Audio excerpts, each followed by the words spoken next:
value-centric range to make this play with deep in the tournament. Matt feels like the price is good enough, his hand is good enough. He's got plenty of chips to work with. Let's take a flop with this 10-9 of clubs. Back around to Alex, who now, oddly enough, is getting an intriguing price to just try and flop a set and get the money in. But yeah, I think time to fold was facing the initial open. He's a bit too shallow to be making that call, and so he does burn up a couple of his remaining big blinds. Heads up between Sammy and Matt. And a great looking board for Sammy. Queen, queen, 7, 2 hearts, 1 club. Just enough here for Matt, if you were to face a small bet, to consider. I don't know if he's going to call 200,000 though, with just backdoor draws. I think if Sammy had down bet more like 20%, 25% pot, Matt would be curious enough to see a turn card, but let's find out. Some players like to get stubborn in this situation.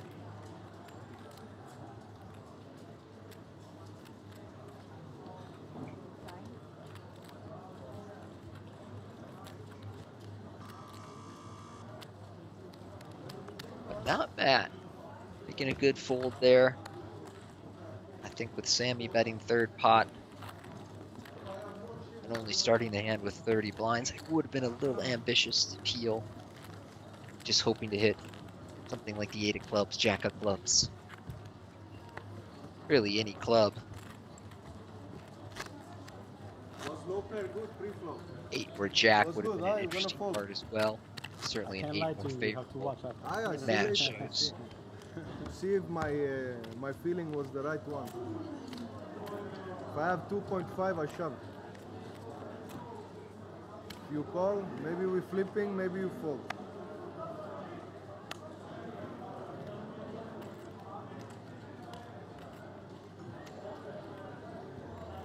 Back on Matt here, under the gun. This time with junk. Illin with the king 9 of clubs. We'll open our action. And he does make it 80,000. Worth pointing out, we were questioning whether the king's open to 100,000 was telling about the strength of his hand relating to his open size now, making the min raise with the king 9 of clubs. So perhaps something for his opponents to read into, or perhaps he's just making the min raise because the big line is so short stacked. Attila in the small queen 8 here. Attila's been pretty solid at this table. Not sure why he would want to look to get involved with the queen 8, and he doesn't.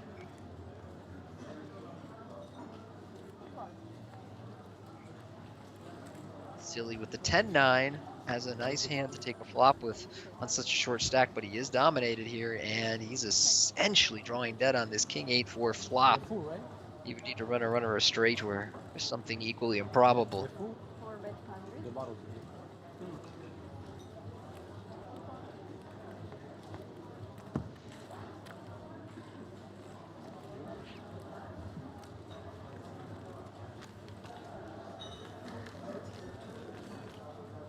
So the C-bet from Illin will take that one down with his flopped top pair.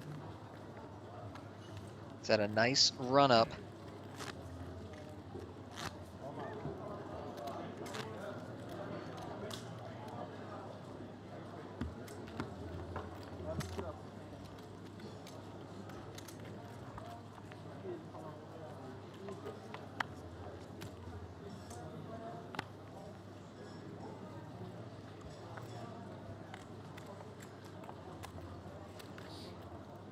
Now back with Illin holding the 8-7.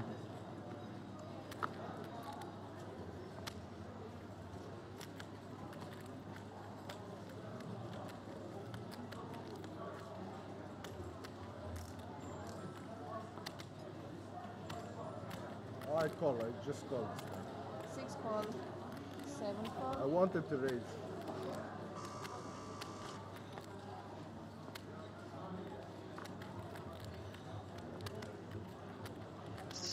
Alex here, just limping the ace-10 of diamonds. 100. Can't really get behind that one. Sammy, the king-queen on the cutoff, will make it 100,000.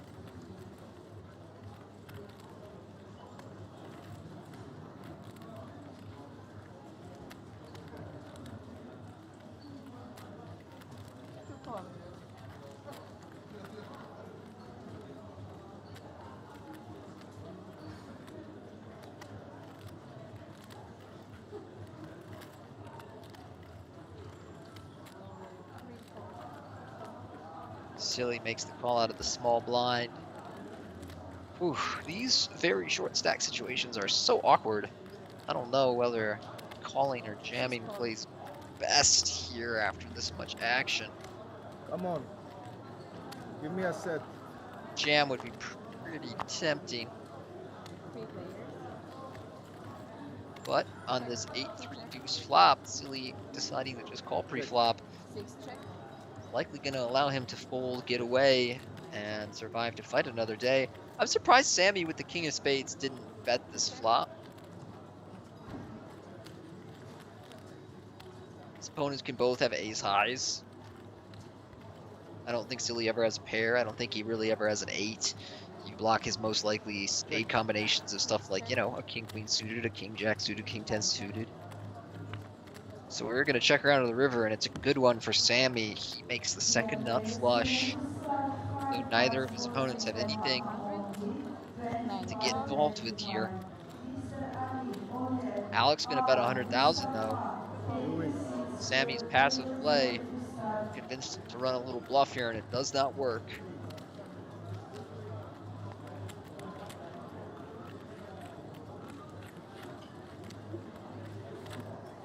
Perfect river for you, huh? Yeah, river is. Out of nowhere, runner flash or yeah? Okay.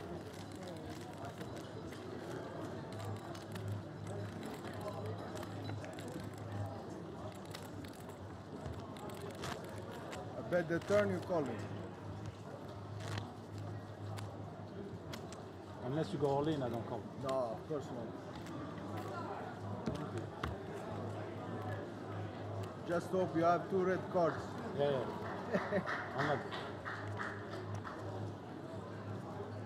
Maybe my friend there is gonna call. You have spades? Same. There are 7s for Alex now under the gun.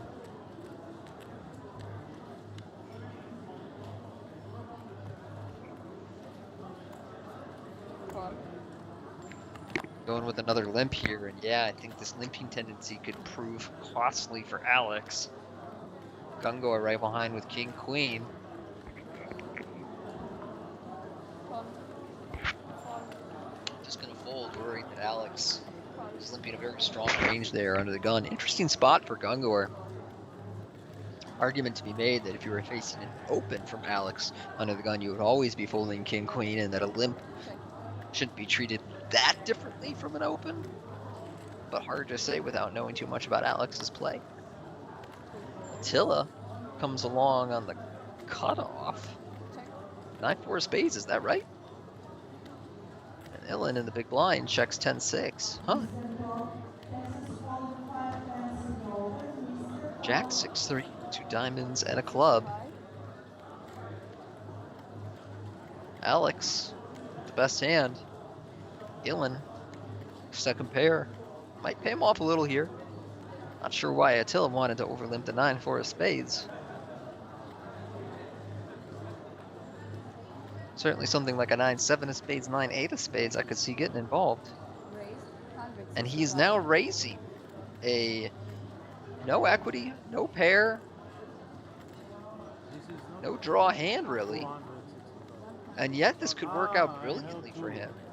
Both players are likely going to be forced to fold pairs. No timing. What is this? So yeah, I mean, Alex's limp once again gets him in a sticky situation.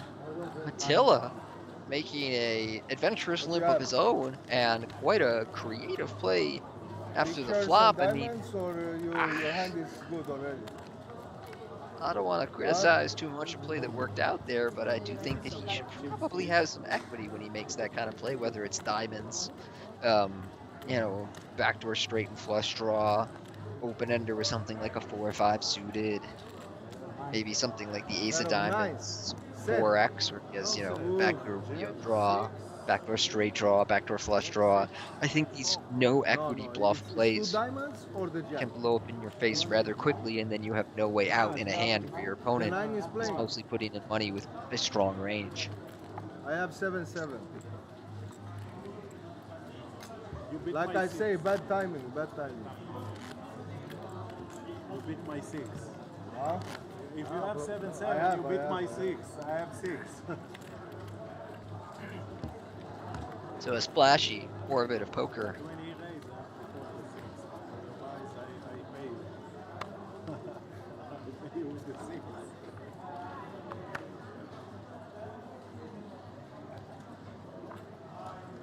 Gungor under the gun with ace 10.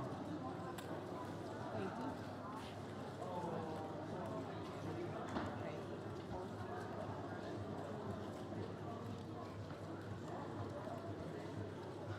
Makes the raise to 80,000. Matt on the button here with king, queen of hearts. Looks like a pretty good spot to take a flop.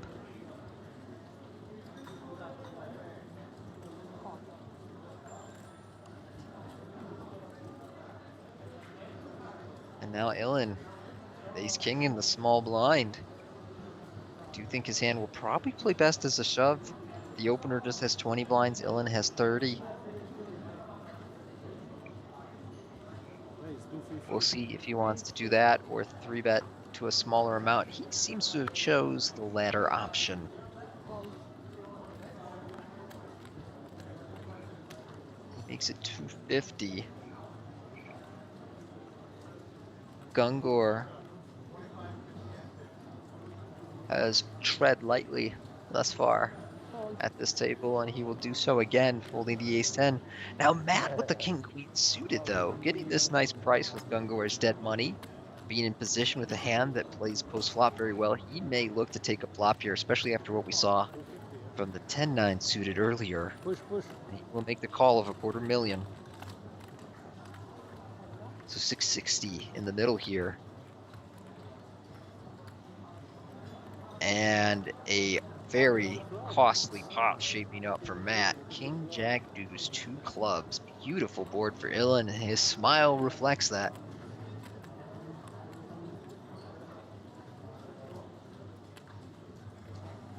He checks. Now, I do not think this is the type of board or hand that Ilan should check. It won't matter here, as these two essentially have some of the strongest hands they're likely to have in this situation. But I think Ilan's hand is going to play best as a bet. Now he's facing a bet of 150. And he's feigning uncertainty. Oh gosh, what will I do? Oh no. Never a good sign when your opponent feigns uncertainty and then raises you. Yeah, I mean, look. If I'm Matt, I don't know if I could ever get away from this, but if ever I was going to make a hero fold because of the way my opponent was behaving, this is the spot. Ilan checking this board that most of his range should be betting, and then humming and hawing and oh, woe is me before flicking out a check raise. I don't know if you can get away if you're Matt, though. That would be asking a lot. But perhaps with the 3rd club on the turn, now Matt will say, look, I think my opponent either has a bigger king or a flush draw. How can my hand be good here? Or you could even have a set, honestly. Set of jacks would make a lot of sense. So perhaps Matt's going to save 560,000 here because he's in pretty bad shape. All in. Nope, he's going to snap call this. No hero fold for today, and as we can see, he's throwing the 2 outs on the river. He needs a queen, not a clubs. And Ilan, his decision to make the small 3-bet and his performance post-flop will win him an Oscar, as long as he can fade that queen. Queen of club. It is a jack of Queen of club was spades. good. So Ilan He needs how many outs he doubles has? up to Yeah, 2.6 million. two Two outs. outs, come on. You rooted for the 2 outs. No, Wasn't long ago we saw him third one, call it queen off of for his clubs. turning light for about Queen of clubs. 500K You said queen serves. of clubs. Ace jack up against pocket My tens. hearing is not good. I'm not He gonna. faded a very dangerous flop there. Now he's got 2.5 million and a real opportunity at WPT Cyprus. Loud music, too much. Thank you. You like basketball too? Yeah, basketball and hip hop. You should be black. Why you Jew? You're not from Israel. I'm from Israel. No, you should be like me. Where are you from? I'm Sudan, Sudan? Really? but from Paris. Paris. I was born in Paris. Cool. You also like The last- basketball?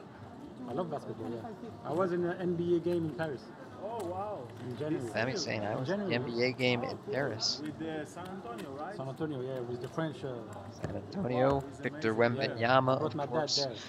Oh, cool. French He loves player, basketball too. who unfortunately has been sidelined for the Yeah, of course. season with deep vein There was thrombosis, 2 games, they won. which will be something he has to manage going forward in his career, but 50 to call. a truly unique talent. Somebody who's expanded the game's popularity in Europe and across the world. Hopefully he gets to reach his potential. Next time, basketball, NBA in Europe, I go. Yeah. It was fun game. Very nice. Experience. Until here with the 10-8. You were in the States, same. Yeah. Ambiance, the same vibe. Let's let that one go. Good vibes. All celebrities. Ah, yeah. I went to the Found the finals Ilan, of Golden State. or deuce. His jersey is Ah, there. from there. And now Alex in the small blind with the 6-4, working off of Oh, man. 9 blinds.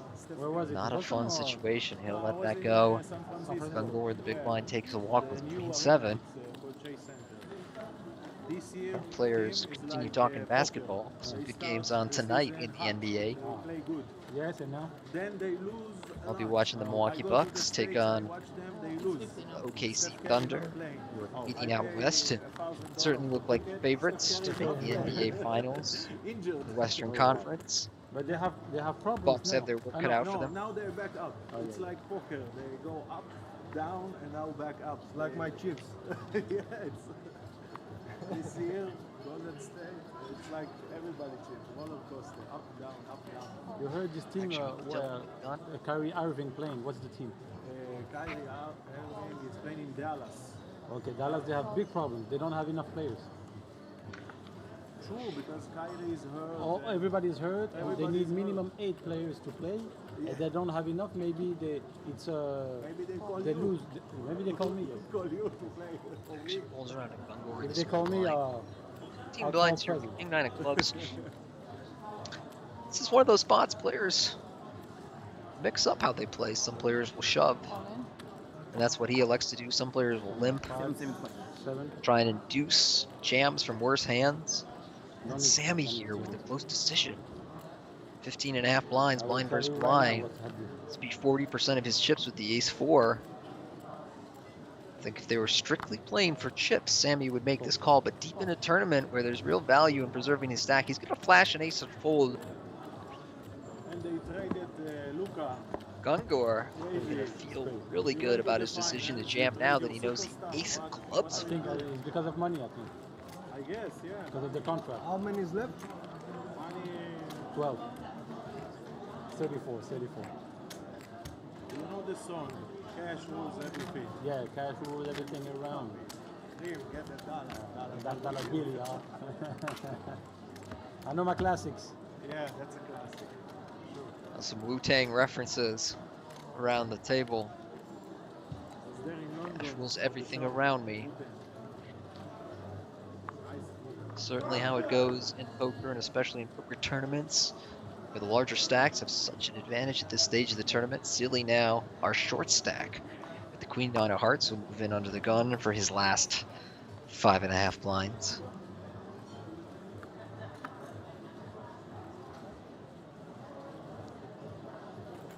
How much?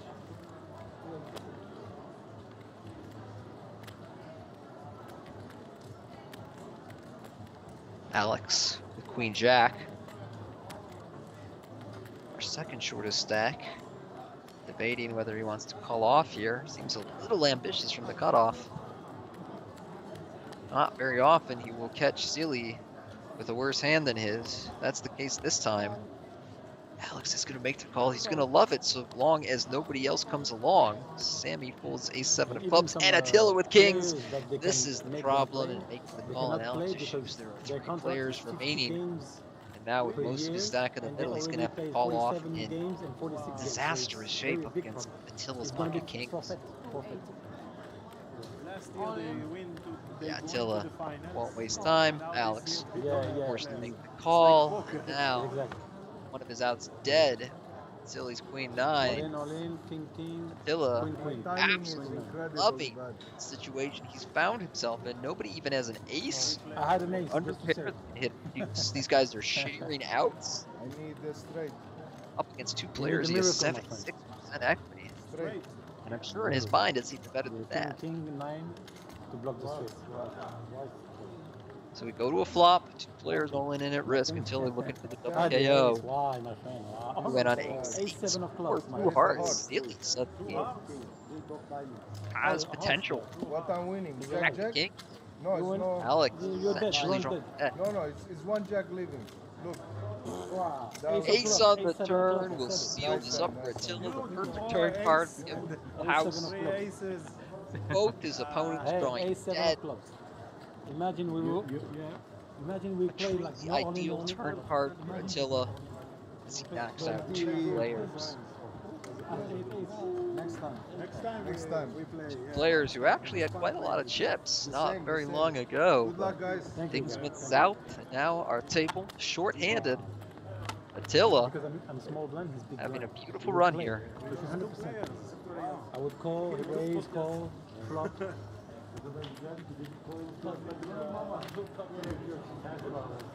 They killed my hand. Imagine they don't go all in, we just play him and me. Small blind, big blind. King, king, a7, ace, ace, ace. Wow. Yeah. Philippe, you won. But if you prefer to race, No, I would maybe call, fold three bet. raise, call. A7, I don't want to go. They know we lost 3 players. 2 6 open. Bravo, t'as pris le cigare. Bravo, t'as pris le cigare. Ah, t'as pris le cigare. Putain, j'ai raté un coup là. Je fais carré contre full max. Ça va. Mais j'ai raté. Allez. Faut que j'arrive 5e. 5e.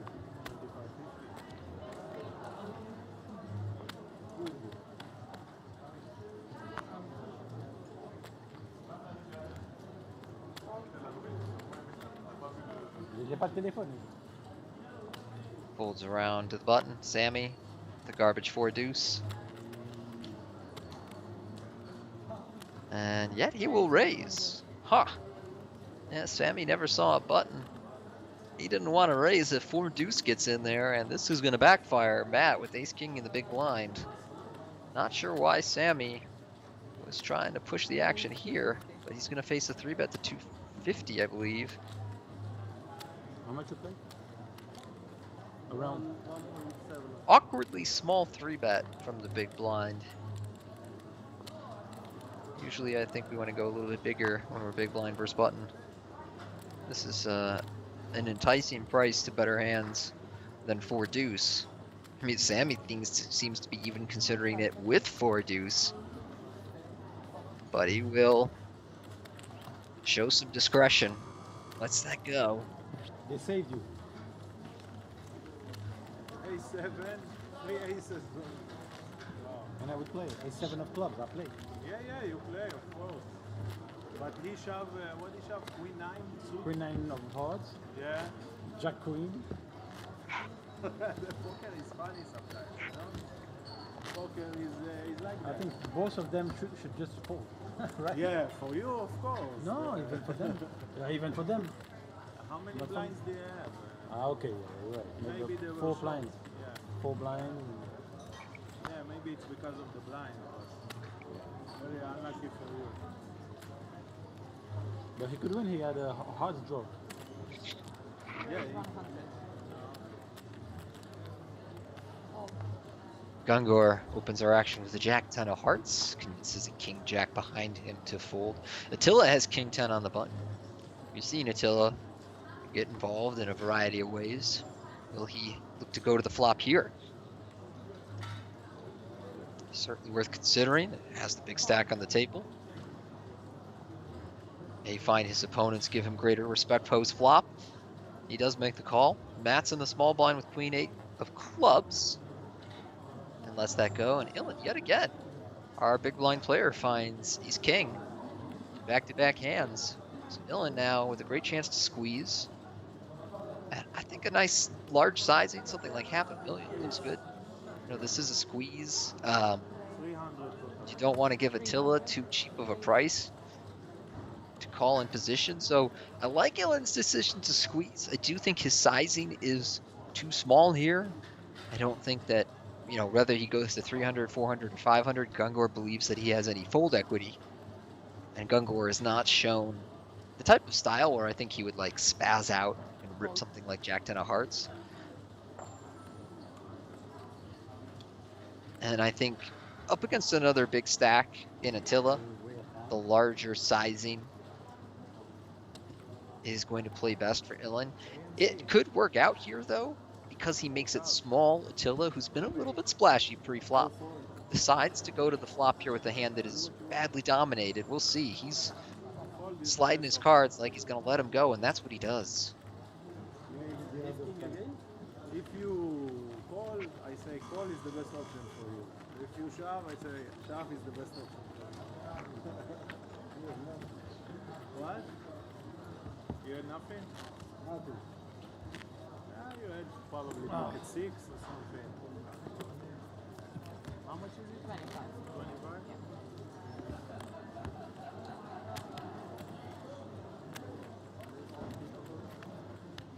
Why they don't say? Maybe this guy? Because everybody's scared of you. That's why. That's why they don't say it to anybody. They all say, no, I don't want to go. Happy here. Today's king. Someone has it every hand. Raise 100.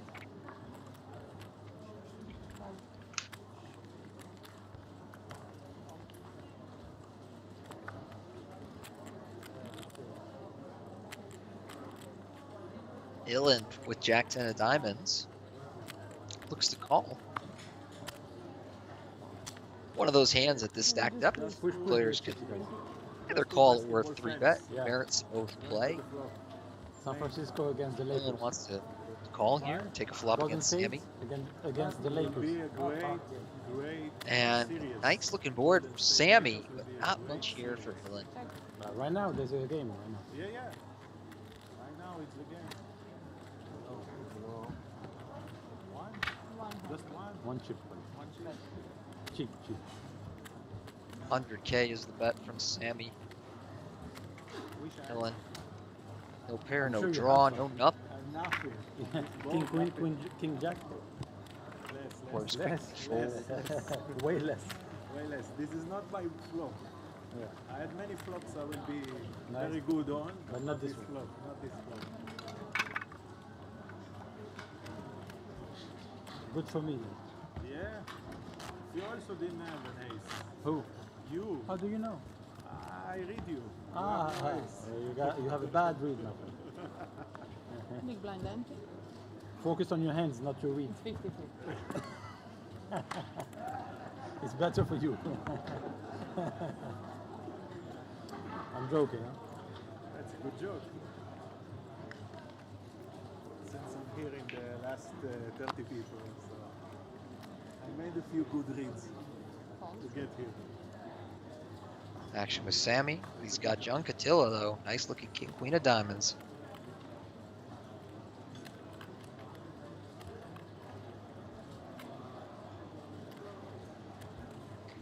Yeah, we'll open our action to 110. Raise. The weather is not. Salmon. One Raise 1. Gungor in the small blind with the ace-5 of hearts. This is just the type of scenario you should look to try and rejam and take it down pre-flop. Attila has shown some looseness pre-flop. Gungor has a hand that, oh yeah, he's going to make a pretty snug fold there. I think that's a missed opportunity. Ace-5 suited, one of those hands that whenever it can rejam pre-flop in a viable situation, really likes to go for it since it has such strong equity when called. Even if it's behind. Roman now in the big blind though with the ace-3 of spades. I think his hand will mostly play best as a call. There are even some merit to jamming these low-suited aces out of the big blind around 15 blinds when it's somebody like a chip leader raising deeper in the tournament. But a lot of players just prefer with the suited hands to get to a flop. And here, it's a much better flop for Attila than Roman.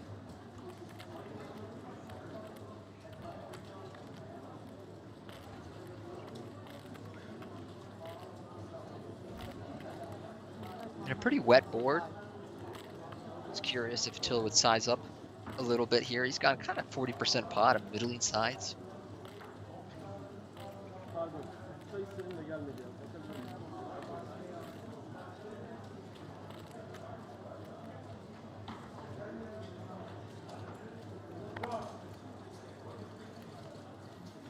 And Roman, an easy decision to let his ace-3 of spades go there.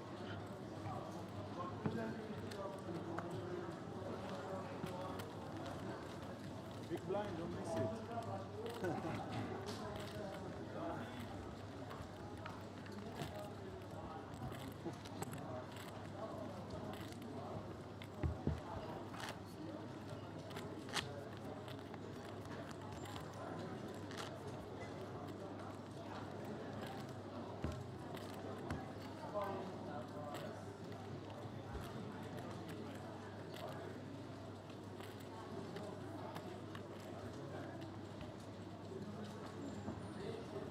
Action back with Attila here. 9-6. Big lick goes out. Dylan with the ace-9 though on the hijack. Has a hand worth raising.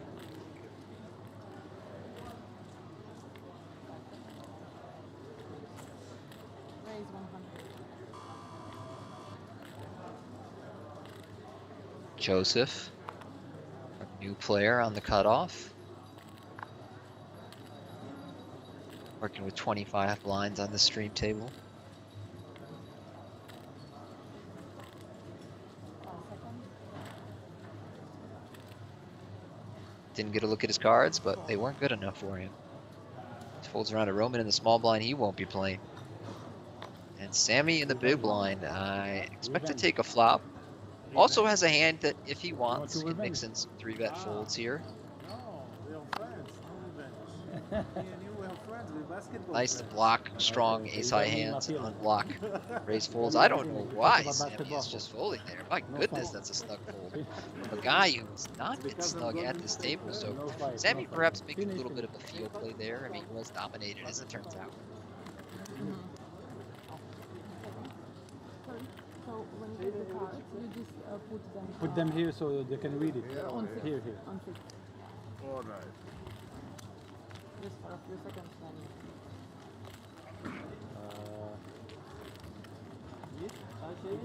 Hayır olur ha. 700. Hayır olur ha niye girmesin? So something for a field play from Sammy there to fold an ace in the big blind against the min-raise. He was in very bad shape though, but usually ace-5. Somebody who we saw raise stuff like 4-2 offsuit on the button is not getting folded in the big blind facing a min-raise, so sometimes you just feel like you need a hand off.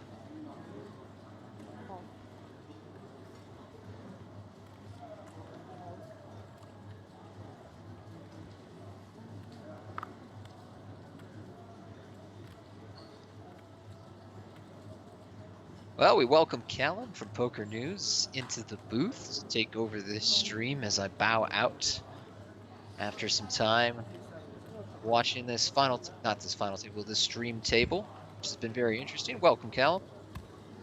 Raise 100. Hi Tony, how are you doing? Good. How about yourself? Yeah, very well. Loving life here in Chamada.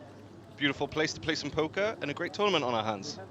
Yeah, I'm jealous that I wasn't able to join you guys. I was really looking forward to the trip, and if you're back there in August, I will see you there. Yeah, absolutely. Some nice 90-degree weather, blue skies, a lot of sun. Perfect place. Count me in on that. Well, you got an interesting table to work with here. To give you a little rundown, Attila has run up a lot of chips recently. Gungor has been playing pretty solid.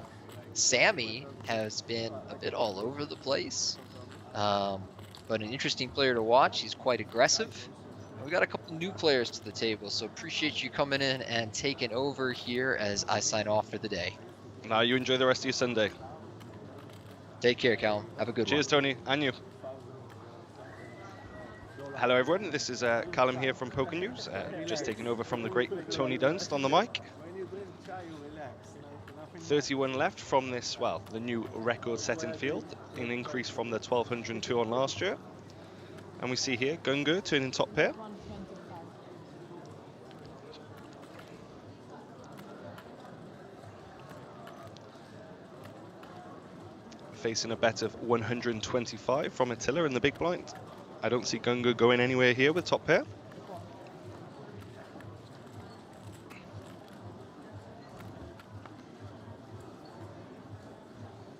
There we go, a nice river there for the Queen Jack. We'll see if Attila tries to rep anything here, but no, he just checks it.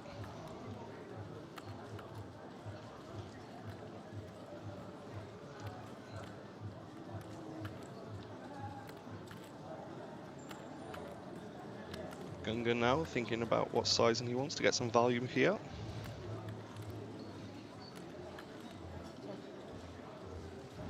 He just checks it back, and the pot for the cutoff.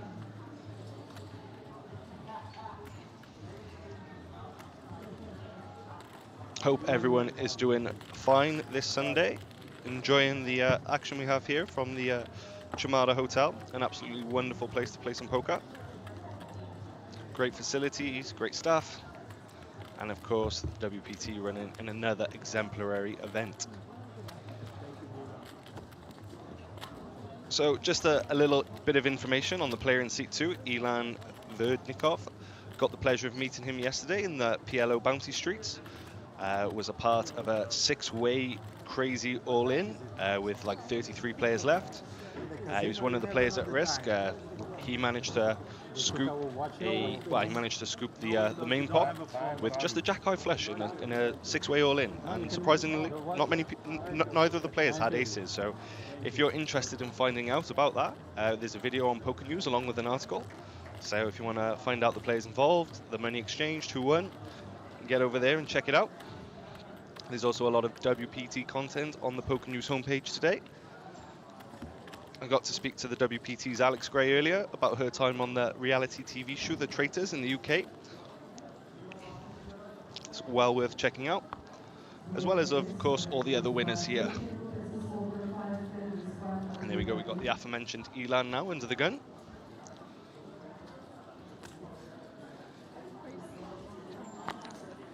Clicks it up with the ace-10 offsuit, and now Joseph Haddad with the sailboats.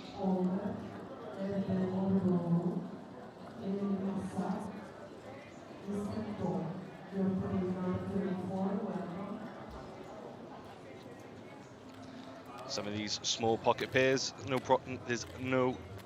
be no problem just getting rid of this to an under the gun open.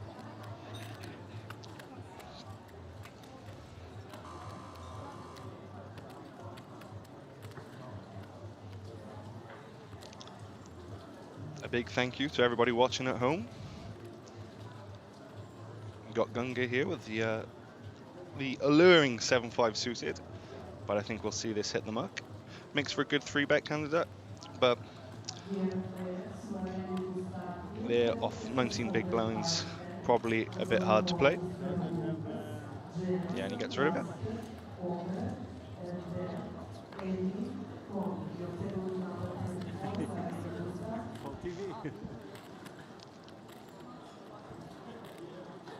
I'm not here.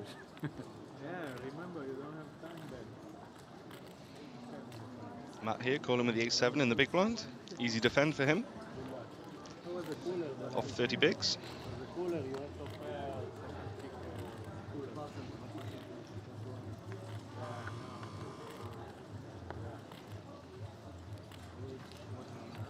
Neither player connecting, but that board probably favours Matt's big blind range a bit more. Oh, here we go. Maybe some fireworks with both players making a pair of aces on the turn here.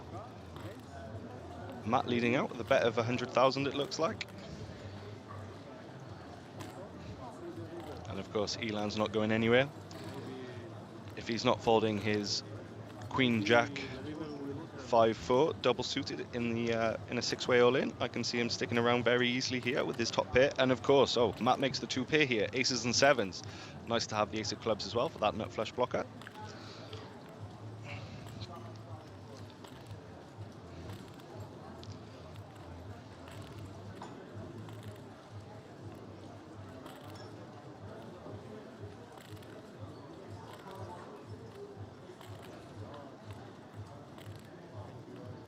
Interested to see what Elan does here.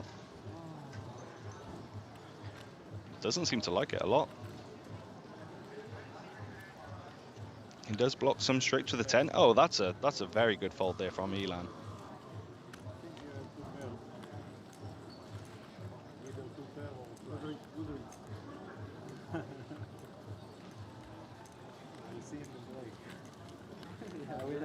Very disciplined fold there.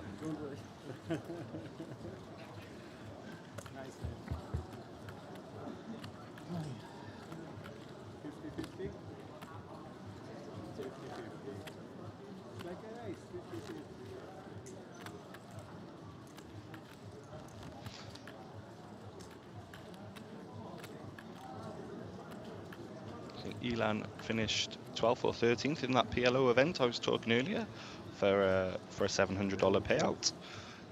I think he had 3 or 4 bounties as well, with the bounties $300 each, so not a bad little payday there for yesterday. And of course, with the payouts where they are now, it's been a good few days for the Israeli player.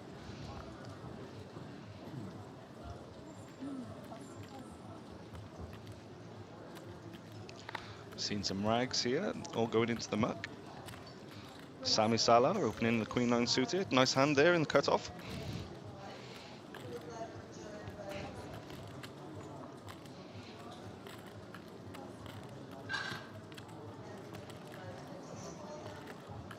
It's been a fantastic week here in North Cyprus. The action has been flowing all week long. And of course, this series showstopper has been fantastic from start to finish. Really looking forward to seeing who makes the final table, and of course who gets that $190,000 first place prize tomorrow, which obviously of course comes with the $10,000 ticket to the WPT World Championships. There you go. You see Elan defended the ace-8 in the big blind, missed the flop, facing a bet here. Always one.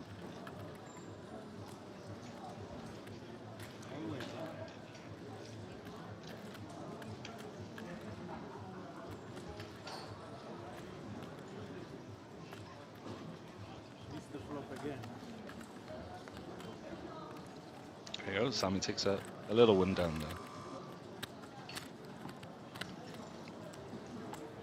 One time I hit the flop, you will regret betting to me. It's okay. It's all good. It's all the cards, nothing personal. Of course, the cards. Of course. And having fun. There we go, in the background there you can see the outer tables.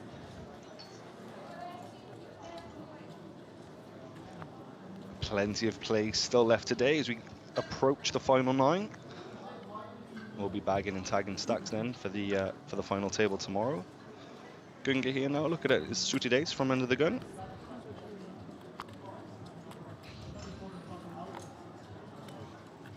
And a very playable Jack 10 here from Roman, but again, against that under the gun opening range.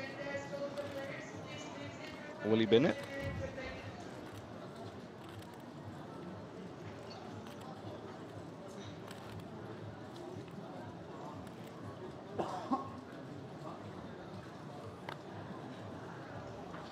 There you go. It's disciplined fold.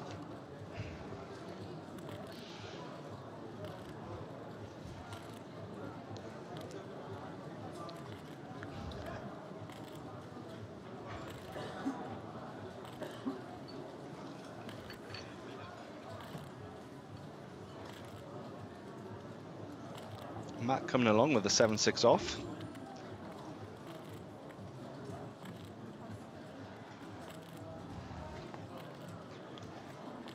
Maybe Joseph now priced in to call the 8-5 off here, but off 22 bigs. He gets rid of it.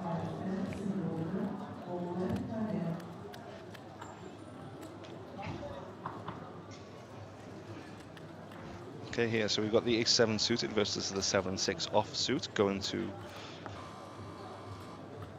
an ace-high flop here.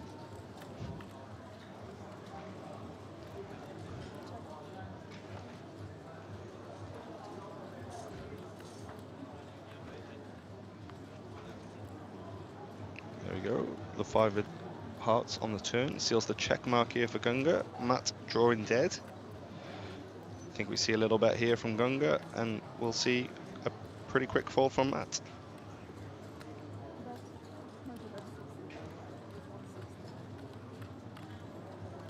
Goes for half pot sizing, and yeah, that folds out. That folds out Matt there.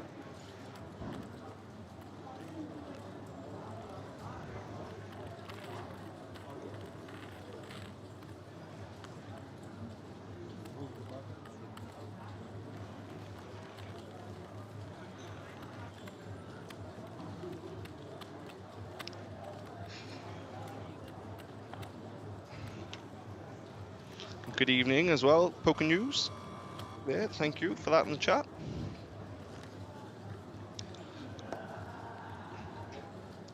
Hope everybody's enjoying these Welsh dulcet tones as we just wait for the next deal.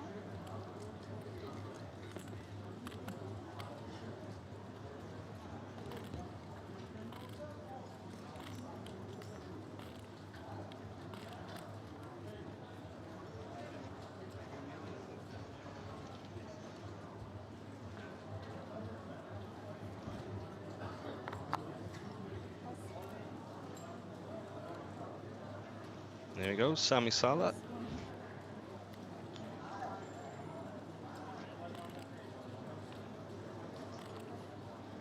A very pretty hand there with the ace-10 suited.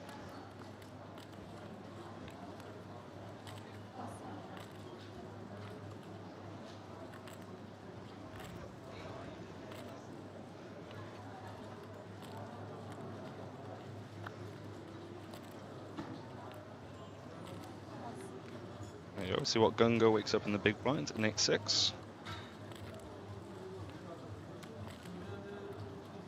Doesn't look that pretty, but with the big blind ante in play, okay, he gets rid of it, just gets it gone. And that's another pot there for Sammy.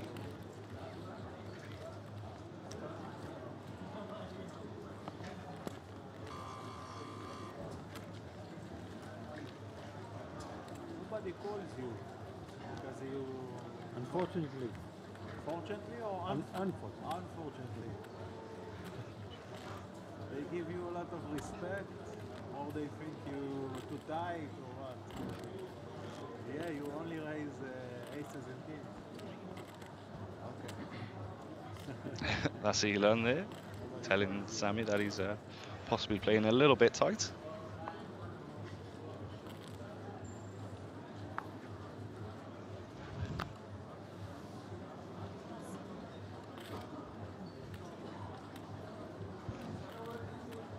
There you go. I think we can expect Attila to open this here off 70 bigs.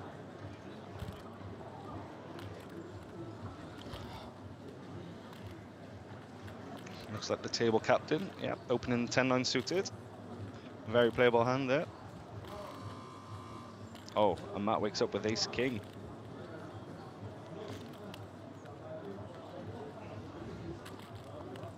Will there be fireworks?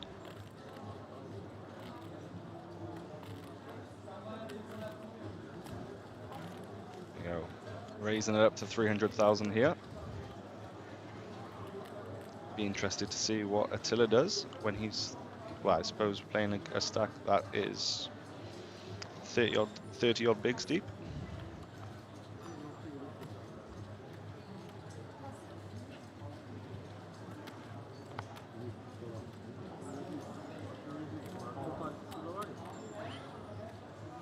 And he just gets rid of it. Oh no, the action's back on Attila.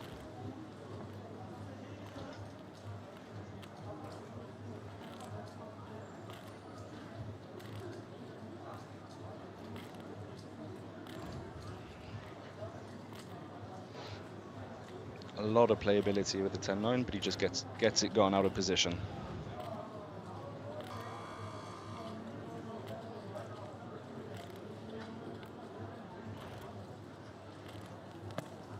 There we go. I think that's 2 pots for Matt now in the last orbit. Of course, Howie didn't get some value against Elan after he made 2 pair, and Elan had the pair of aces with the 10 kicker. Very disciplined fold there by Elan, by the way. Okay, the flush was there and thing, but he also blocked the straight with the 10 in his hand. But maybe that's why he's on the feature table and I'm in the commentary booth. So I don't think I'd be able to fold on that one board there, the way the hand played out.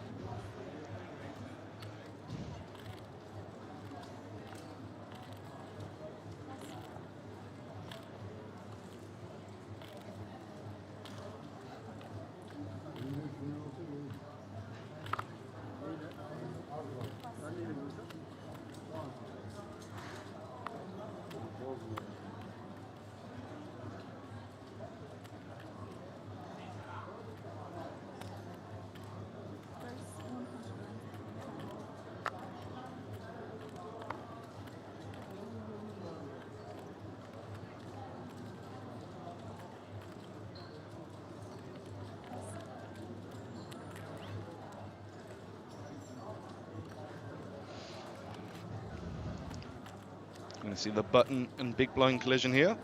Gunga raising the Jack 9 and Sammy call in with the dominating Ace 9 of the diamonds variety.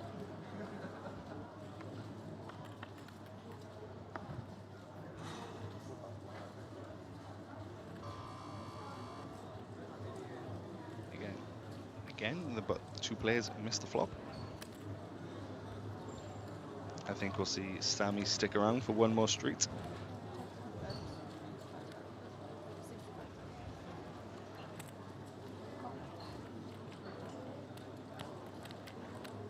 Ace 9 looking quite nice on the 8-4-4 board with some backdoor draws.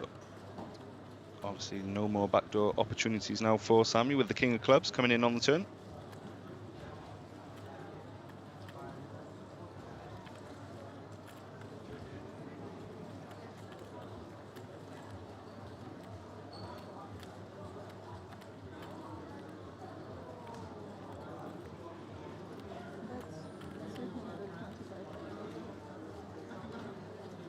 Sammy checking it over to Gunga, who fires a second barrel, this time sizing up to 225,000. There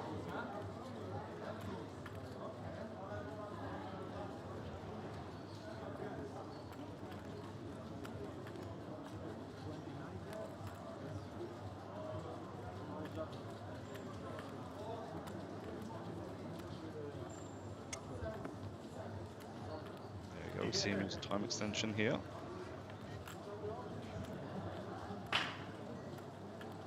Sammy's still ahead of some of Gunga's two barrel hands.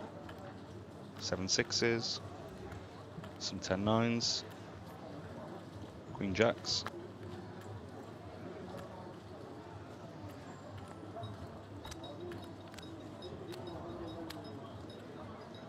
Let's cut out the calling chips. We're going to stick around with ace high, Sammy? Gets rid of it. Nice pot there for Gunga. Good bit of aggression there, winning the pot.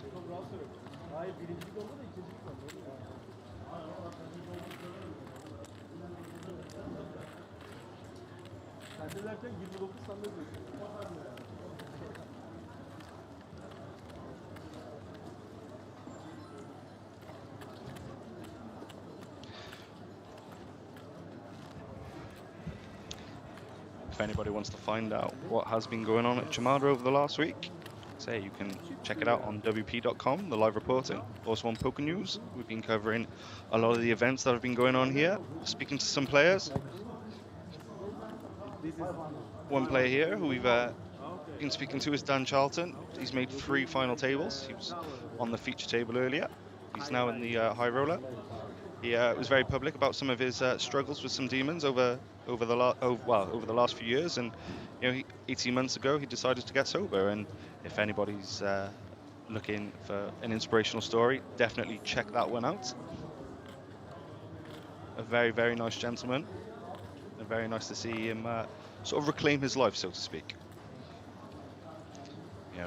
An absolute beast from the online streets, although you won't find him much there anymore. Some may know him as Judge Dredd 13, over 5 million in cashes online, and over 1 million on the live felt.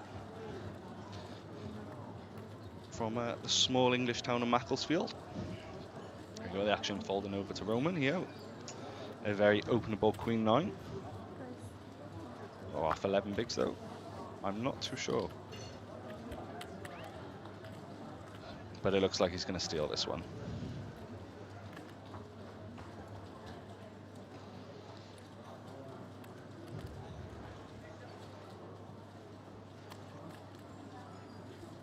As you can see there, 29 of the field remaining. And although still in the danger zone, Roman does pick up a nice little pot there to move up to 13 bigs.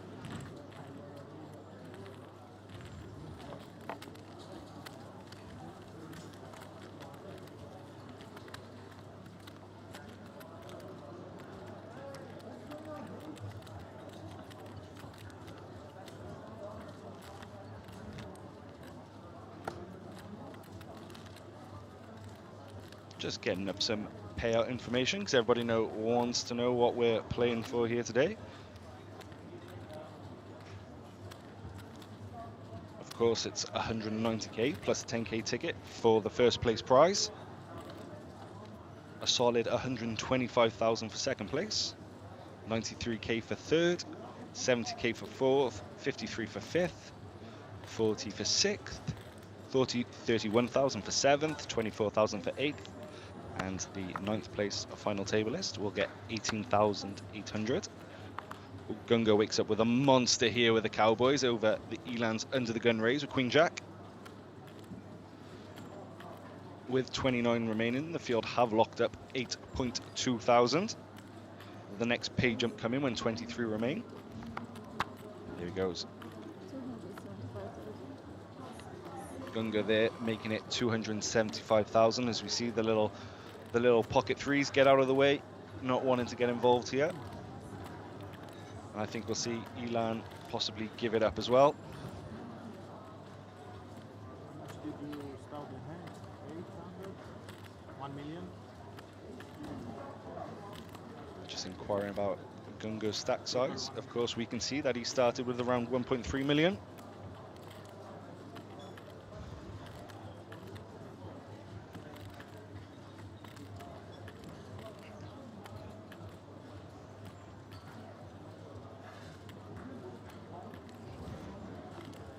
There we go, and he gives it up.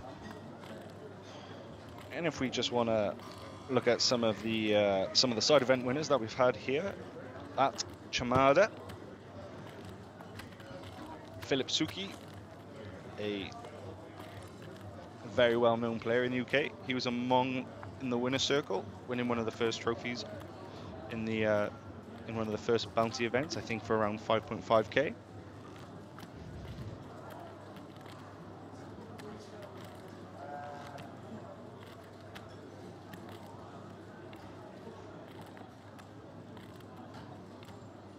Philip Suki's put in some deep runs in Vegas over the years, some may remember.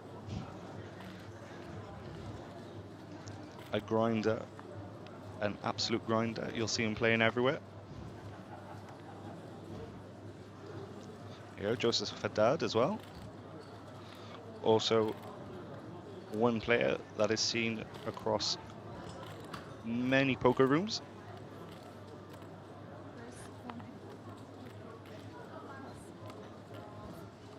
Opening the sevens. So here we go. We've got the winners' results here. So it was a good start for the Brits actually here in Chamada. You had Matthew Gray winning the welcome event for 13,000. Tanju Karijit apologies if the pronunciation is correct. I believe he topped the day 1E speed flight yesterday. He picked up a 40,000 payday early on in the festival, taking down the old school event. Best in a field of 253 runners. The buy-in for that was 825. The aforementioned Suki winning the Turbo Bounty KO for 5.5k plus any bounties. That's why not so. And Neil Ozdemir an $11,000 payday for the Bounty ITM tournament with a 550 buy-in. And of course, there was some PLO 5-card action going on. Chadi Rizk, who came second in, I think, came second to Philip Suki in his event, got a bit of redemption, winning the PLO 5-card for 18,000. Simone Pascucci taking down the old school event for 19,460. Some of you may have seen a hand floating around on social media that he was involved in early on, I believe on day 1A. He picked up aces, had 2 jams in front of him. There was an ace king suited from Una Unsol, a Turkish grinder here. Yeah, Una had ace king suited, Simone had aces, and there was another player, Dori Sade, I believe. He had pocket 8s. The 8s flopped the set. The ace king turned the nut flush, and then the 8s found the case 8 to river quads. I think Pascucci, he covered the 2 players, so he did lose a good chunk of his stack, but he obviously he maintained and ended up bagging. Sade, who did scoop the pot, he didn't make it through the day 1A flight, but Una Unsol did on his second bullet, and he bagged quite a healthy stack as well, if I remember correctly. And we have Joseph here, who defended the King Queen against the hijack open from Sammy, flopping top 2.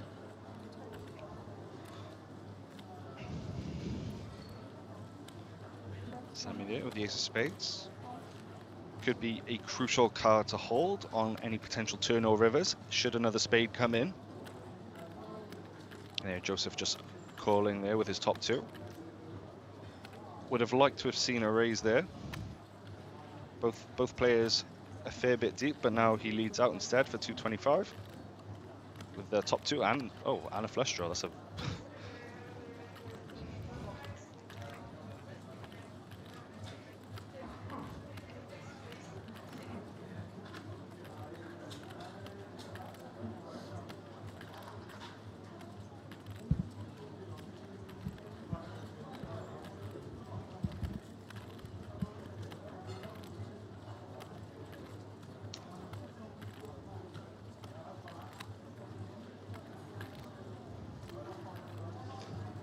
I bet Sammy was wishing he had the ace-9 of diamonds that he had a few hands ago in this spot.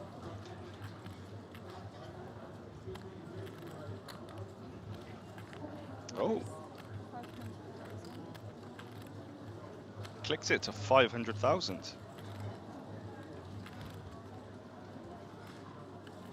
I'm not sure I saw that coming there.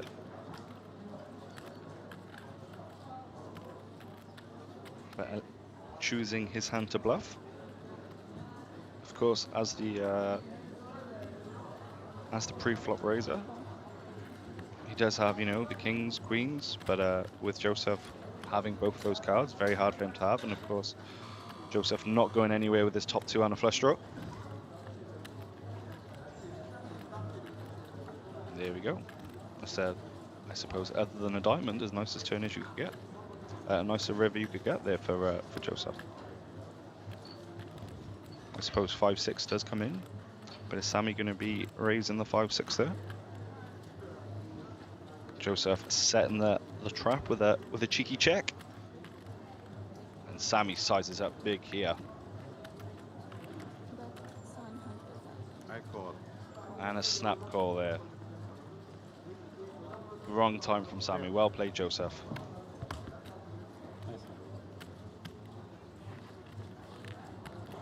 That's a big pot there for Joseph Haddad. Moving up to around 82 big blinds. That's the win. Yeah, that's not a cycle. That's the win. That's a win. 2 pair on the flop. These players have been going at it for several days now. Maybe a bit of fatigue setting in there for Sammy. A bit of an unusual combo there to No, choose the not bluff. check call, check call, check call. No. Lead call. Check call, B, 3 raise call, and check call. I get it. What's this? That's the formula. Nice one. There you go, Joseph giving out some poker lessons there on his line.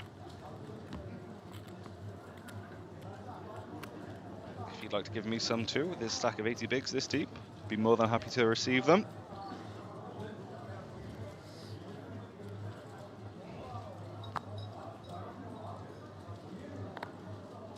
Well, as we see in the field in the top left, we have lost another player. We are down to 28. I think the players at the moment have locked up around 8.2k, with the next pay jump coming in at 23 players.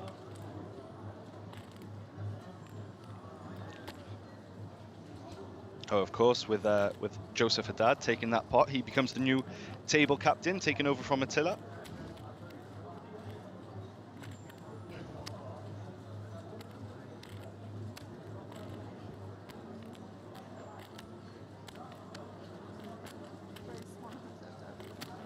Booth here we've got at Chamad, overlooking this lovely card room. Got a nice bird's eye view of the field here. Every table pretty much being used. The high roller that we've got going on is quickly filling up.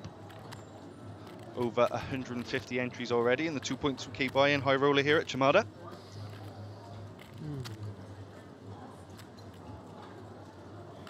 And then just to run it back to some of the events that was going on, I believe we were at Simone Pascucci last time we talked about some of the results. The mystery bounty was run by Itai Zion for 35,900. The top 64 players paid from the field of 502. The second most populated field here after of course, the WPT Prime Cyprus, a championship which has had 1,391 entries, creating a prize pool of around 1.36 million.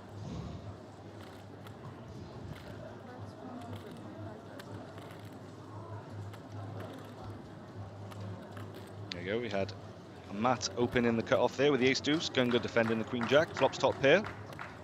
Just going to check call with his queen jack. Not so much in the way of backdoors there for Matt.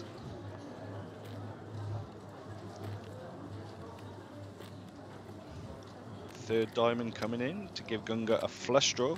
Well, what would be the second nut flush draw with his now second pair.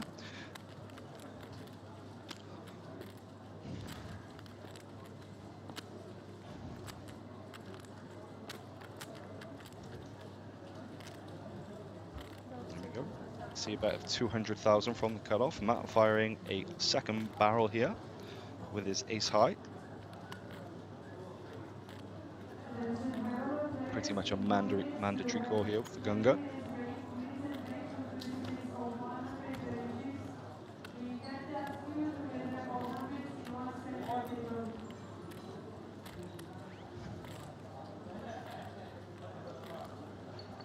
Matt just at 5% to win this, and Gunga making queens and jacks there on the river.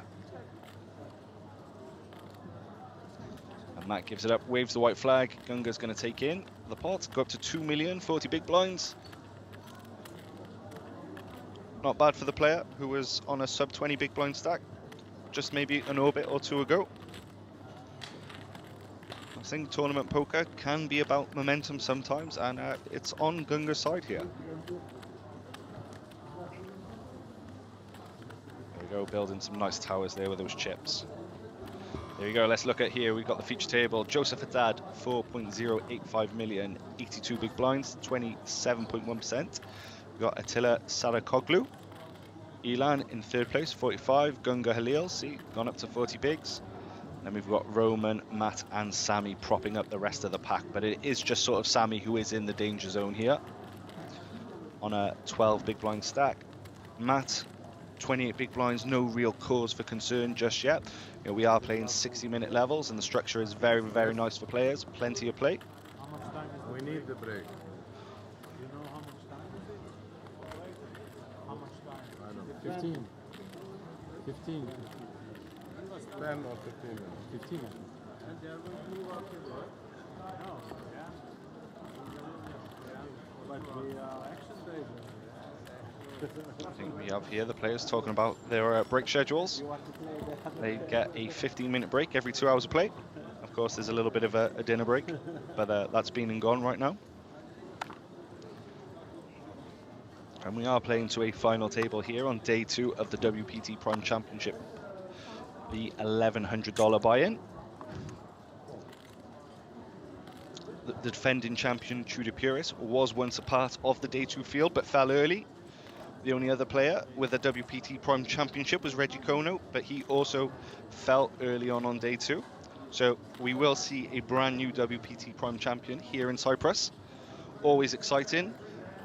Obviously the tour, which is still in its infancy, been going on a few years now. I think there's, if my memory serves me correct, there's yet to be a double Prime Champion. And that will go on until the next stop at least. And if anybody's looking for more WPT action, there is the WPT at Thunder Valley going on. Updates for that can be found on WP.com and the live reporting alongside the action here with the outer tables. So Liam Gannon and Rich Hayes doing some fantastic work out in the field. 2 colleagues sometimes at Poker News, both brilliant to work with, esteemed reporters. Check out their work, give them some love.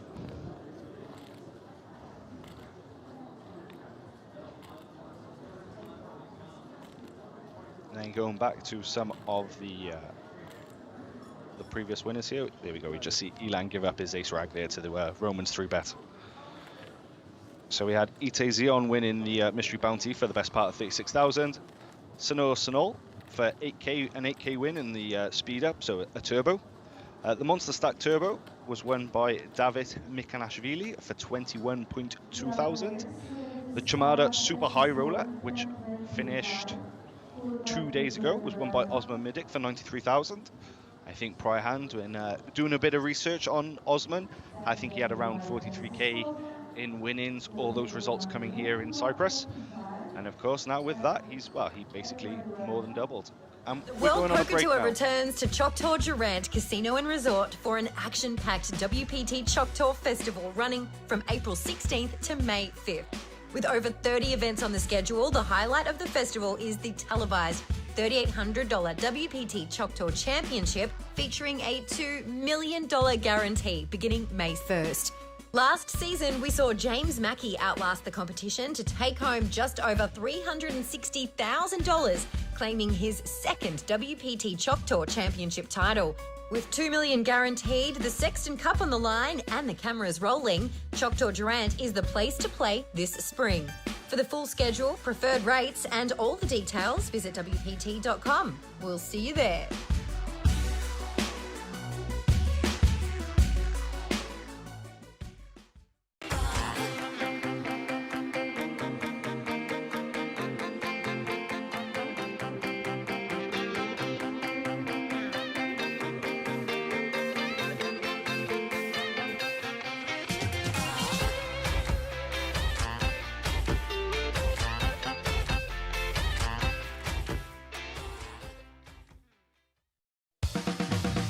Mark your calendars for one of the most exciting stops of the year.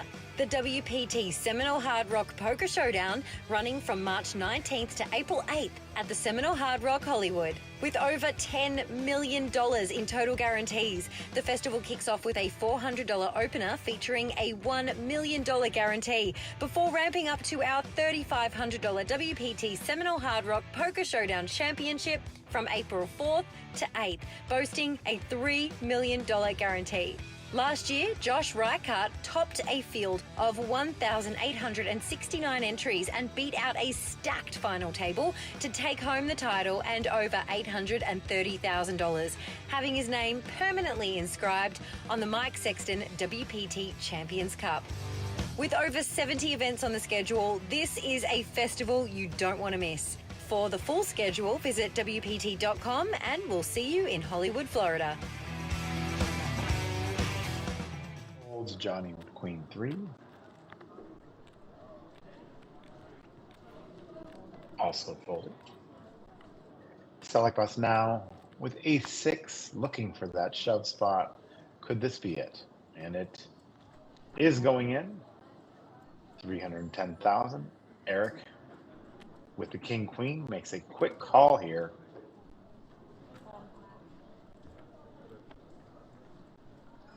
And we're going to see these hands, ace-6 versus king-queen. Ace-6 of hearts versus king-queen offsuit for Eric.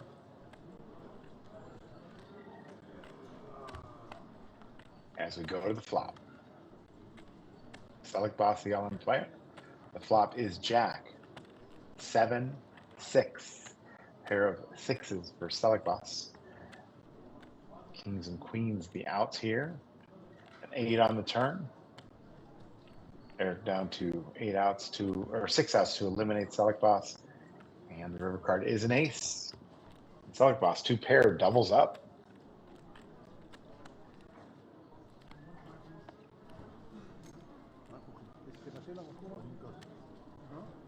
Apparently. Johnny folds. Love to ask Tony how impatient he would get. He's in Johnny's spot, constantly folding.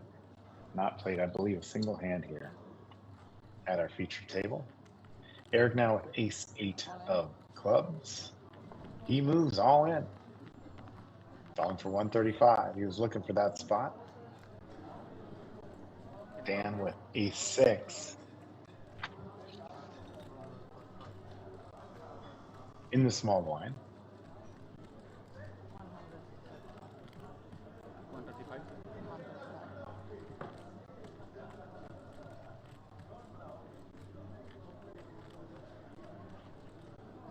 No call.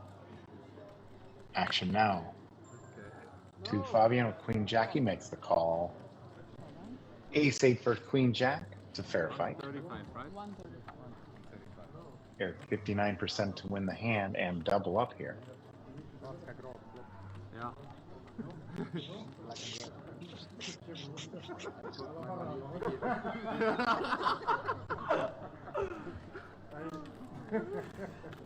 And he'll go to the flop as a 3-2 favorite. And the flop is deuce. Deuce, 3. 1 club. Fabian now with queens and jacks. That's the cards he needs. Turn card is another deuce. Take a 3. It's okay. Yes. Yeah. The river card is a king. And a double up for Eric with the ace high.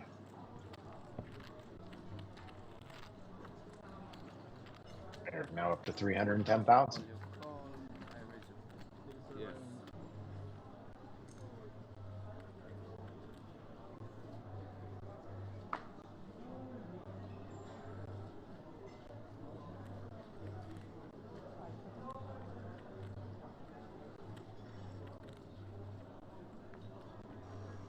Eric folds a 9 and 7.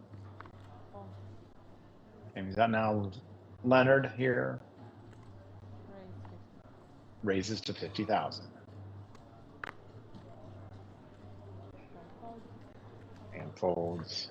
Fabian's out.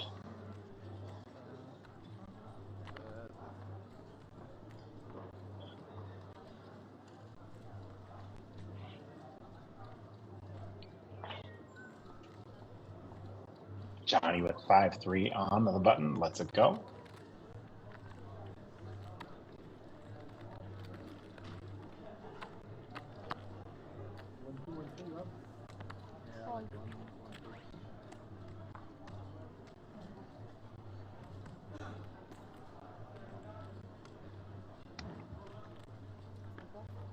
Omar calls 50,000. We'll see the flop. Flop is 2 clubs. The 8, 5, and 10 of spades. Omar with a flush draw. Leonard with ace high. Goes check on the flop. Turn card is a 3. And so Omar's picked up a pair and a flush draw. And now he'll lead for 100,000.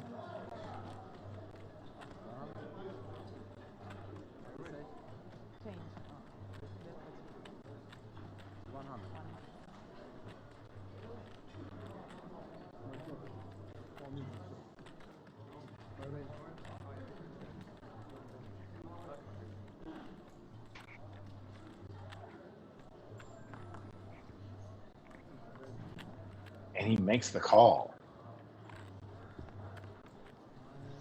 One to come. And it is a 6 of diamonds.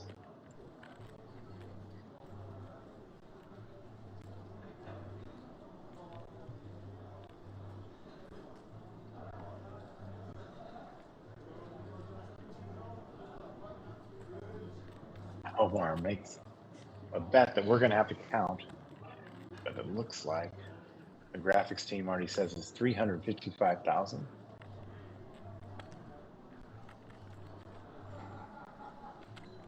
Leonard here with no pair.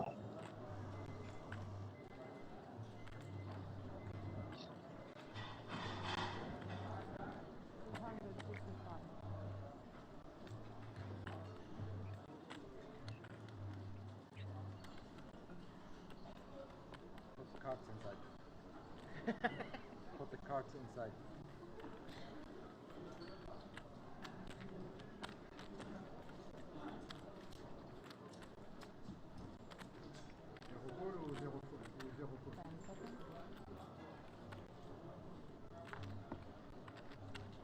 All right, Leonard's using a time extension here. All right, hello, Matt Savage. Hey, there he is. Tony Dunst is here. And happy to be joining you in a big pot where Omar, I believe his last name is Lakandi, is putting Leonard in a real bind here. I played a lot of poker with Omar at our event in Cannes a few years ago. Very friendly guy, and a guy who on the table creates an image of sort of being crazy, but as we can see here, he has the goods, and I think his image partially gets him paid off there. A really well-sized bet, firing out basically full pot with the river 2 pair on the beautiful run. The championship in just about an hour. That's why I've got to dip out. I'd love to hang around and learn some poker with you, but got to head on out, and good luck here. And if you get a chance, you need to go to Chamada Poker at some point. It is a beautiful location, and happy to be a part of the show today. Yeah, I'm hoping to be there in August when we run a WPT championship event, I believe, and have a good time over at Thunder Valley. Wishing them the best of luck in their championship event starting today. Always really well-run events over at Thunder Valley with Ben Irwin and his team. So thanks for holding down the fort, and I'll speak to you soon. All right. Okay, take care. Bye. All right. Over to Celebus on the button here with the ace-6 of spades. They are playing 15,000, 25,000. So he's at a stack size around 20 blinds that has a decision between open raising and open shoving. Arguments for both sides. Omar in the small blind. I'd actually like to see Omar find a way to get to the flop there with King Jack, especially having such a significant chip lead over the table. I think his hand probably is worth a shove, considering the short stack in the big blind behind him. He could also play his hand as a call there, but I do think Omar should be looking to get involved in some way. And Eric here in the big blind has a close decision. Strictly for chips, I do think this shove that he's making is the best play available. And see Celebus with a close decision here with the ace-6 of spades. This would be for about half of his stack.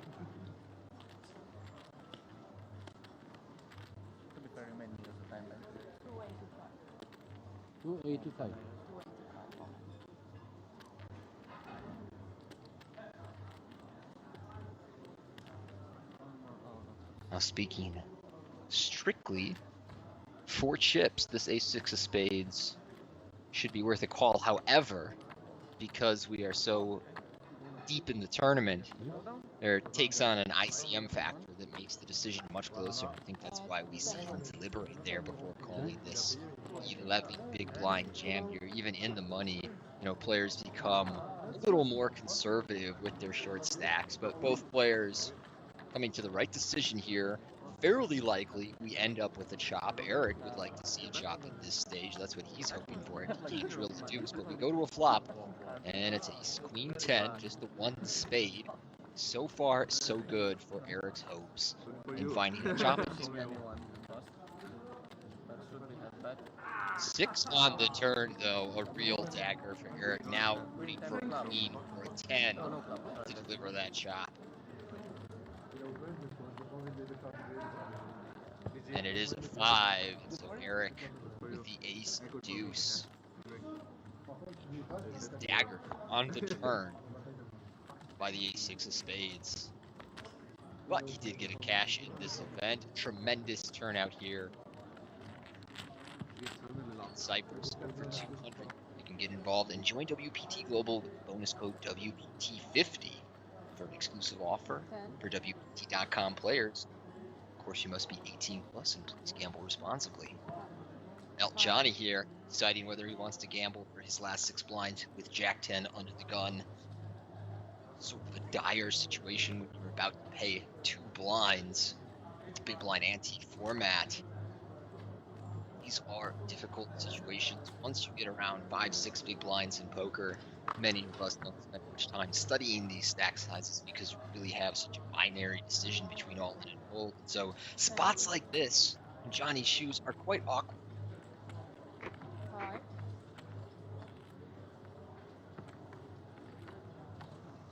Use time extensions by himself. 30 seconds. Get this one over. My concern about using time extensions in a situation like this is it does make your hand a little weak, a little borderline.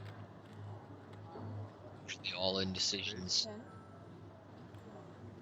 are a bit more automatic when you're around 5 or 6 blinds. So I can understand why Johnny felt this was one that he needed to contemplate before moving in. But I do think it's best to avoid using your time extensions in these short stack situations so it doesn't clue your opponents in about the strength of the hand that you're moving in with here.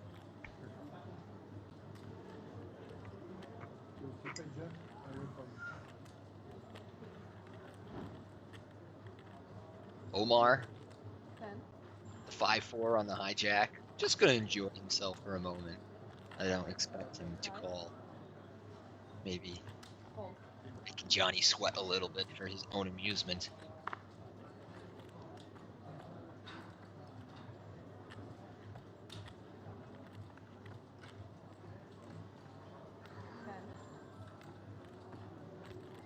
Good job. 5. Appreciate the support, guys. Sounds like there may be a page at play here, so Johnny's table mates finding time on an outer table, and you can make that page also some camaraderie here. Leonard with a closer decision, but holding just 20 blinds himself.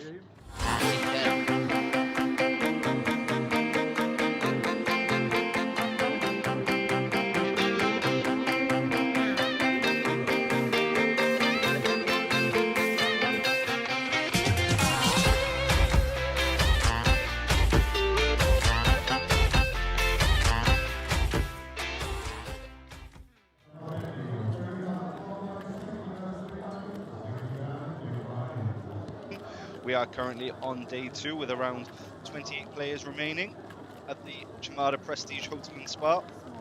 Small blind, 30,000, big blind, 60,000, big blind, 60,000. As we see, we just heard the blinds go up to 30,000, 60,000 with the 60,000 big blind ante. Joseph Haddad is our feature table, feature table chip leader with just a little over 4 million in chips and 67 bigs. He took that from Sami Salah, who we see at the bottom of the table there, propping up the rest of the players with a stack of 10 bigs. Right on time. Haddad flopped top 2 with kings and queens. Time. Turned flush draw. Sami got a bit out of line with a min click raise with ace-9 offsuit on the turn. The river was a brick. All good, my friend. And Haddad laid the trap with a check. Sami Salah sized up to around 700,000 on the river and was quickly snapped off. That's how we see him here at the bottom of the counts if you are just joining us. Welcome, my name is Callum. I'm one of the editors at Poker News I'm covering the WPT Prime Cyprus event here. Been here all week at Chamada, been treated very well, so thank you very much WPT. we've got Elan there, opening the 6-3 diamonds from the hijack. Spoken to Elan over the last 2 days, seems like a very fun player. Was mixing it up in the PLO bounty streets yesterday.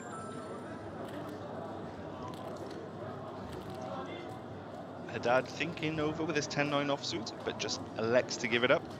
Not sure if he's seen maybe some loose opens from Elan, and was thinking maybe he's getting a bit out of line and could steal something there with the 10-9 off.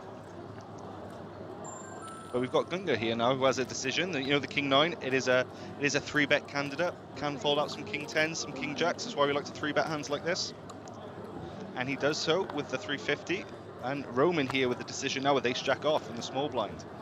Obviously, these late position opens and 3-bets can be a bit polar.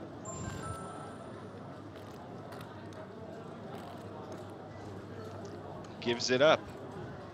This is why we do like to 3-bet some of those King 9s, especially suited.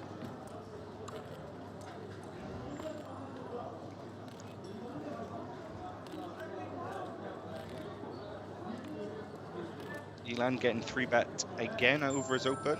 It's happened a few times now. And again, he just gives it up. Still with a healthy stack of 2 million. But he has led some chips with these raised folds with some, should we say, unorthodox hands.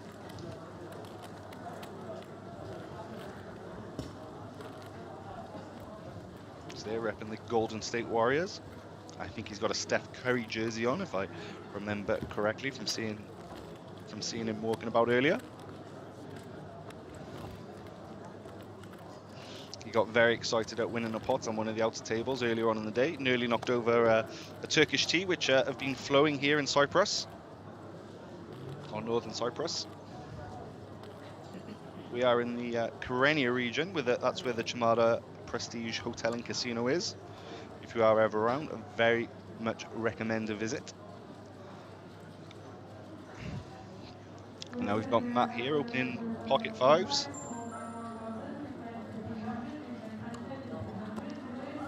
Making it 120,000 to go.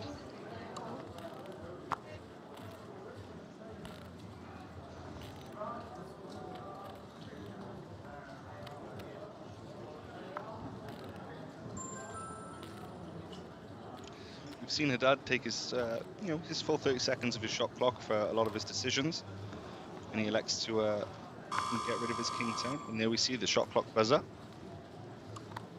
or here the shot clock buzzer rather.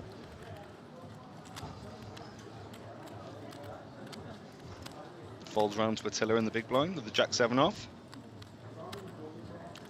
Doesn't look great, but of course I can see the card. We can see the cards, and it's a bit of a flip, and he just gets rid of it.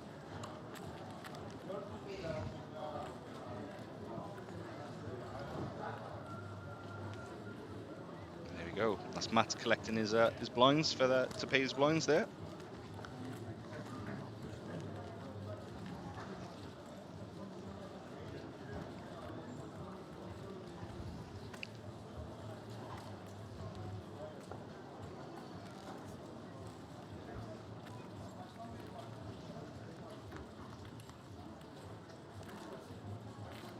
The standard of dealing at the Chamada Hotel has been very, very good as well.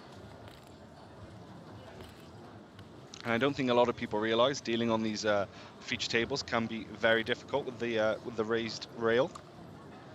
Sometimes prone for cards to be flipping, but that is not the case from what we've seen here today. There you go, the table captain, Joseph Haddad. We don't see what his cards are, but they weren't very good, so he got rid of them.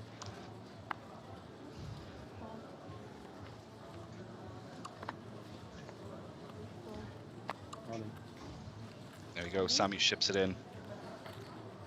Ace 8 on the button, less than 10 bigs.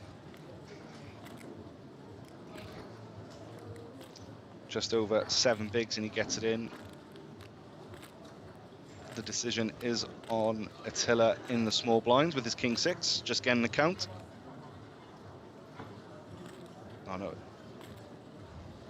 440.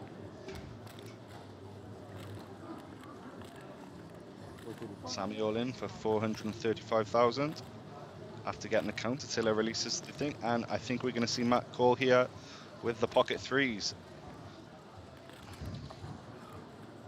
It is for a third of Matt's stack, but with the big blind ante.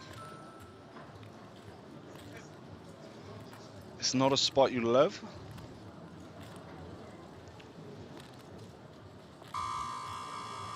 Just thinking it over.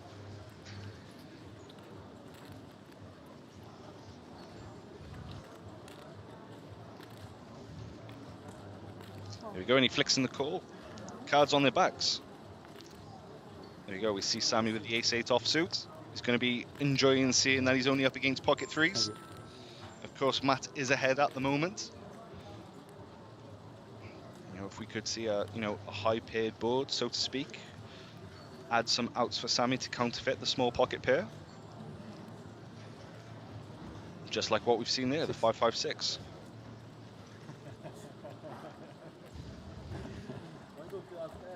No, 6 is good. That's a clean turn for Matt. Sammy at risk here with 21%. Yeah. There's 27 left. Will he be the 27th place finisher here today?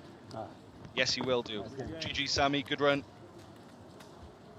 Just unfortunately chose to bluff off a good portion of his stack at the wrong time against Joseph Haddad. And there we see heading to the payout desk, the 27th place finisher, Sami Salah there. Getting a payout of just a little over 8,000, 8,000 and change.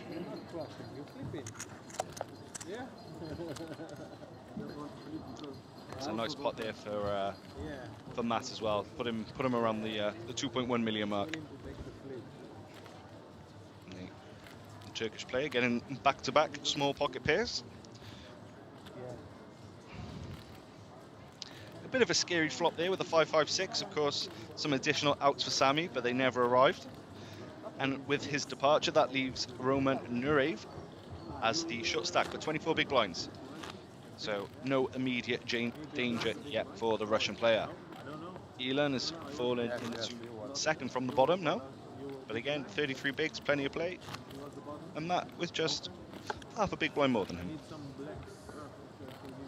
As you can see, there's 3 Turkish players on this table. Joseph Haddad from Lebanon, Ilan Verdnikov from Israeli, and of course Roman from Russia.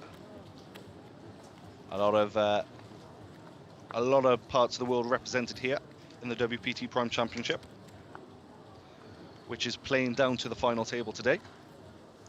26 players left. We're playing to a final table of 9. Plenty of play left in today for those who are enjoying the live stream. Very happy to be along here with you.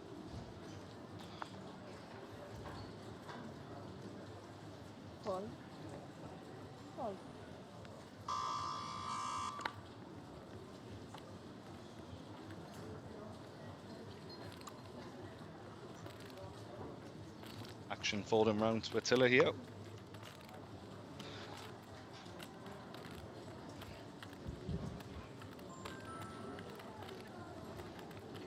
Giving this 8-6 offsuit some thought, but as suspected, it goes into the muck. And a third nice looking hand in a row here for Matt. He had the 5s raised and folded out the table. He just took out Sami Salah with pocket 3s, and now he's looking at 6-5 in the small blind. Very playable. Limps in, and Elan checks his 10-8 offsuit. And Matt continues to run well here, flopping bottom 2 6s and 5s. I don't see him getting much value though against Elan's 10 high. As we see, Elan just has an 8% chance of winning, but of course only we know that. These small blind, big blind confrontations, sparks can ignite. And it looks like we're about to see that. There we go, we see the raise there to 225,000. Elan choosing the wrong time to get out of line. Matt licking his lips. I mentioned just before the break, tournament's sometimes about momentum, and it's all heading Matt's way at the moment. He must be loving life right here.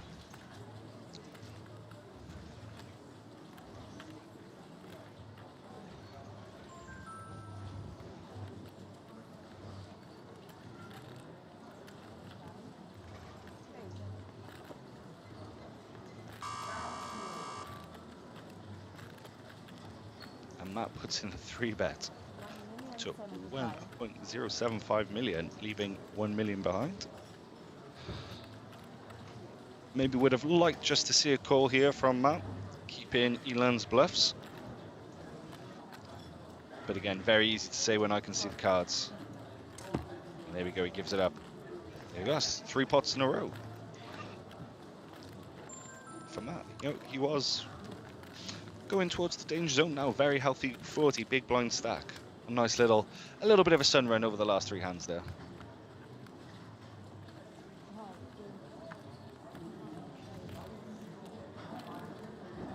So Elan showed great discipline earlier against Matt when he had the ace-10 against Matt's ace-7, which river 2 pair. And Elan, he got away from it on the river to a small bet really, but they chose the 10-8 offsuit that time to get a bit frisky. Of course, Matt with the bottom 2 just wanted, you know, to get some extra value there. Ranges are wide in that small blind, big blind confrontation. Oh, and now we see rockets for the first time in a while.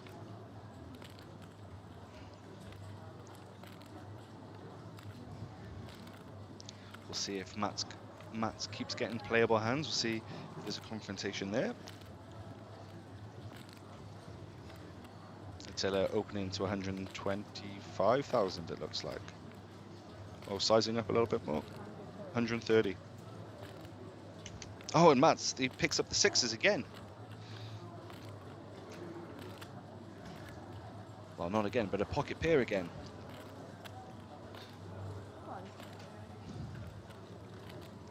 Call in for a bit of set mining. Elan going to get out of the way here with a 4-3.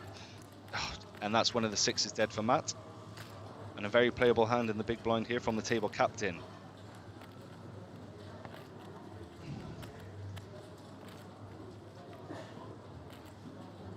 The 2 chip leaders on, well, the 3 big stacks on the table in a confrontation here. Not something you see very often.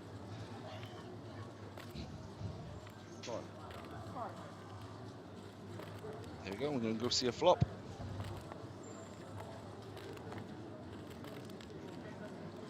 I'm liking the 6-5 here. Until the ace is in the window. Top set for Attila, and I think that's going to be it for this hand. I'm sure Matt would have loved that 9 to be upside down. Of course, if it was, it would have been the last 6 in the deck.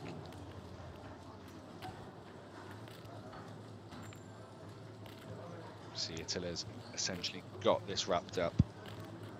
Matt only with some backdoor heart possibilities. Joseph with some backdoor straight possibilities. And Attila with a stone cold nuts as it stands. Multi-way, we don't have to size big. A lot of players tend to fold more multi-way. Just goes for his opening size of 130,000. And I think we're going to see 2 quick folds. Well, we saw 1 quick fold, and of course, Joseph will use his 30 seconds of decision time before he lays it down.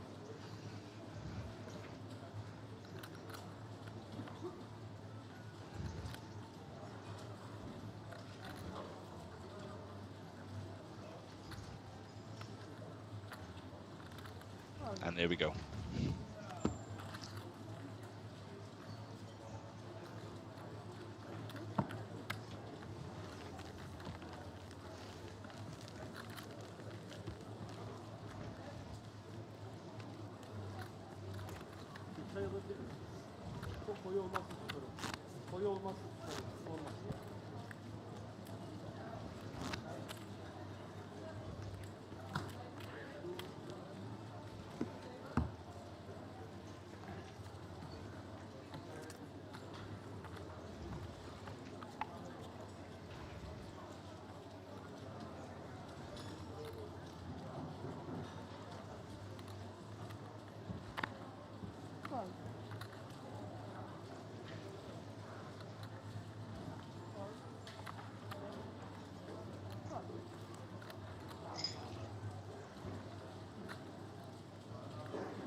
We're going to see here now another battle of the blinds between Joseph Haddad and Gunga in the big blind. Rate 165. Haddad decides to size up in the small blind to almost 3 bigs. Goes with a sizing of 165, and Gunga there with a good 30-ish big blind stack. I think we're going to see him defend here the Queen 8 offsuit.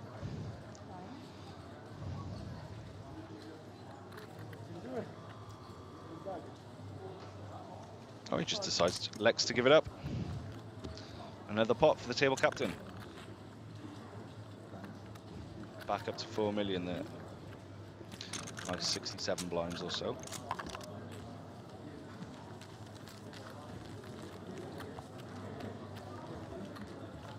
We have Roman, who is our short stack, coming into the big blind now. We'll be paying 120,000 total, split between the big blind and the big blind ante. We are at 30-60k.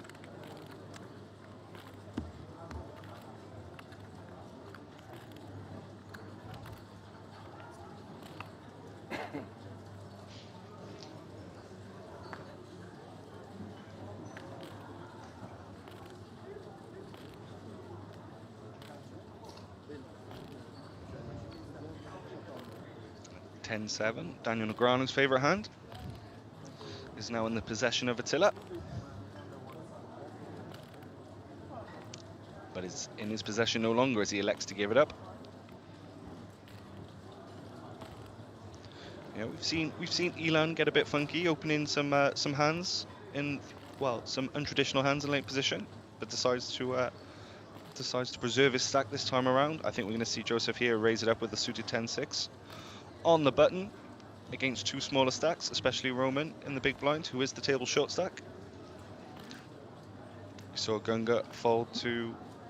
Oh, okay, Joseph just gives it up. We could see a jam here from Gunga. Looking to collect Roman stack. Small blind can jam quite wide, but just decides to elect a call here.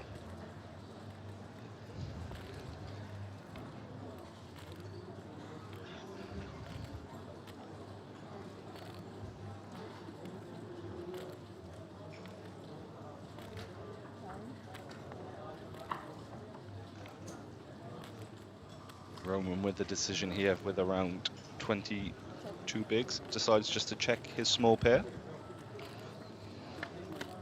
As we see, it's a fair fight there in the equities. And still very much the same. Gunga with the open-ended straight draw, along with his 2 overcards to the pocket fours. Of course, they're not overcards to the board. Roman's still ahead, but he's not going to be liking that flop too much.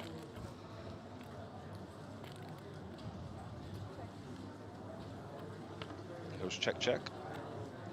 And if Gunga needed any more outs, he's picked up the flush draw now. Although for the first time, well, I suppose for the first time post-flop, Roman has moved ahead in equity percentage.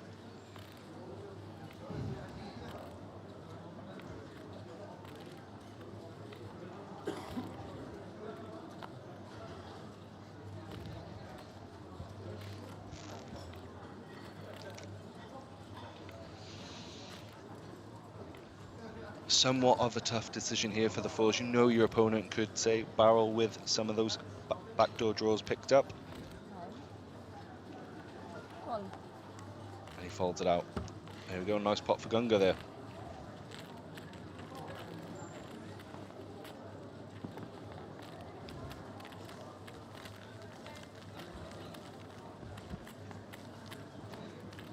Would have been interesting to see how that played hand, how that hand played out had Gunga elected to raise his Jack 10 suited rather than limped. 20 bigs for Roman, awful lot, but possibly getting in with fours there. There is potential.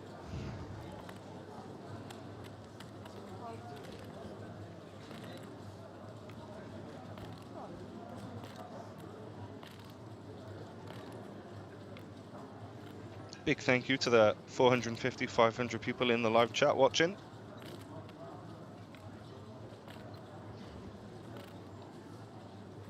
For those watching who aren't already, please subscribe to the World Poker Tour YouTube channel. A lot of great content around the clock.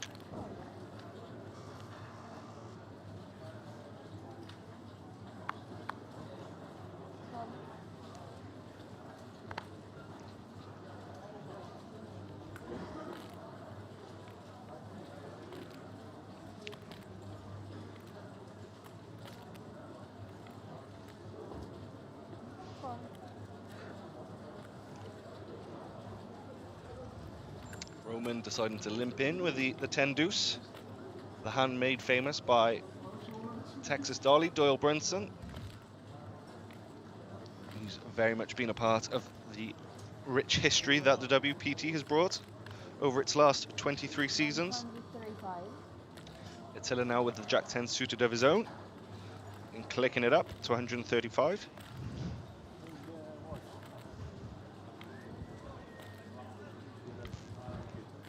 Why? You're late? What happened? Why are you So for those just joining us, as you can see here, we're 1,391 entries in this WPT Prime Cyprus Championship event. The second edition here in Chamada, the first which ran in November, won by Tudor Puris. We've seen a fair bit of interest, or increased interest this time. That field a few months ago just passed the 1,200 mark, and here today, well, over the last week, we neared 1,400 with 1391. Total prize pool of $1,349,270. And again, we're playing for 190k plus a 10k WPT World Championship ticket, and of course the stunning WPT Prime trophy would look lovely on anybody's mantelpiece.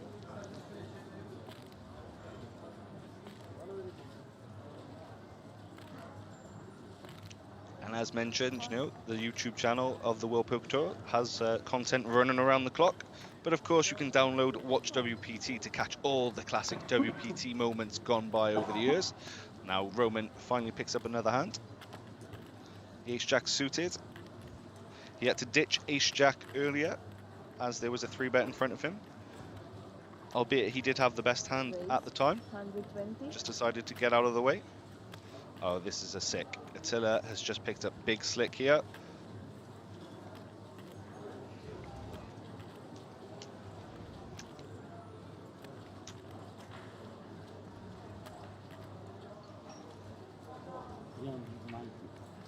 is 390. Call. 390. 390. Just gonna let the players do the talking here.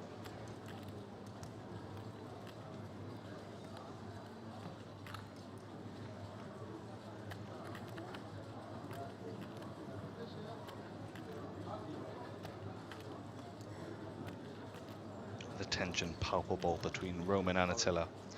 And we see the jam, and we're going to see the snap call. Just one double check first. I suppose Attila has been asking for a count when people have been jamming, but of course he's never really folding here. Not for 21 bigs. But he doesn't seem to like it too much. But he doesn't know he is the huge 68% favorite. There we go, we hear the word call. Call. Showdown. I think Roman's going to be a bit surprised there to see Ace King. Yeah.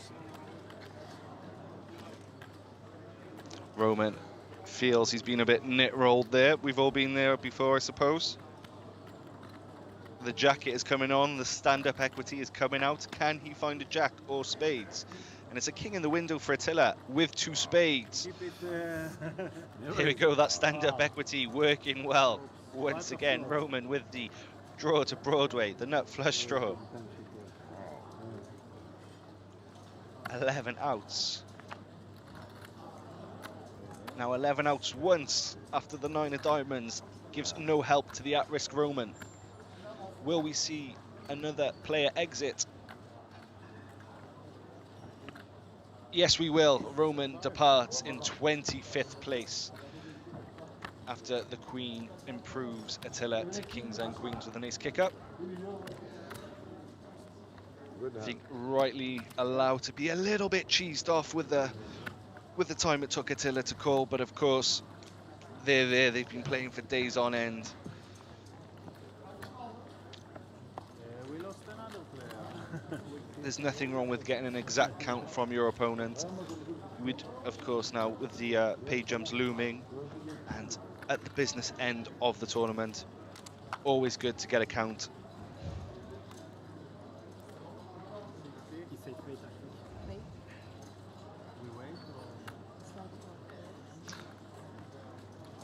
So that was our 25th place finisher.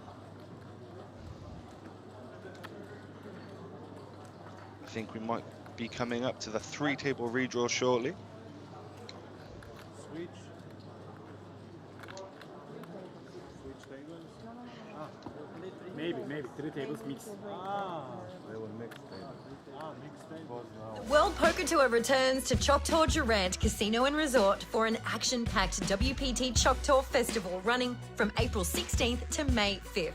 With over 30 events on the schedule, the highlight of the festival is the televised $3,800 WPT Choctaw Championship featuring a $2 million guarantee beginning May 1st. Last season, we saw James Mackey outlast the competition to take home just over $360,000, claiming his second WPT Choctaw Championship title. With $2 million guaranteed, the Sexton Cup on the line, and the cameras rolling, Choctaw Durant is the place to play this spring. For the full schedule, preferred rates, and all the details, visit WPT.com. We'll see you there.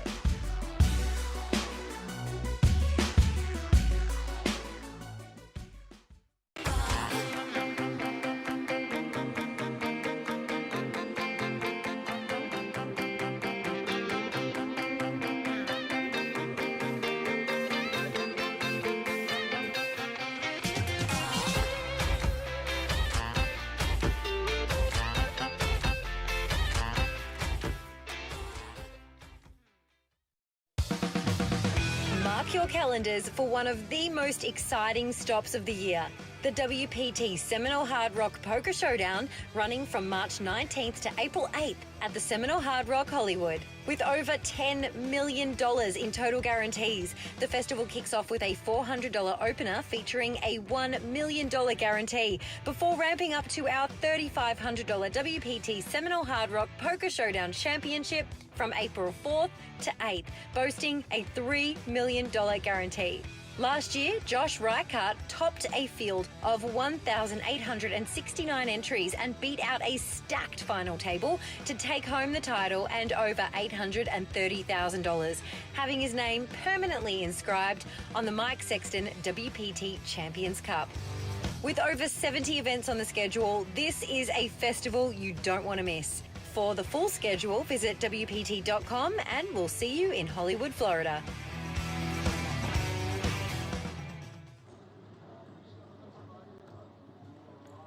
Leonard with the ace queen of diamonds now on the cutoff here. Move his stack in under 20 blinds. And behind him on the button, Dan has ace queen and a close decision to be made. And with Omar opening under the gun and still to act, I'm not sure what the right decision is here for Dan. Not only are you not in tremendous shape against Leonard's shoving range, but you also have to be concerned that Omar could reshove pre-flop and you're forced to fold a quarter of your stack.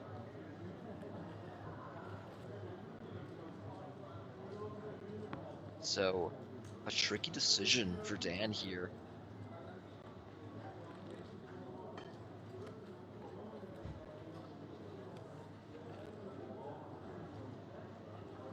He will make this call though.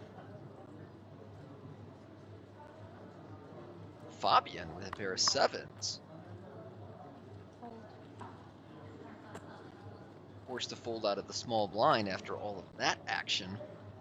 Zelikbus, of course, in big blind will not come along.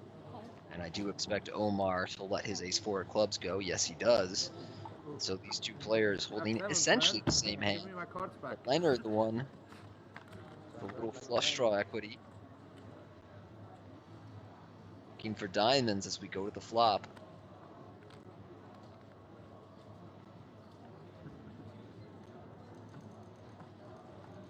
There is one there. There's also two hearts, and so both players with backdoor draws, but the 8 of clubs will ensure that we see a chop pot here.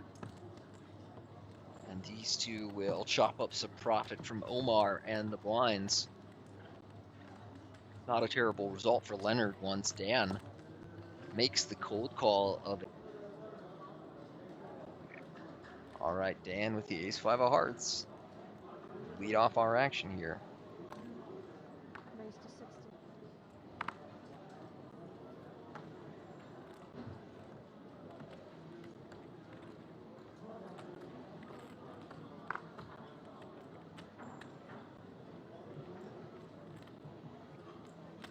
Fabian with ace-king right behind. Takes a 3-bet up to 175.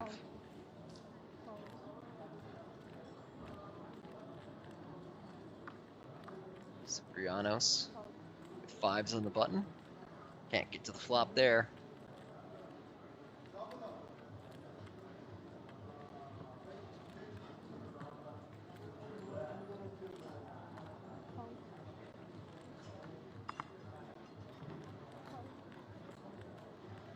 Same for Leonard's queen-9 of spades. Now Dan does have a hand that at these stack depths actually likes to do a fair bit of 4-betting as a bluff. Some merit to calling as well. Of course, all of this depends on what you think of Fabian's style as a player. But yes, he is going to make the 4-bet. Tremendous play from Dan here. Maybe 2.1 at most. I'm not sure it'll work out considering he's run into an ace-king from Fabian. But when you're in Fabian's shoes, 5-bet jamming for 70 blinds at this stage of the tournament does not feel good. And yet I do think it's probably the best play available to him. Especially against Dan, who has shown a tendency towards a lot of a pre-flop aggression with his 3-bets.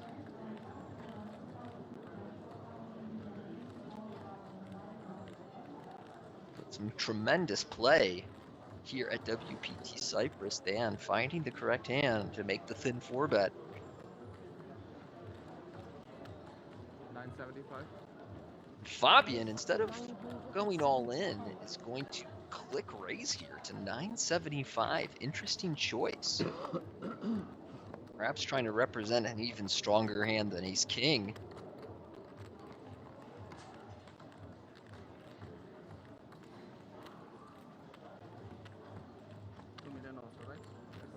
Little bit. Now, I expect that is the end of Dan's adventure in this hand, but perhaps he believes that Fabian made this raise size because he's leaving himself room to fold. I just don't know. We're in uncharted waters here when it goes 5-bet, 6-bet.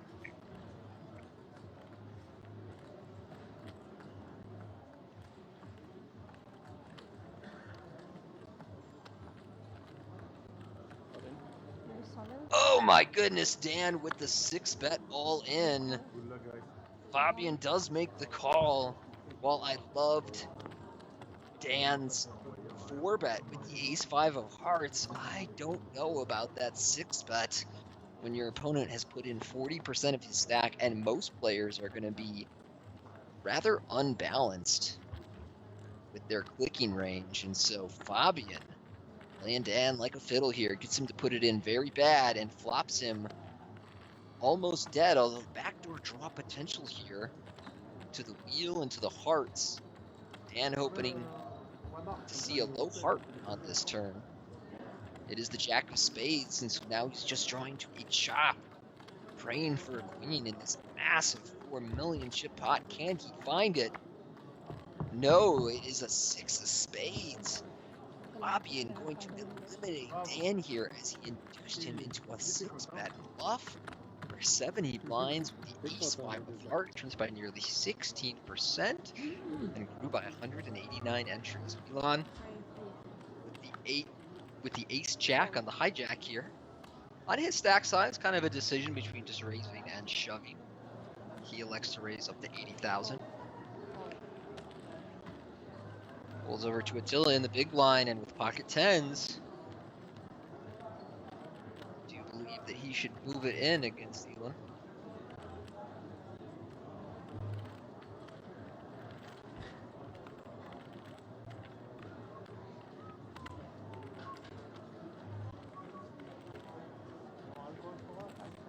We need drinks. All in. And he is going to move all in. Difficult decision here with the ace-jack. Certainly ace-queen worth the call. Ace-jack, I believe the decision hand. Ace-10 a clear fold. What will he do?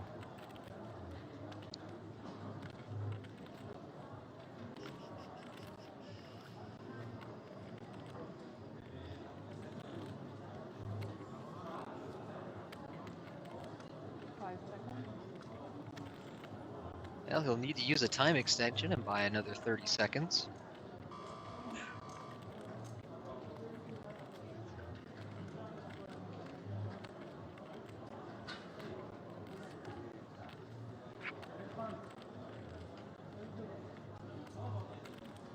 Since this is the first hand of our streaming this table, we don't know anything about the dynamic or history between these players, or what anyone thinks of Attila.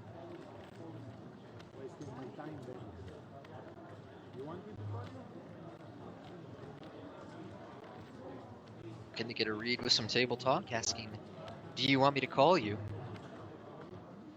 Say, let's go. Ooh, Good luck. he is going to make the call. Thank you. I think you'll be relieved by the results to see he's flipping, which really don't want, of course, is to be dominated. Classic. Classic. Considering the price that Philip was getting, I believe that is the correct call if he could see the cards. The tens, as we see, though, a solid favorite headed to the flop. Good luck, guys. Thank you. I imagine a little bit bigger favorite than usual because an ace or a jack was folded. But an ace on the window, along with a jack, delivers top two pair. But the tens holding the only club in this hand, as we see, still has 40% equity, looking for a 10 or a club. Four spades, scary when it first turns over. Deuce of hearts, 3 of hearts, diamond. Now Attila Gotta have hearts. with a 3-to-1 shot on this river. Can he get it? No, 8 of spades. It does run out black. Survive. Dylan with the flopped top two wins this crucial coin flip for his tournament life. That's not fair. Nice hand. Classic. Up, winning his way into live WPT events and cashed 4 events on the WPT last year. There's no purchase necessary, so play the Sun Run Bounty Tournament on Club WPT, and if Josh cashes live this season, we will double your payout. Sign up today and win with Josh on clubwpt.com. Use code SUNRUN. Action folds around to our blinds once more. Attila now with a suited queen.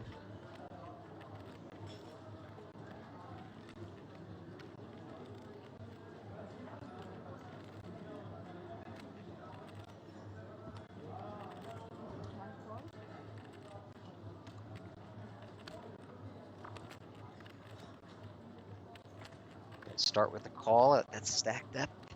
No suited hands for calling out of the small blind.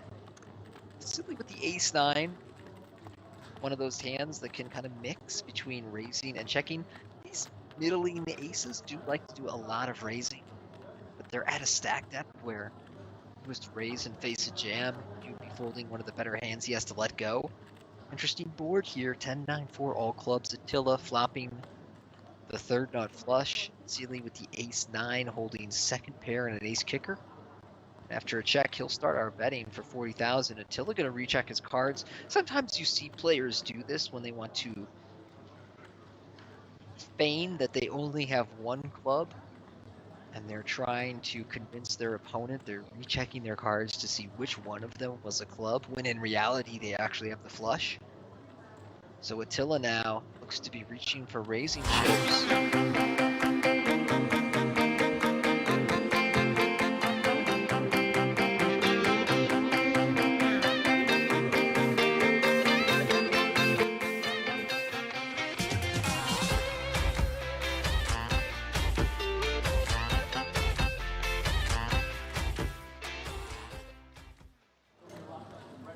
And welcome back to this WPT Prime Cyprus Championship live stream here at the Chamada Prestige Hotel and Spa.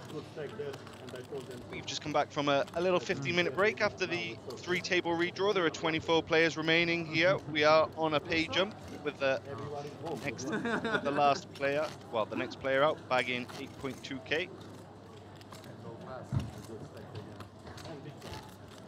We are playing to the final table of 9. And as we see, we've got a new feature table here. We've got Attila, who was just on the table. Fabian Rowley, an esteemed French pro. 55 bigs coming in second. Andres Tamazu, Gunga Halil. Okay, so it's who was also a part of the feature table before the break. Sinan Unlu, Johan Rene, Marek Bartoszewicz, and Andriy Brazda. And again, apologies if there are any mispronunciations of those names. We've got Andre as the short stack on this table with 905,000, 15 big blinds, somewhat in the danger zone. Marek, 5 big blinds above. And then Johan and Sinu, both in the 22 mark. Gunga, 37. Andreas, 48. Fabian, 55. And Attila, a table captain, 82 big blinds there. Took out Rona in 25th place there with the ace-king against ace-jack. He did have to fade a lot of outs. He flopped top pair, but Ronan with the ace-jack of spades. Flopped the Broadway draw with a nut flush draw. But some could say too many outs with a brick turn and a brick river. For those just joining, although we won't find out who the winner is tomorrow, the winner will receive $190,000 US plus a $10,000 ticket to the WPT World Championship event. A brilliant tournament that I got to be a part of, so to speak, in December just gone. Was there for Poker News, reporting some of the fantastic tournaments that were going on there as well. The $5 million free roll was a real highlight, and of course, who could forget the magician walking away with a golden McLaren worth $240,000.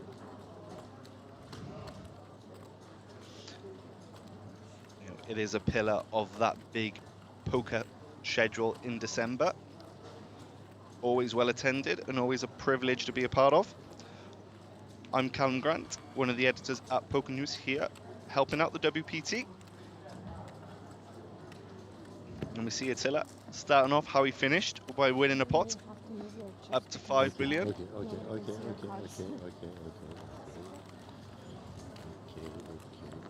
They just can't see your cards.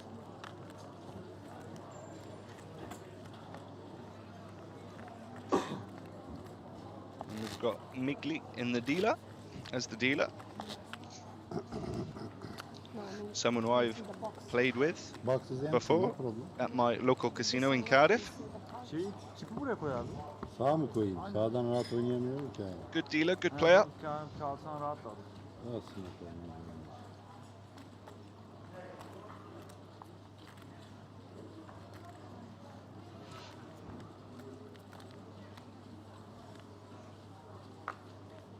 Shout out to all the dealers here at Chamada. Done a wonderful job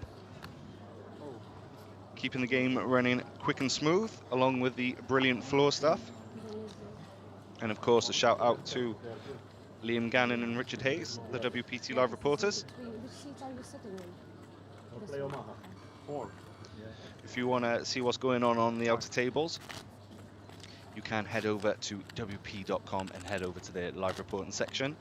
There's the WPT Prime Cyprus coverage, along with WPT Thunder Valley.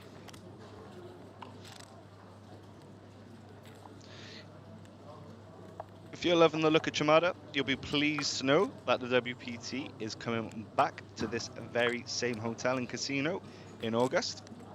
You can use WPT Global Passport dollars to play some events. So if you've got any of those lingering about, feel free.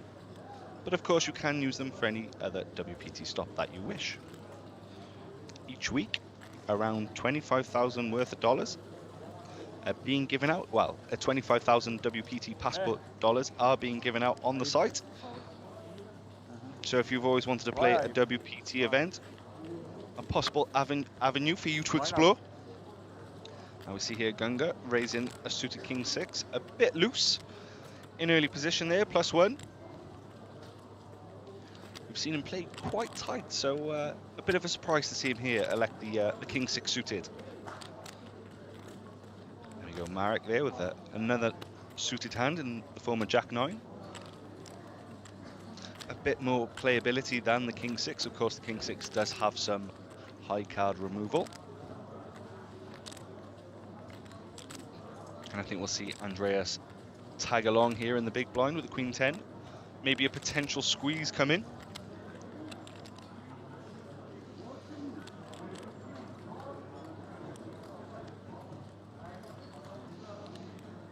Of course, in some of these situations, we do prefer to 3-bet our offsuit hands. They do have less playability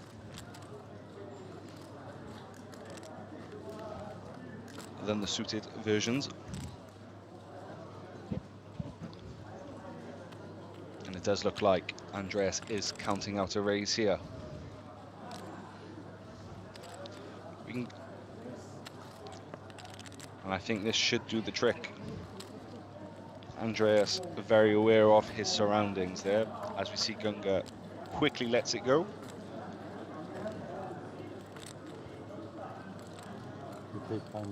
Some nice size there for 450.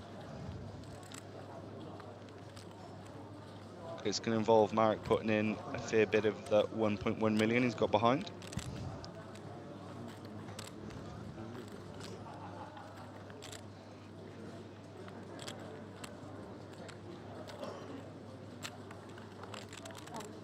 And there we go. Nice pot there for Andreas. Nice squeeze. GG, sir. Well played.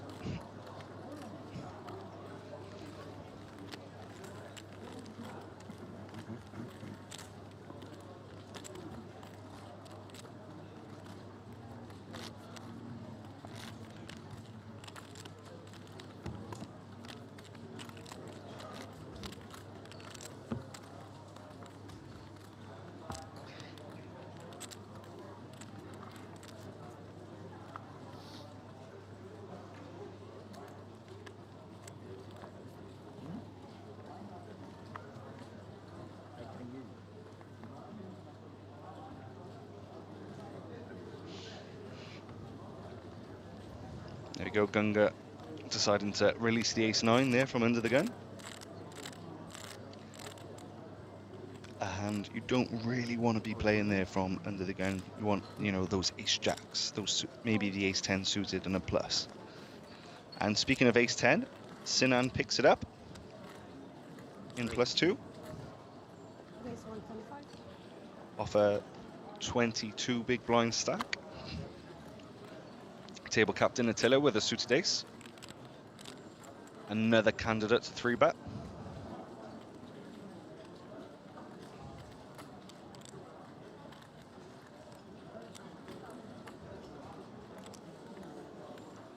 But he decides to get rid this time. Marek peels the 7s. And with less than 20 bigs,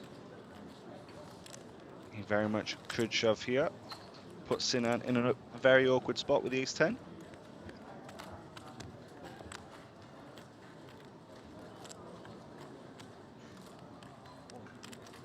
Oh, but he gets rid of it.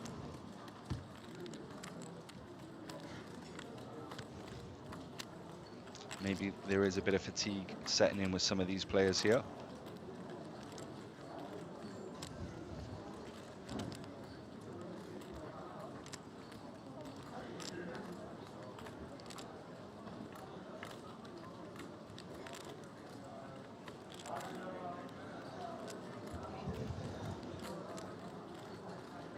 Andreas, who just picked up a pot with his squeeze with the Queen-10 offsuit.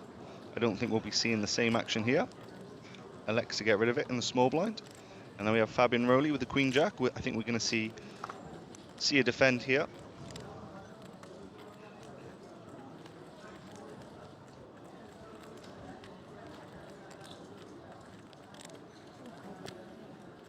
And that we do. Bit of a fair fight here. A 60-40. And Sinan's ace high remaining best on the 9 deuce deuce flop rainbow. Fabian only really with any backdoor straight draws, a couple of overs. Of course, Sinan, not much going on for him other than his ace high.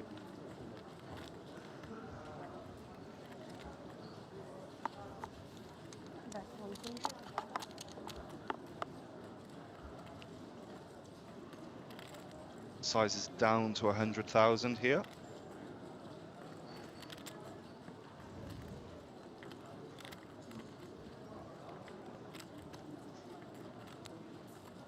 And Rowley gives it up. Sinan up to 1.6k. Each pot, as the time passes, gets more crucial as stacks get shallower.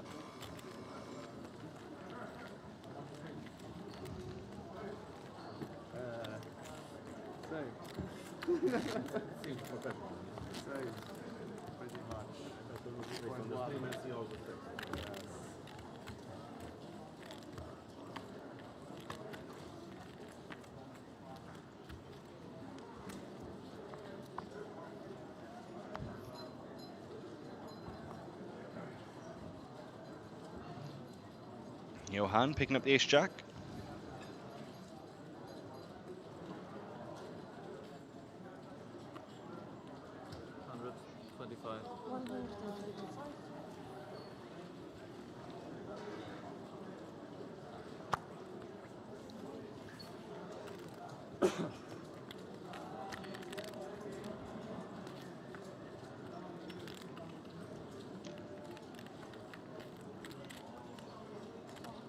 Mark, who folded the sevens to a raise the previous hand, gives it up a very much a worse hand this time around. Less of a decision, although he is looking pained at the moment. Just time to reset, Mark. Plenty of play left in that stack. Don't you worry just yet. Fabian Rowley, 9-8 offsuit in the small blinds, going to find it into the muck. And Gunga probably going to follow suit with the Queen-4.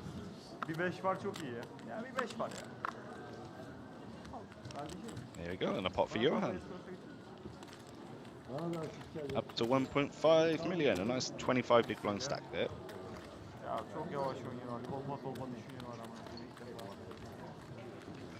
You know, for those who are learning the game, you know, sometimes you feel you hit 25 bigs, you need to get a double up as quick as possible. It's not quite the case. You can choose your spots wisely still, especially in these structures where there are 1 hour blind levels. Of course, Turbo's a little bit different, if that's what you're used to playing at some local establishments that run poker tournaments.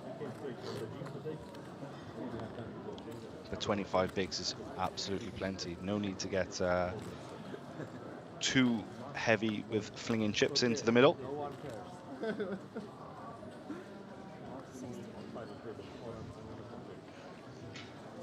Some suited connectors here for Sinan, but he just gets rid of them.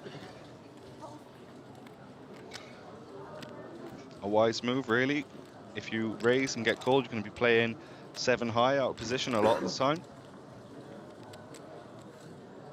Well, all the time near enough, unless it falls round to the blinds.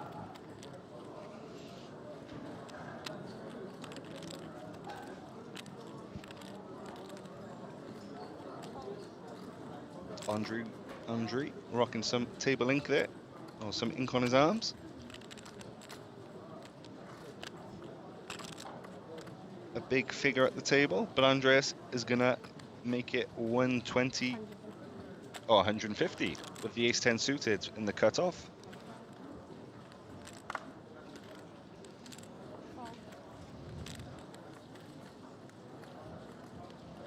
And we're going to see Gunga release his Queen-7 off in a moment. The computer hand, for those who like card nicknames.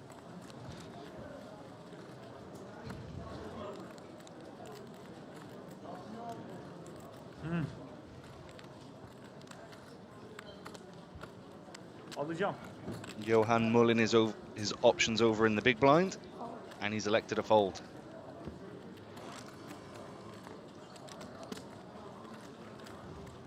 Andreas in cruise control, looks very comfortable at this feature table here at the WPT Prime Championship in Cyprus, hosted by the wonderful Chamada Prestige Hotel and Casino and Spa.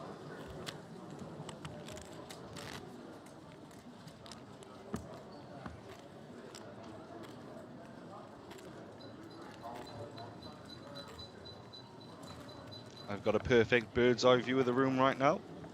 The tables are packed, cash games flowing high, high roller in full swing with over 150 entries. That finishes tomorrow. That was a $2.2K buy-in. I think the likes of Dan Charlton in the mix down there. Tom Middleton, Philip Suki, Reggie Kono, I believe, is in there, the WPT Prime Cambodia champion, who is celebrating that career-defining victory. Is the anniversary of that. It was 2 years ago he won. To the very day. Unfortunately, though, for Kono, there was no chance of being a two-time champion as he busted very early on in day 2. This is a 3-day tournament with a final table being reached today. Winner being crowned tomorrow.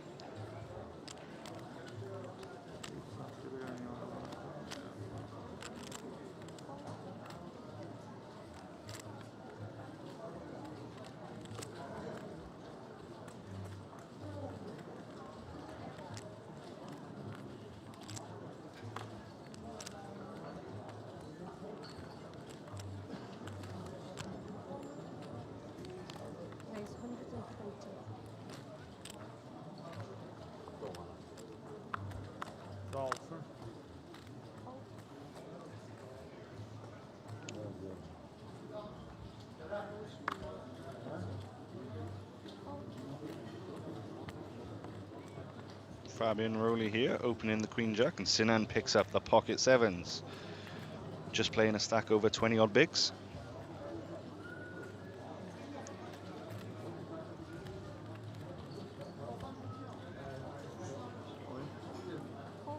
And he rips it in. Sorry, I'm gonna apologize. 1.5 something. We do have a French flag for Fabian Rowley, but for those who know, he is Swiss.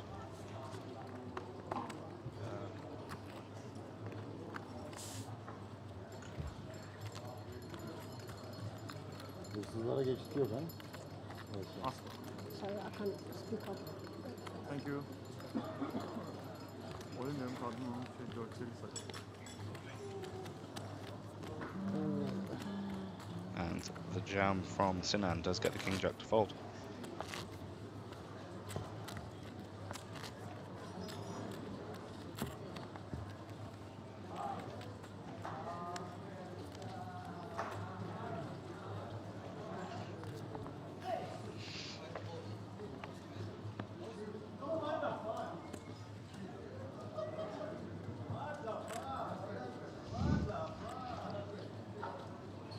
And again, for those just joining, on the mic is Callum Grant from Poker News here, helping out with the WPT, having a blast in North Cyprus. I think we're going to see Andre get in the mix for the first time on this feature table here with the ace-8 suited. I think it's going to be the jam or the fold. Nursing around 12.5 bigs there.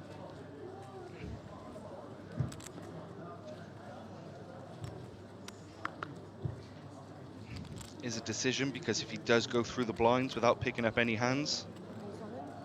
Ah, there we go. He answers my question for me. There he is, all in for 755,000. But yeah, as I was just saying, if he had, you know, elected to fold and gone through the blinds, there he's under a sub 10 big blind stack.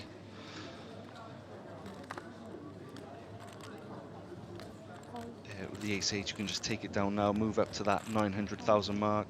Oh, and he's running into it. He's run into it here with Sinan with the dominating ace-queen. Sinan reshoves, and that is bad news for Andre. Attila is going to get out the way here. Cards on their backs. Disaster for Andre. He needs a date with an 8. Otherwise, he's going to have his tail between his legs at the rail.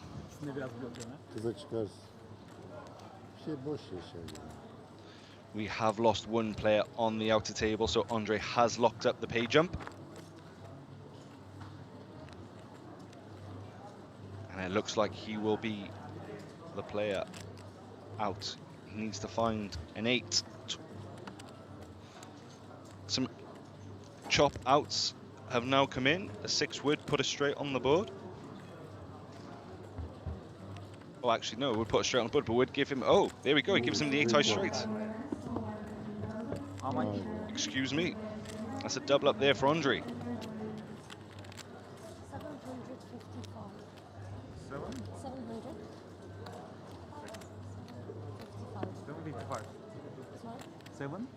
755.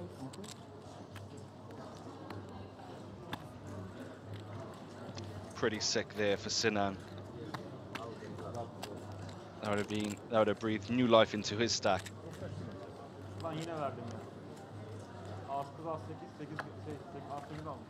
But of course, the cruel nature of poker sometimes finds us all.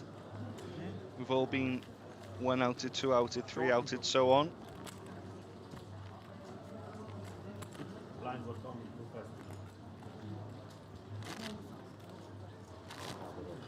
With 23 players remaining, the field have locked up 9,700. The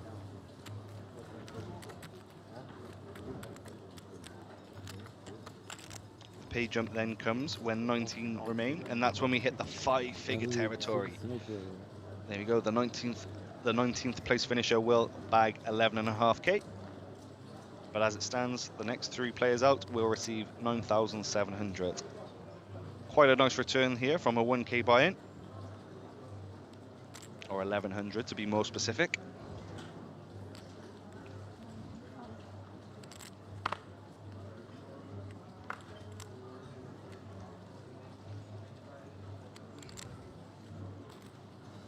Fabian Rowley finding King Jack again, and he's gonna pump it up.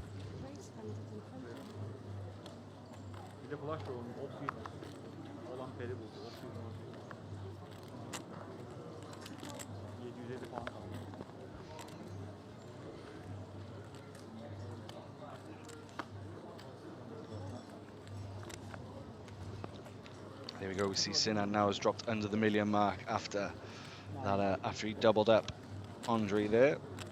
Andre going runner to make a straight with the ace-8.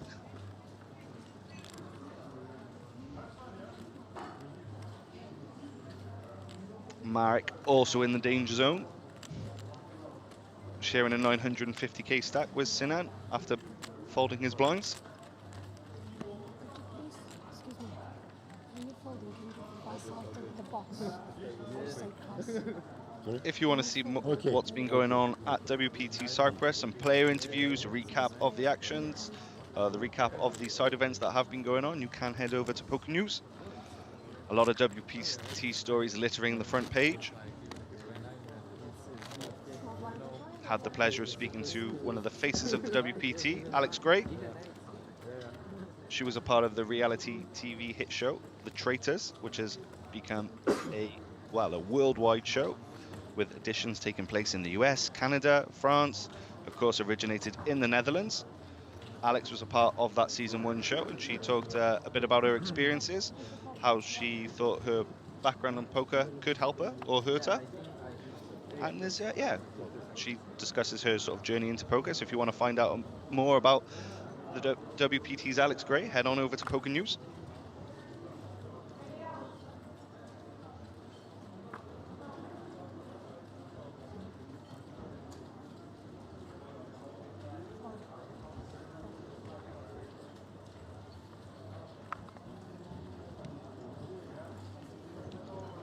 So we are down to the final 23, playing down to the final 9. All in? There we go, Sinan shipping it in with the ace-6 from the cutoff.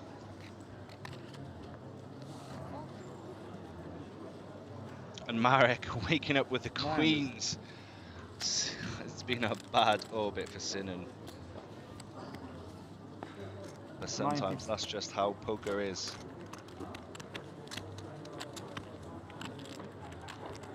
But of course, he'll be praying for the suck out that he just experienced. Or well, was inflicted with.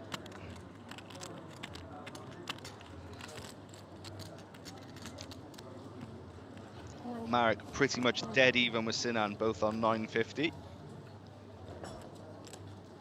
Andre in the big blind will cover. Oh, there we go. And we see one of the aces is dead for Sinan, so he will only have 2 immediate outs. Marek nearly just flat calling, but of course a flat call would have meant he was all in anyway.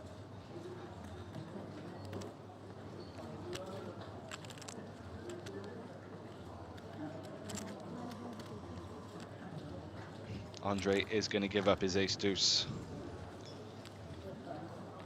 And the cards will be on his back. Sinan will be a little bit sick to see this. Marek waking up with the queens. Sinan, who feels he should probably be on a stack of around 2 million, is now all in and a dog with 2 immediate outs.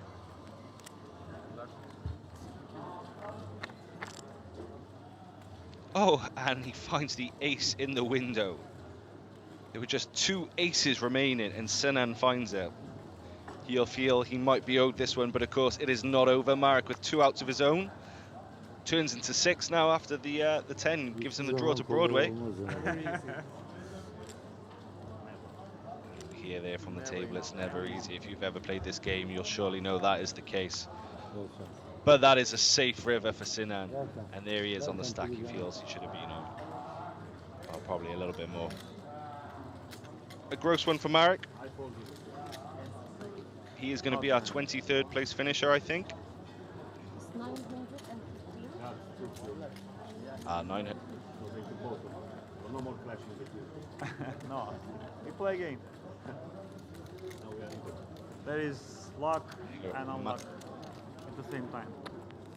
If I don't lose the pot, I wouldn't jam this one, so... You can be stupid and luck. Better lucky than good. Banter on the table.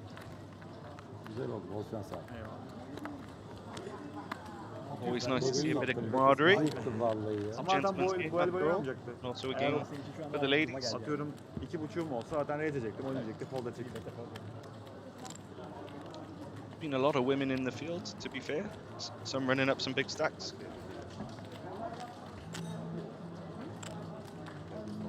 Always good to see poker well represented.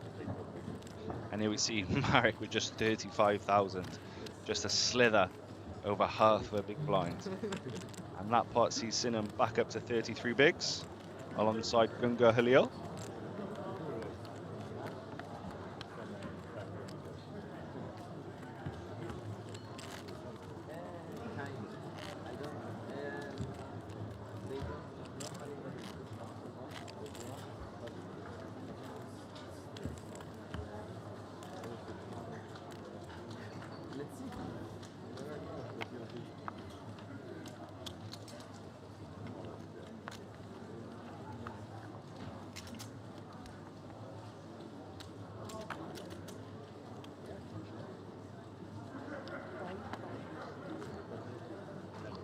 It is very likely that we will see another all-in and call. Some more cards up action with Marek just on 35,000 after Sunan found the 2-outer.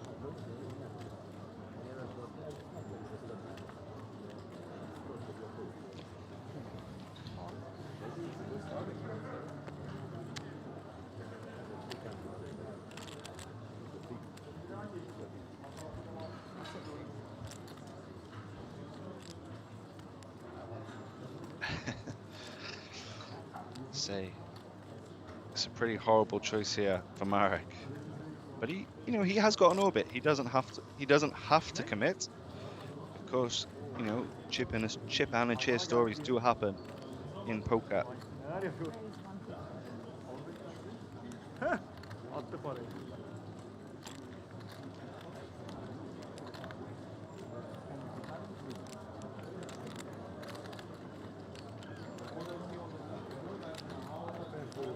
We see Andre making it 150 in the small blind with a queen jack offsuit. Andreas tagging along with a very nice looking 9-8 suited. An open ender for Andre, a gut shot for Andreas. Enough to keep both players interested in the pot, I would assume.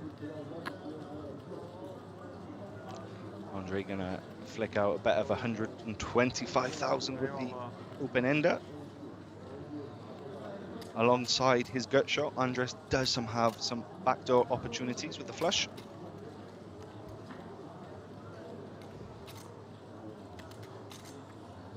And he's going to click it up to 325,000. Getting aggressive there.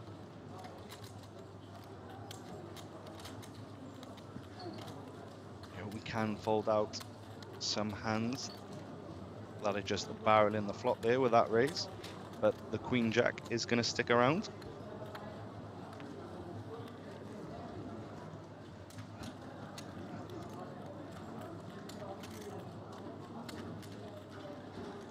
We see the turn pair the board with another 10.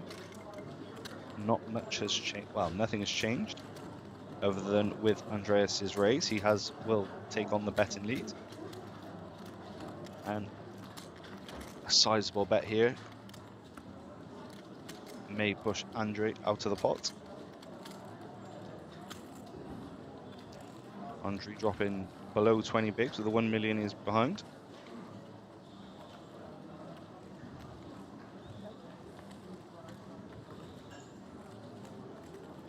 And there we go, Andreas goes for it all, 9 high.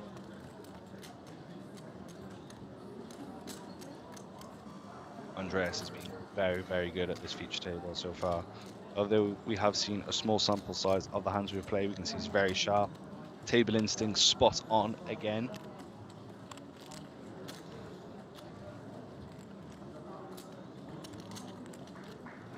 Andre's obviously thinking he's going to be well behind here, but as we can see, his queen highs are good enough to take the pot if you were to call. But with just an open ender, ICM considerations,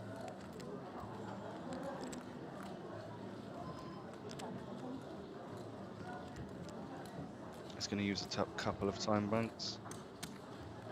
I must say, I'm not familiar with Andre, so I'm not quite sure whether he will get it in here. I'm not familiar with his play.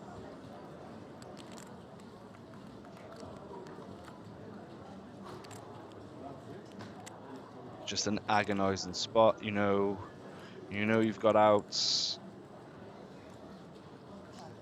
You could feel the temptation, but he shows a bit of discipline and Andre lays it down. Well played by Andreas.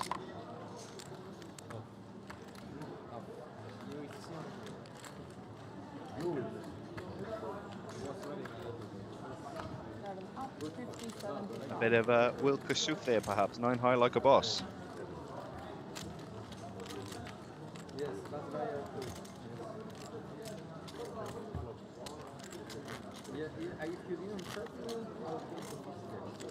Buradan Amerika mı abi? Gideceğim ben. Gideceğim bu arada. 10 gündür buradayım. Eve gitmek istiyorum. Çocuğu görmedik. Hanım da yok. Hanım çocuk normal bana deyip gelirlerdi de kısa geleceğimi düşünmüştüm ben. Uzadı. Al dayı. Normalde 5 günlüğüne diye geldim. 15 gün oldu. Bir de oraya gidemem yani.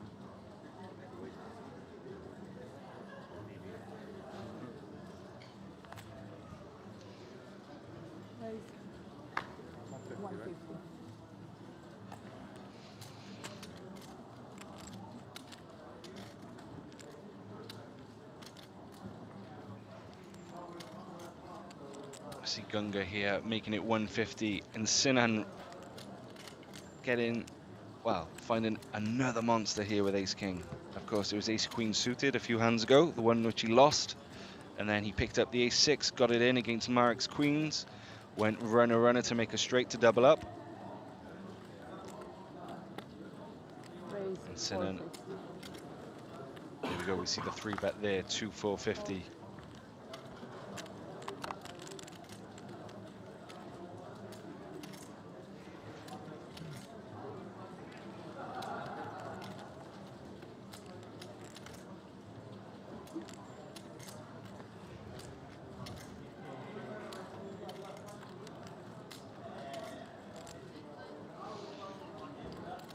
Andre just taking in his surroundings before getting rid of his Queen 7 suited.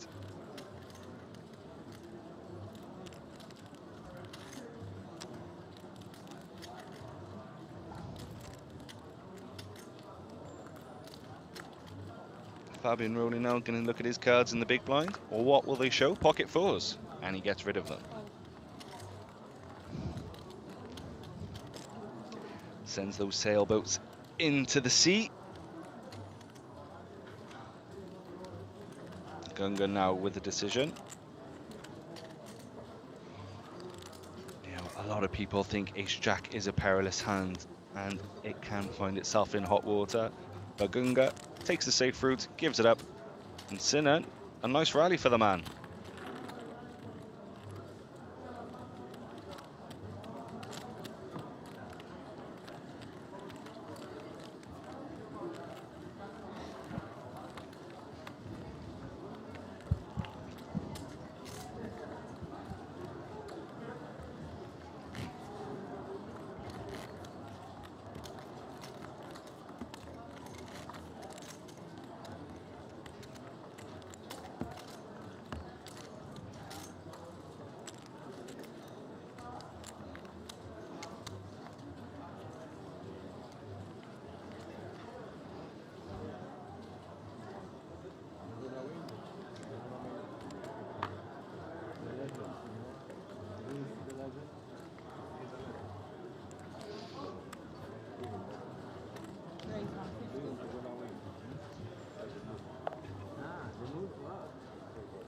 There we go, pocket sevens for Johan, and a big slick rears its head again.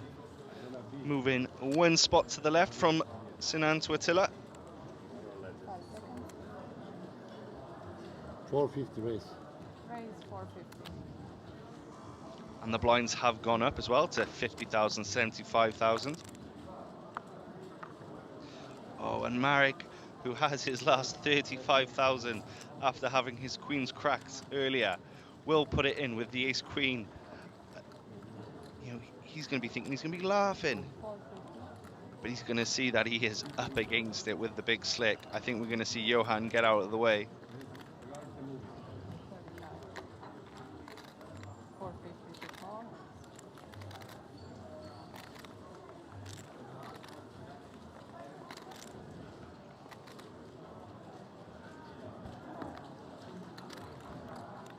It has been a rough ride for Marek since he's been on this feature table after the 3-table redraw.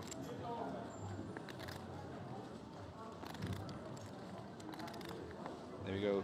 Let's see what Johan does here with the pocket sevens. And he just gets rid of it. The best hand folds, but of course would need to fade a lot. Don't really want to just be calling there with the sevens. Okay. There's going to be a lot of flops that you don't like to see. So we go, cards on their back. Opportunity here for Marek. to well, to go from 35,000 to 250,000. You put 125 into middle, but you shouldn't put. Put only that much. 150. Put here 150. Put the 150 Attila here, gonna be yeah, taking- open, then we will let. How much? O kadar alacak sadece, kalanı burası. Going to be taking some of Johan's arrays because, of course, Marek cannot get all of that. Geçse bile seni. Oh, queen in the window. No, not. King. Has Marek fortunes changed? Always behind. Good luck. And now he picks up the diamonds as well. Just for good measure, a king and only a king will give Attila the check mark. 3 outs once. 115. And there we go. Marek makes the nut Give him flush. 115 from here. Sen de oraya 35 vereceksin ama. Ha? Oraya Aynen. 35 verecek. 35 doğru. 35. A huge hand Give for him 80. Marek, who has had 1 foot out of the door with 35,000. Is now on that 215 80 to mark. him, rest of pot. Admittedly, to go from half a big blind to 3 big blinds doesn't feel like much, Take a. Al abi. but of course, Marek will still Bravo, be man. delighted to still be in the mix. 5000 çıkıyor 5'e kattı. Ante var ya. Orada Big Blind'de de miss oldu ya. Big Blind'de o aldı. Yanlış yaptık. Big Blind'de ortaya attı. Niye? 75'in Big Blind'de ortaya attı. Yanlış yaptı.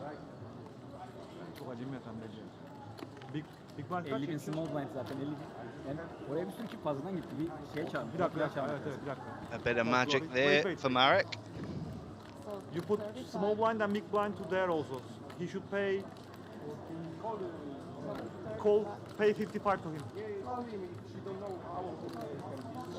How much we have? Some disagreements of how much chips Marek should have. Full big blind entry, 70 plus 75, 145. 35 Plus 35 here, 145. 180. Yeah. 180 and small blind. Small blind is. No, it's 50. No, it's The graphics told us it was 250.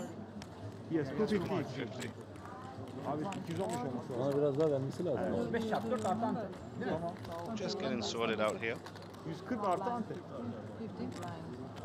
Siz 215, kafasını he should have karıştırdınız. 215. Yok abi kıza ben It was a bakmam. big blind between friends, eh? Obviously a lot to these players. And 450 will re-raise and 35,000 more. So what is your time? 35 times Plus ante. 4 plus ante. 215. 35 two times? Yeah. He should have 215. 35 times 4 plus. There were 4 players who will be Tamam blind abi. and 35 blind, big blind. Kendi parası 4. Big blind nasıl alıyor abi? Adam o kadar şey yok. plus ante Big blind'den de 35 aldı. 35. But he cannot qualify. 175. He cannot qualify for big blind. Small blind. Small blind. As Anka says in the I'll live chat, explain should you. be 75 plus 35 plus 35. Wait, Say 75 plus 5 plus 35. wait, Alex. 150, 450, and he goes all in for 35. So Anka says that adds up So- to 250 with that Small and math big math, and anti correct? and 35. All 5. Small blind, big blind. 35. 1, 2, 3. Plus the ante's 4, 5, Plus ante. 6. Is he No, under no, 6? no, no, no. No, good. Small blind. Big blind. 3. Tournament director there, 3 bet. Yes. Ante. 5. His explaining the 35. math. Yes. 6. Yeah. 6 times. 6 times 35. Yes. Oh, full empty. Yeah. Ante ante. full ante or on Oh no, sorry, full empty. Sorry. Okay, 5 times 5 35. plus ante. 5 times 35. We're gonna have 160. Plus 75. 175. Right? 175 plus full anti. Full empty 75. Yeah, so it's 225.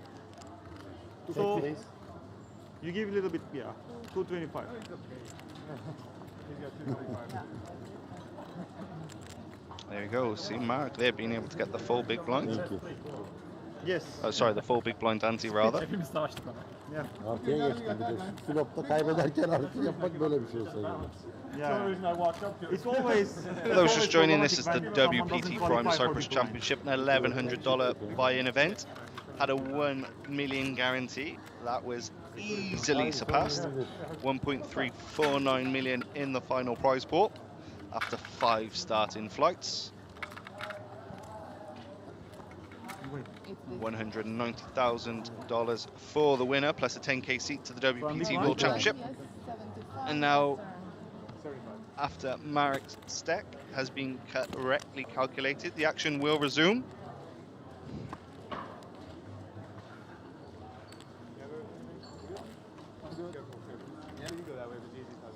Him going from 35,000 to 250. For those unsure what just went on,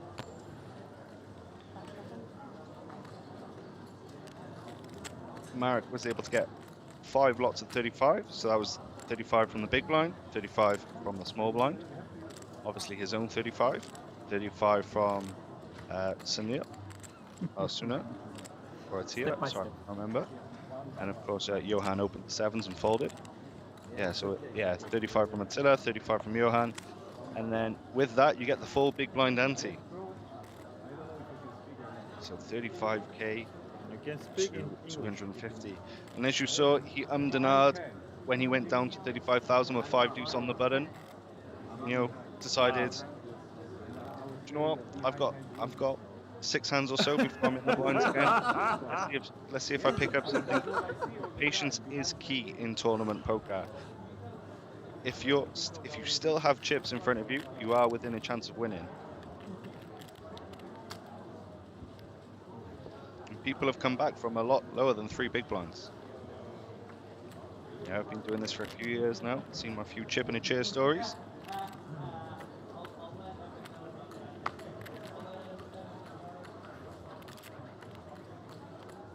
Marek, though, obviously will have a decision in the next couple of hands.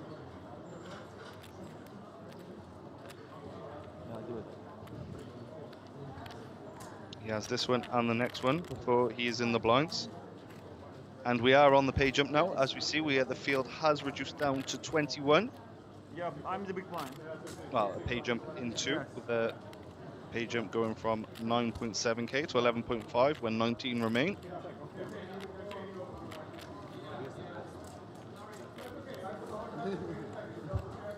Some time bank strategy being implemented from Marek.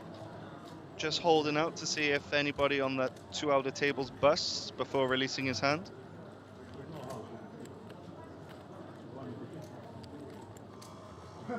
This is where studying those short stack pre-flop range charts really come into play, especially when it's near the pay jump. You know, 3 bigs.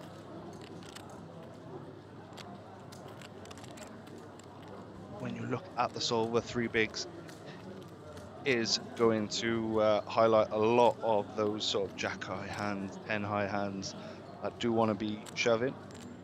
But when it does come to the ICM, it's not something I'm not too much study in. So jack 7 may be a fold there.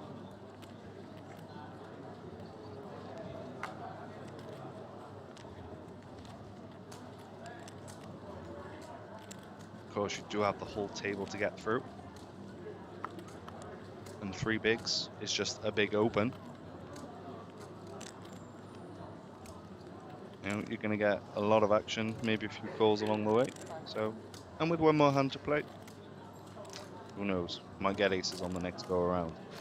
There you go. We see Andres raising the Robbie, the Jack 4, 200,000, and Gunga is with King 10 suited. Just a little over 20 bigs.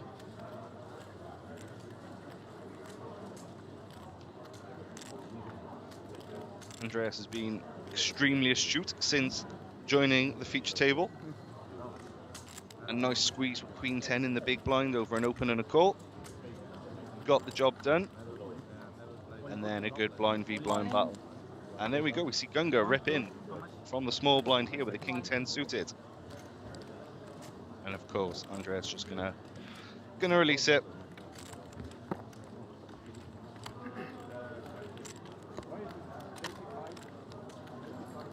Good awareness there from Gunga, knowing Andreas in a later position could be opening quite wide.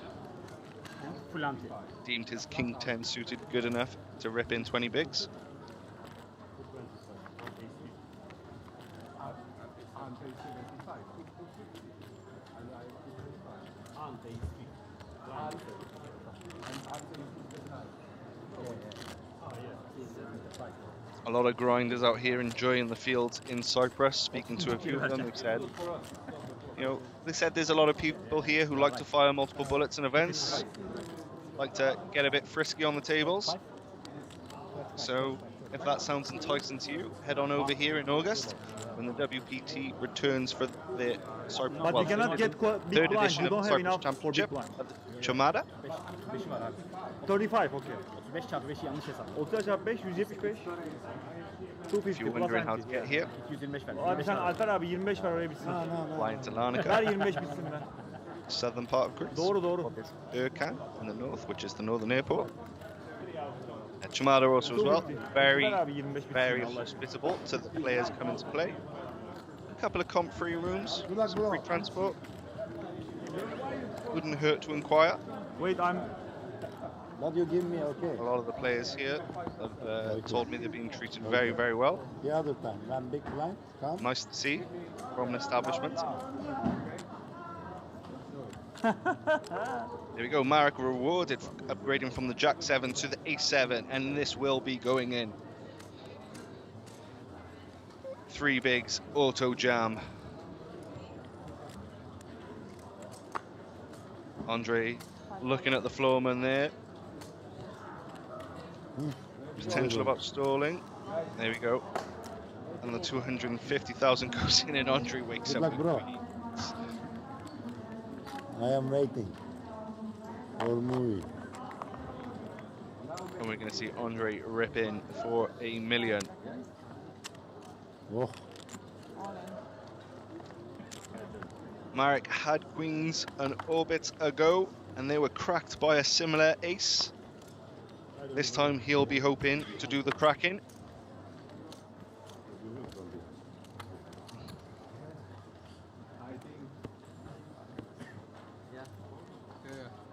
Seen a lot of all-in calls, plenty of action on this feature table. They are open their cards and then it's all in. Do see the Slowly, slowly. cards. Players a bit reluctant to turn over their hands.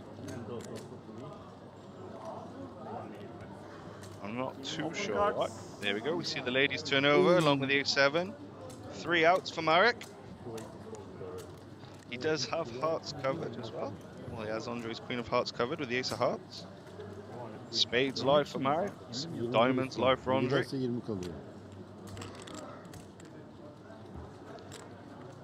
Marek will win this. Just a little bit over 1 in 3. He finds the 7. Sees his outs go from 3 to 5. 20%. The 3 of hearts, no help whatsoever.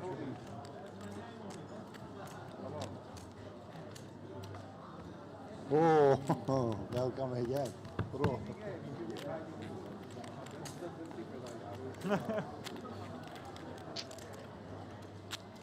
there we go. Ace on the river to save Marek once again.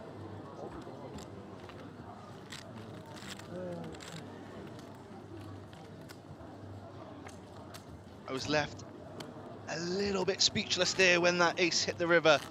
Couldn't quite believe it myself. Marek from 35k now up to, wow, a stack of, it's got to be around 10 bigs, right? I like too much. There we go, a chip and a chair story developing on this feature table. Queen's just no good for anybody.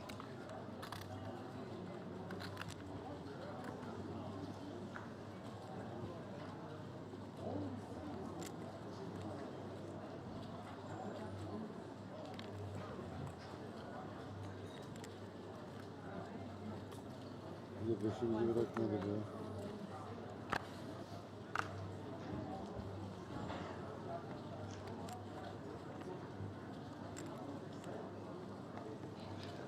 Marek with a little grin to himself there. Can't quite believe what's gone on over the last few hands for him. There you go. We see Andreas raising the Jack-8 suited.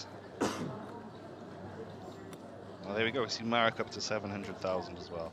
9 big blinds. Not bad from half a big blind just a couple of hands ago.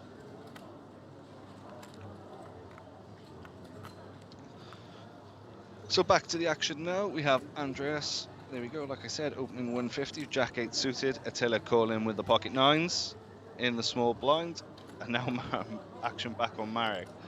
You know, that 700 stack already cut down to 550 should he fold here.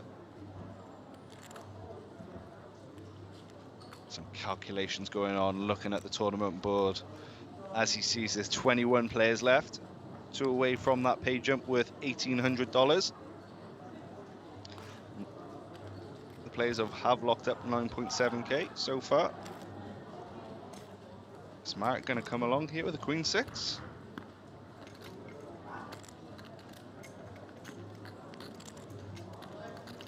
He looks pained.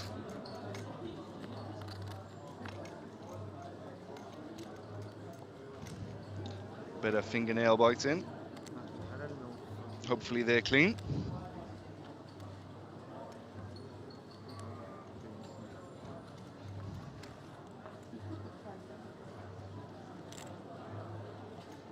Man, look at your cards carefully.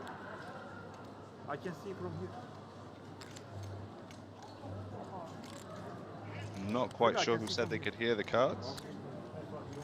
Who could see the cards? But Marek, there you go, he comes along. Yeah, he's trying to fall, but what the fuck is like looking like careful with him that he's good for Oof. We see Attila flop middle set. Andreas has got the gutty. And not a lot of love there for Marek, less than 1% to win the pot.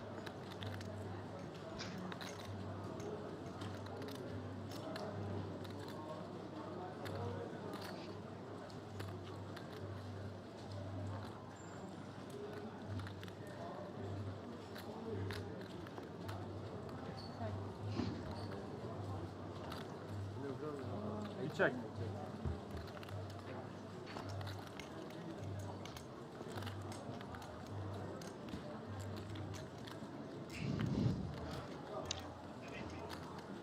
There we go. Attila locks up the hand with a full house here. 9's full of 7s. Andreas, though, may be enticed now as his gut shot also picked up a flush draw. After it checked round on the flop.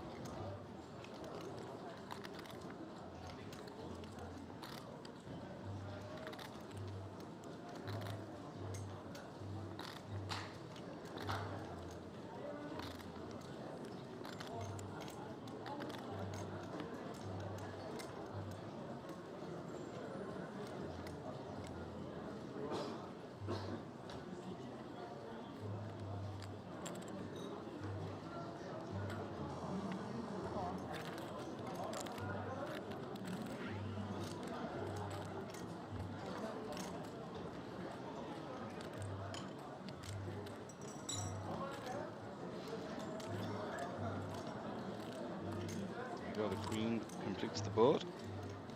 Andreas will be very relieved that his 10 or diamond did not come in. Could have been some fireworks had it arrived.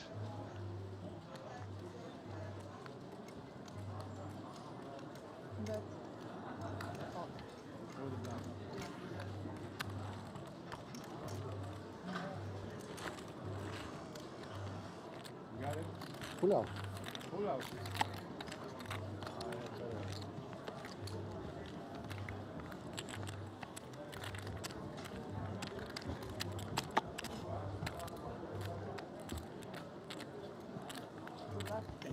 Sorry for the situation. It's okay. Hello, everyone.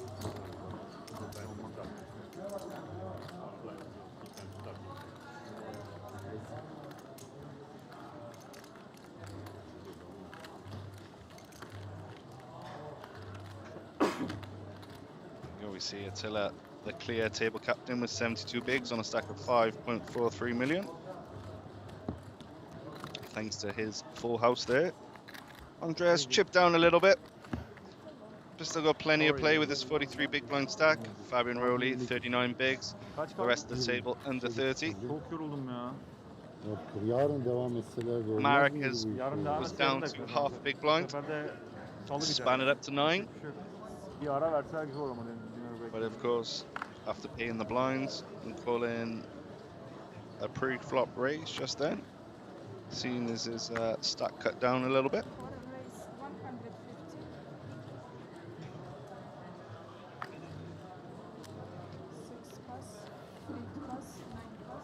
Fabian picking up the rockets.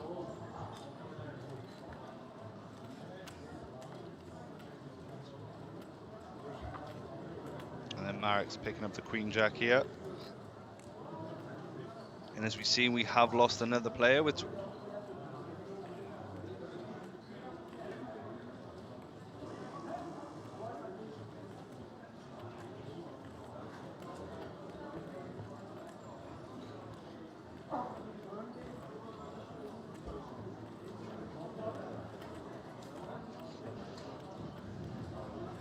just a handful of bigs, the 2 broadways.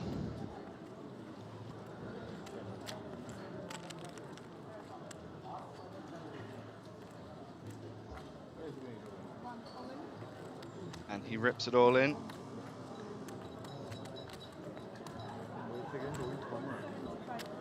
But I think this will be the last hand that Marek plays today. Well, that's if he doesn't decide to jump into a cash game or anything.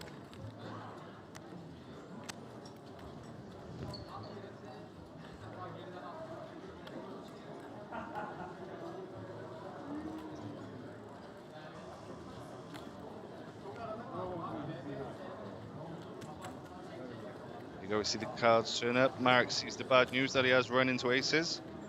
For all his good work, it doesn't look like he is going to make the pay jump. But he has run well in these situations since dropping down to 35k. To be fair, this is gonna be harder. Not like you don't have direct out. Not anymore. There we go. We see Marek never easy. Here up now with the Queen Jack. He got 5 outs.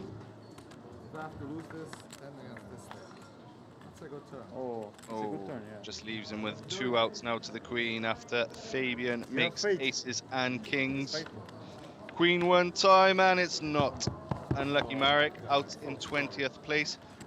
GG's on the deep run.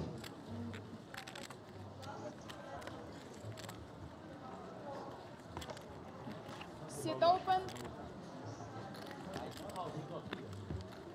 9-9 oynatacak mı masayı yoksa 8-8 mi? 8'de galiba ya. 8'e geçti artık. 8'e geçene kadar şey yaptık. So now with 19 remaining.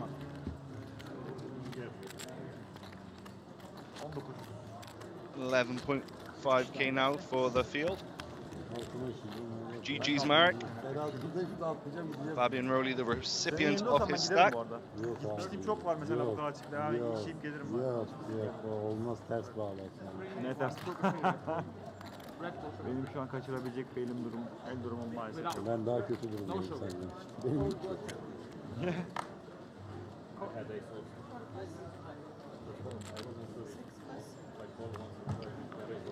Play will end today when 9 players remain, making the final table. Those players will come back to Chamada at 1 p.m. tomorrow for the final table, but I believe the live stream starts at 2 p.m. 175. Confirmation on that, you can head over to WPT.com.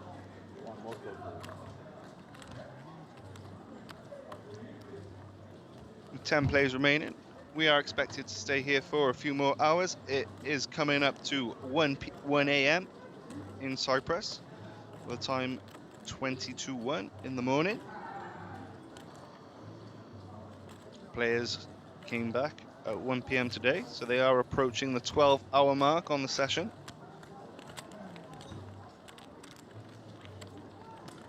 With poker now being deemed an official mind sport, these athletes have been expending some brain cells today. all for your entertainment and, of course, their bank balances.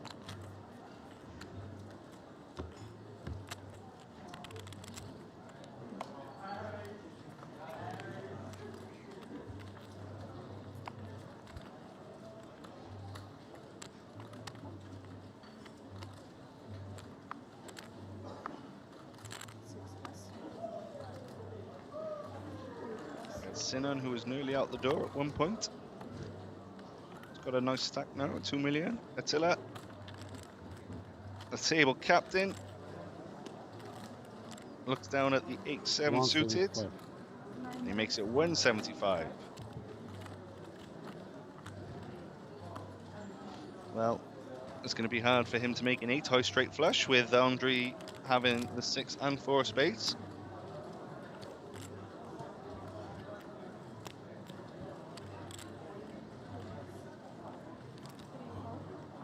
And it's going to be hard to make a pair as well with Andreas calling with the same hand.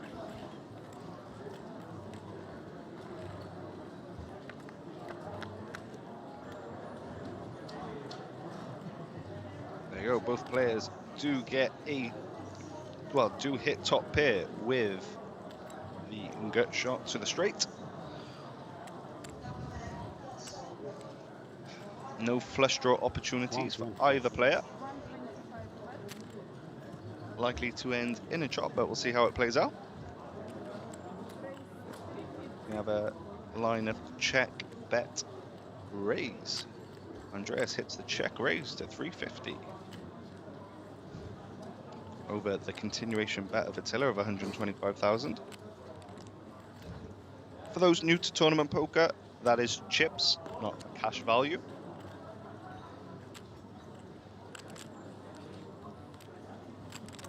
You know, there could be some new players unfamiliar with tournaments. The way tournaments work, you pay a buy-in, you get a set amount of chips. In this case, it was 40,000, and then just keep playing until there's a winner.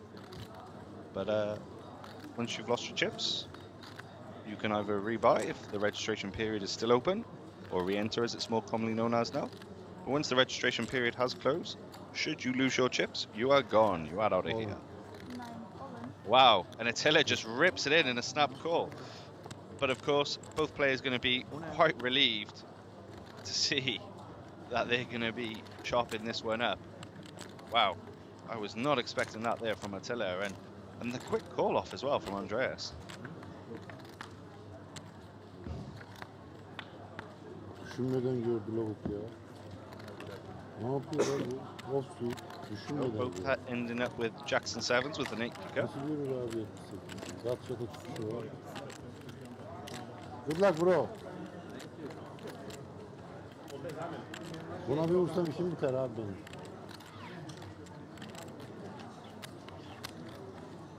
Başka türlü oynayamam onunla. Beni mahveder. Gibi geliyor.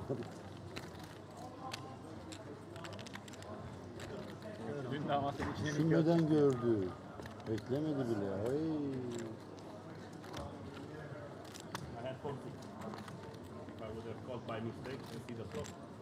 There we go. We got Anchor in the chat again, saying that was a very weird hand. Be inclined to agree with it. Those chips seem to liberally get in the middle. Cyprus. But again, what do I know? I'm watching from here at the bird's eye view. These guys are deep in a prestigious event. Yeah, I like you. I like you. I like you. From here or from Greek side?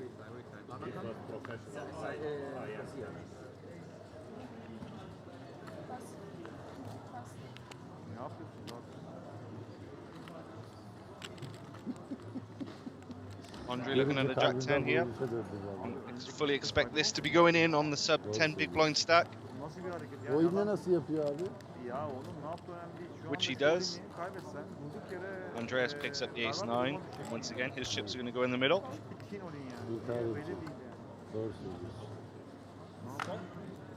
Rose beni şekerledi abi. Biz böyle oynuyor. Şöyle Getting out the way with it, 4 suited and Ne small yapacağım? blind and Sizi Gunga göreceğim. Bir dahaki 5-4. 600 patlatacak. Ne yapacağım? Konuşma sırası oldu. Hazır böyle şey mi? Hayır bir dakika tamam. Hadi kuzu koydum. Sonra Cards on the back. Andreas ahead. Andreas versus Andre. Battle of the hands. papaz ve sinek görse durduk yere atıyorum 10 binlerce dolar equity için flip Abi small'dan beni neyle kol edecek? And only one question remains. Which hand will be left standing? Şu elle Doğru söylüyorsun. oturup Doğru balon gibi söylüyorsun. şişirmenin hiçbir anlamı yok. Doğru söylüyorsun. Doğru söylüyorsun. Wow. Sen haklısın da işte. O da bizim şeyimiz. That is a nice flop there for Andre. Takes the equity lead, but of course Andreas remains ahead with ace-9. And still does after a 6 on the turn. Plenty of out still for the at-risk player. Can he find it? No, he can't. And Andre out in 19th place, receiving $11,500. Andreas picks up another elimination. 4-6-7 flopuna bet etme gitsin. Sit open. Showdown'a gitmeye çalış. Daha ucuz bir şekilde. Bir anda yani potu büyütmek Tamam isteyeceğim. bu bile ben bin vurayım dedim de o şimdi Tamam ama yine ne çekezlerse yapacaktı? işte çekezlerse başına dert oluyorsun ya o yüzden. Bu all in dese göremeyeceğim bu sefer. Some good hand-to-hand combat there from Andreas on Andre. Perle kaçar rolün deme. I'm big blind, right? Apologies to the chat. I will stop now with the hands. Wait. Wait, Diana. Andy. You're 18, huh? So we're gonna be, yeah. So here. So can I get my line back? Thank you Diana. Ben bir tuvalet yaparım şu an. Yok orada yapamayabilirsin, dikkat et. Gerçi anca alacak gelecek yaparsın, hızlı gidersen Table gelirsin. will be picking up a player. Ben Tables to be playing six-handed with 18th left. With 18 left.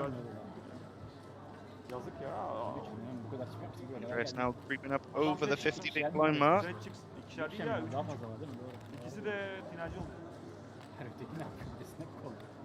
Ya o zaten manyak. Overper gibi oynadı yani. Ben buraya 10 falan verdim artık. Overper bile öyle oynamaz. O da oynamaz. O da oynamaz. Yani en kötü ihtimalle. Ben Overper'i set döperler bir son şey.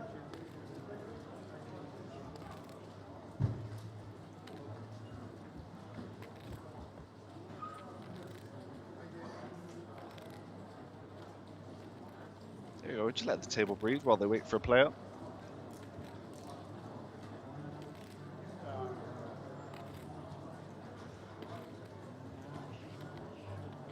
We just saw Andre depart in 19th place. Collecting 11.5 for a decent run there. Gone bananas. Just You a went little bananas? buy-in. You went bananas as well. Not bad for 2 days' work. And as we see, Andres Ballo. Oh, I am interested in seeing Ballo join this table. Someone who was very much a regular on the European circuit. Very skilled.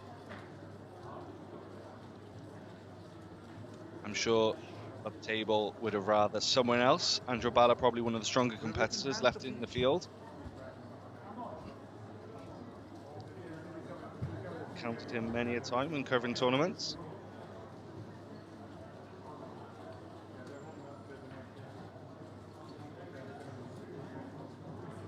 Over 600k in live earnings.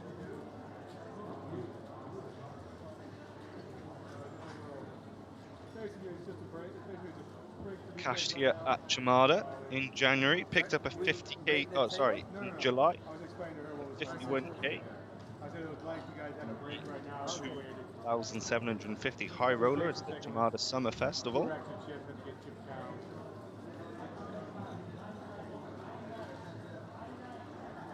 Well, it looked like it was part of a four-way chop he got there. With Bugra Usuaglo and Adam Salamov taking 52.7 and 54.2, it looks like. And then Sahin Kerr taking 47. Looks like a four-way ICM chop there.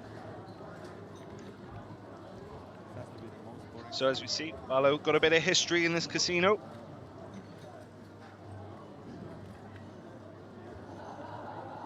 You know, that score was his fifth result of his live poker career.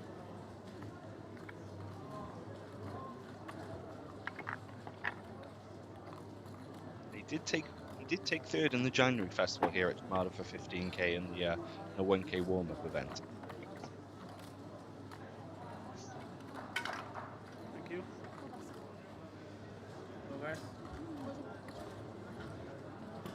He's also got a first and a second as well. Cyprus seems to be a happy hunting ground for the Hungarian. No need to wait. Yeah, of course, deal.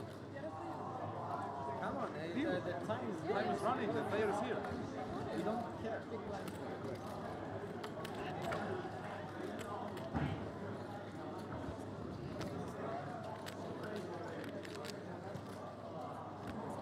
Now we have the action resuming.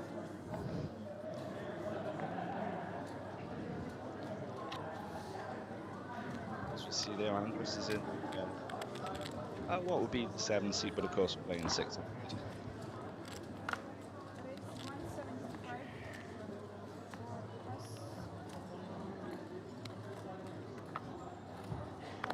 Andreas getting opening wide once again, 5-4 offsuit. Tuvalete gittim ya. Masa. Atarım kafana bey %5'in bana bunu okuyayım esir aldım. And we have lost another player. 16 ayız We've olarak. gone from 18 to 17. Ya nereden kopardın sen benden 5 ya? Just guys, bear with me just for one moment. I'll be able to find out who that is for you.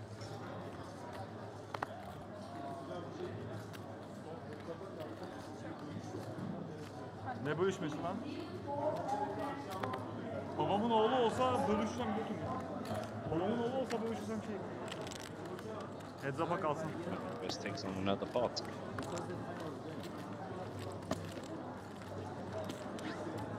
I can't see the tablet from here. Can't see the numbers from here. The light is so bright. There you go. The player's just asking if they can see the 30-second shot clock a little bit clearer.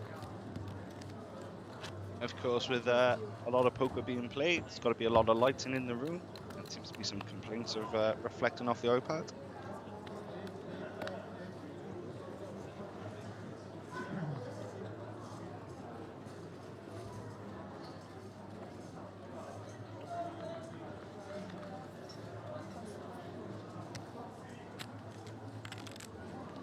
Right, Andreas just found 2 cards he didn't like in the form of 8-3.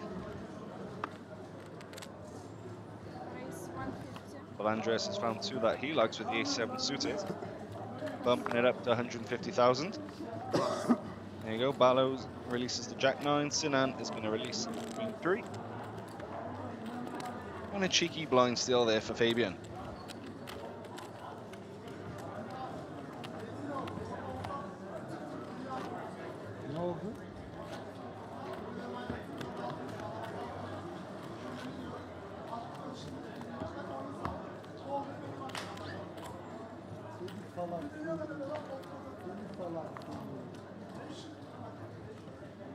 Affetmiş oldun ha ben.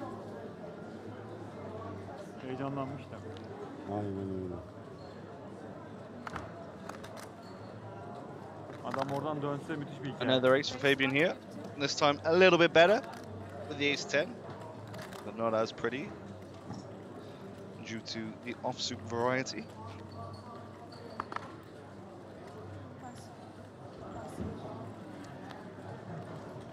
Just still working on getting that name for the 18th place finisher.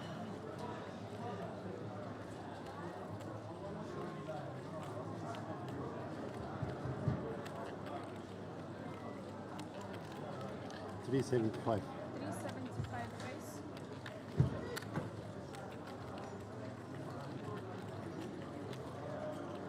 Before Andre busted in 18th place.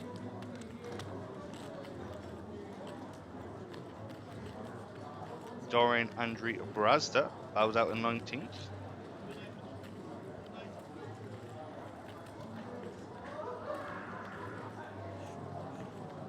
Oh, well, sorry, Dorian Brazda. Sorry, Dorian Andrei Brazda was the full name. So that's the player that we just lost on this fixture table. And as we see here, oh, Fabian making top pair against Tilla's pair of set of queens.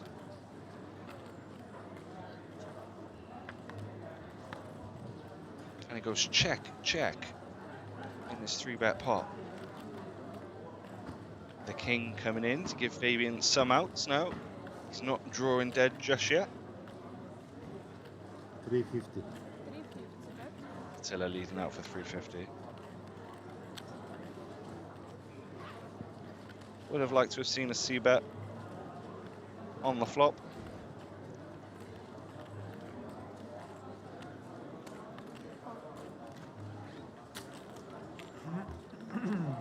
Fabian going nowhere. A third spade does come in. But of course that is no problem for Attila with his full house now, queens full of sevens.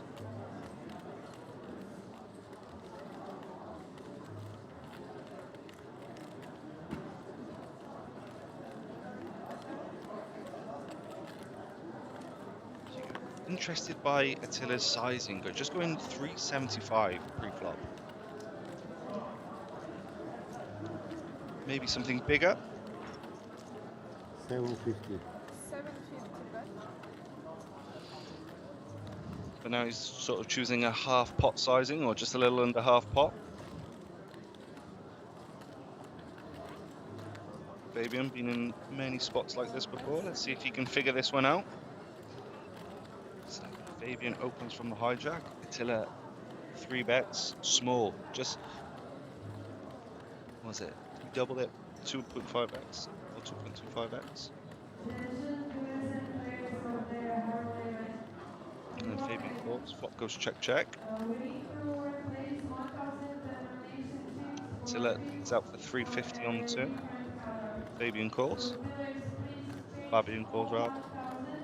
And then Attila sizing up to 750 on this river with his boat.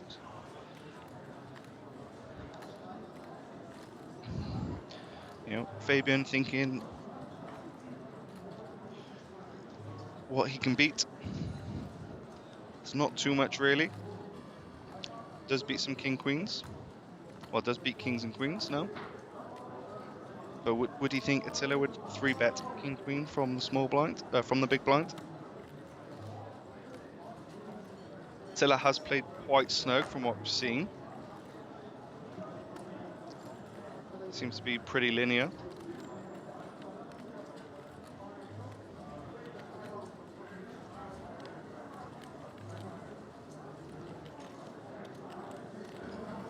Another time bank goes in by the Swiss player.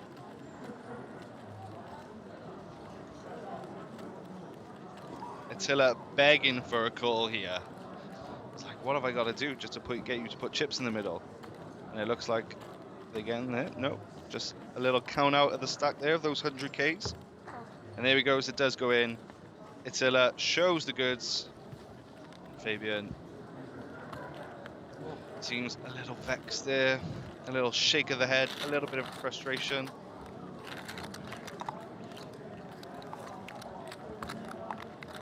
Ne açılmış be abi değil mi? Açıldı mı açılıyor işte. Kafadaki çekim kötü müydü? The table captain gets richer.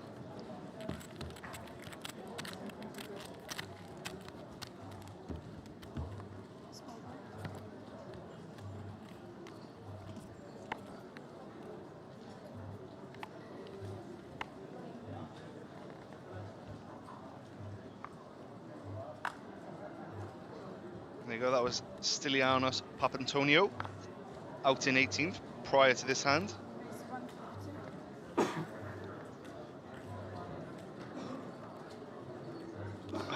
He eliminated by 8. Stylianos has aces cracked to fall in 18th by Baris Topaz. Topaz finds an 8 on the flop to make a set. The board pairs on the turn for a full house. And no saving grace for Stylianos on the river. There you go, and back to the action on this feature table, 3-handed. We've got Attila continuing to run well here with the gut shot to the straight flush draw. Andreas with middle pair, Fabian with the jack-high flush draw and 2 overs. I think all players are going to like a piece of this. Fabian opening from under the gun. Attila flattened from the small blind and Andreas coming along. Fabian just gets rid.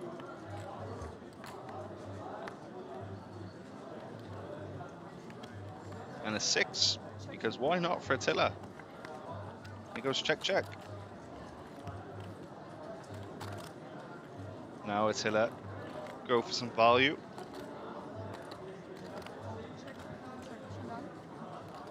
He decides not to, and he goes check, check. Maçın ikincisini ekledi be. Vuramıyorum da bana ya. Yes, set. Set, iyi bir set. Attila trying to get trappy once again. He turns set. Maybe the flop check got him paid last time around. Long day. The turn check this time. Andreas doesn't take the bait.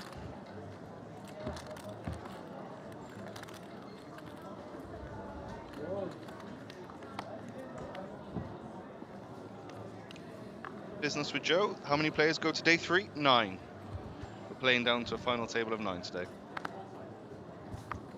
Çocuk kıpkırmızı oldu. Hastalığı var bir tane. 17 left at the moment.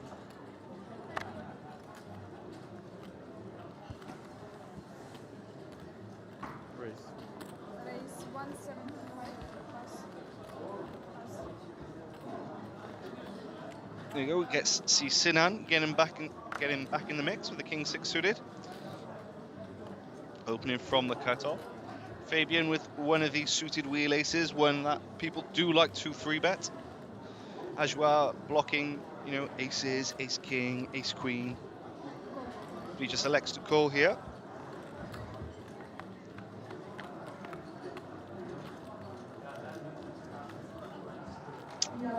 And the ace deuce remains best on the queen queen 7. Fabian checks. Senna, who would have been pretty much out the door had he not hit a 2-outer earlier.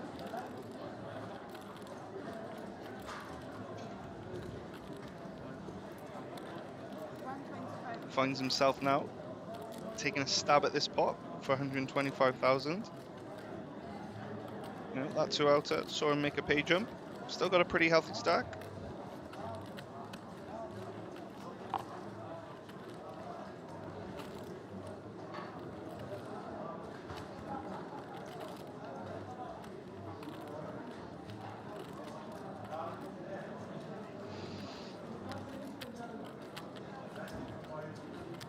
Fabian gives up the better hand. Nice pot for Sinan.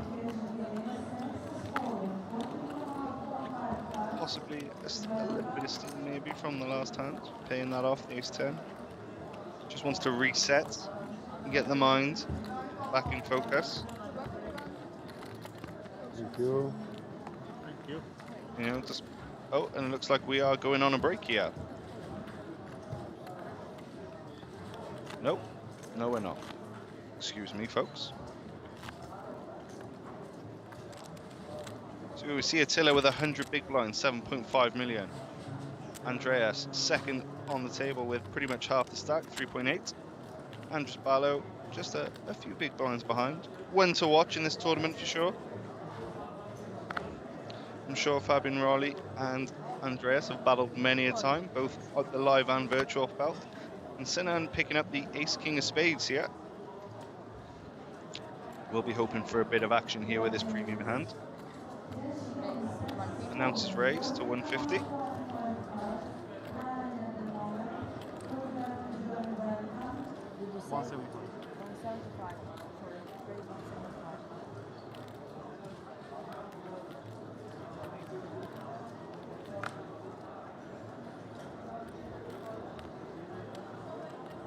Fabian just stepping away from the table as he folds his queen 8.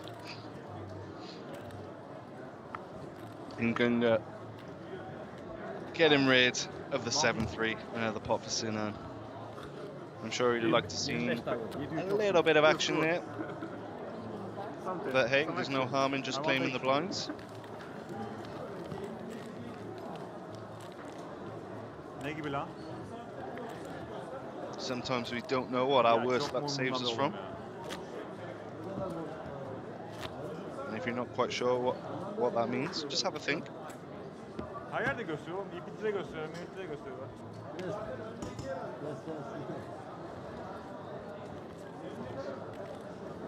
Bu daha önceki evet.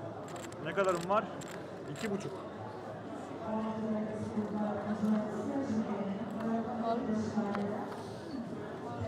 Rather than ace king, it was ace Nereden king. yazıldım 5 ya. But Andreas now finds himself with the ace of spades that Sinan once held, along with the three of spades, to open to 200. Bit of a bigger sizing. We've seen players usually open 2x. It's pretty much the standard now. Andreas looking to exert a little bit more pressure with the raise to 200.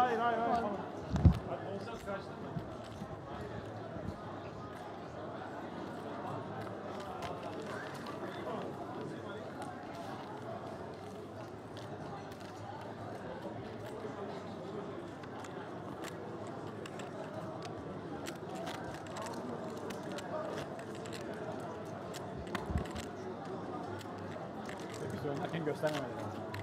Nerede gösteriyor ya? İpiti de gösteriyor. Hemen böyle mi? Nerede gösteriyor? Hayır, telefon ekrana veriyor mu? Gösteriyor. Yarım saat önceden, yarım saat sonrasından gösteriyor. Hayır, oynanan odaya veriyor mu? Oynanan odaya veriyor mu? Oynanan odaya. Oynanan odaya veriyor ya. Ya kim işi gücü oradan? Ne olacak? Masadakiler işte birileri izlesin diye. Bir şey olmaz o. Players will be going on break in around 5 minutes time.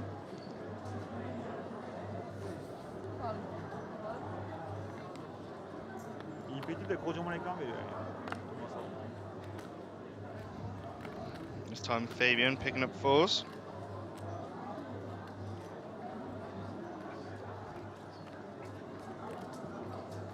Just a little over 20 bigs. ICM considerations, and he decides to ship it here in the cutoff.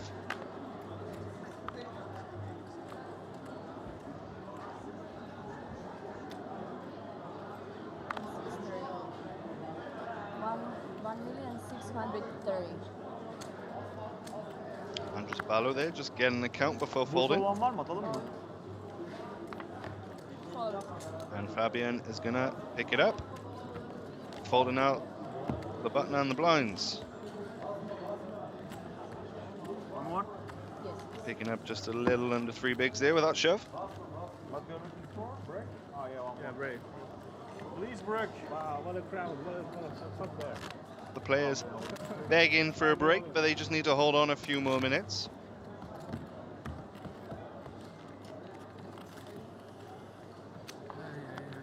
Quick run to the John for a few of them, I expect. There we go. We'll see Andres Ballo get into the mix, possibly. Sorry, that's Andreas, my apologies. Opening to 175.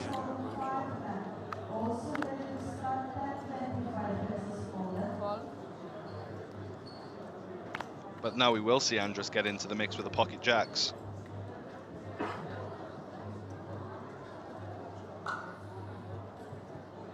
Sen çok acılı time bank'lerini. 450. Relays 450. Call. Pass. Call. 450. Call. There you go, Andreas coming along there with a suited ace. Out of position.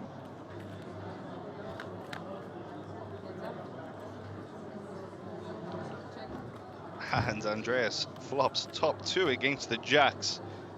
Somebody, how the heck do you play the pocket jacks?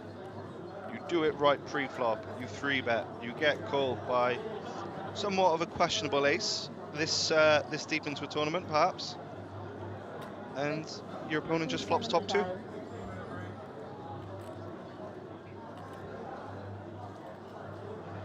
And a quick check call here from Andreas.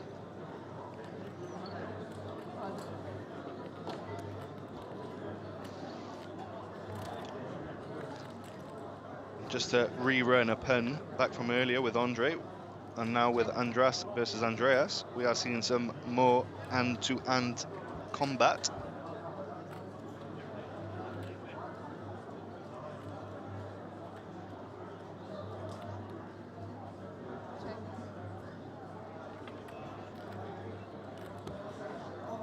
And he goes check, check on the turn there. What? Wow, man just rips in 3.275 million into a pot of 1.7 million. Andres asking for a count. Of course, Andres Barlow slightly covered.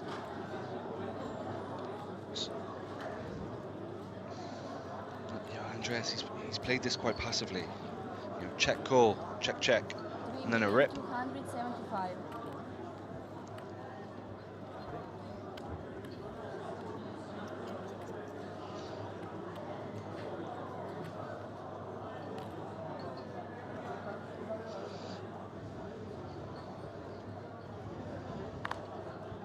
Is he trying to give off the impression that he's missed his flush draw or some straight draws? Ballo, not too interested. No, I mean, He shows the ace-8 there. Ballo with the thumbs up. Finally. Trust me, when you're buying these things for 3 days.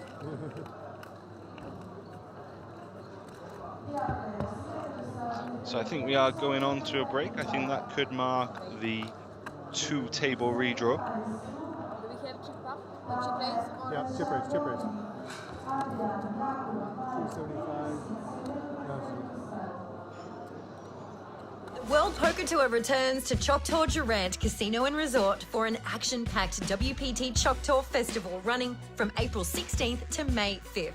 With over 30 events on the schedule, the highlight of the festival is the televised $3,800 WPT Choctaw Championship featuring a $2 million guarantee beginning May 1st.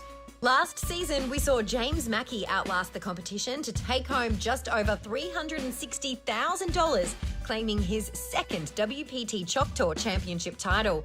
With $2 million guaranteed, the Sexton Cup on the line and the cameras rolling, Choctaw Durant is the place to play this spring. For the full schedule, preferred rates and all the details, visit WPT.com. We'll see you there.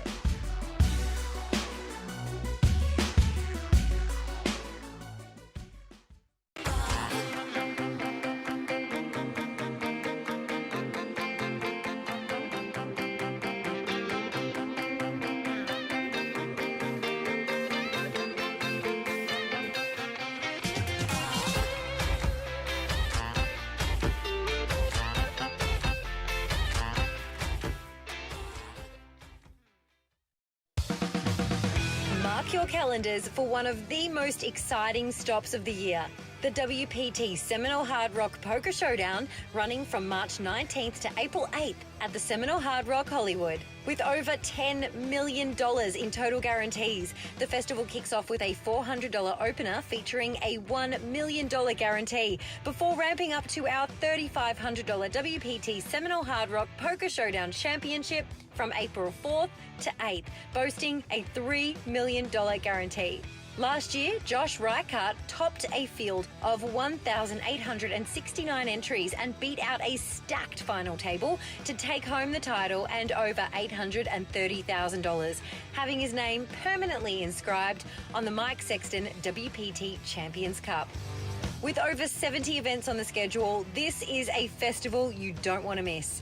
For the full schedule, visit WPT.com and we'll see you in Hollywood, Florida. Line and with pocket tens, do you believe that he should move it in against Elon?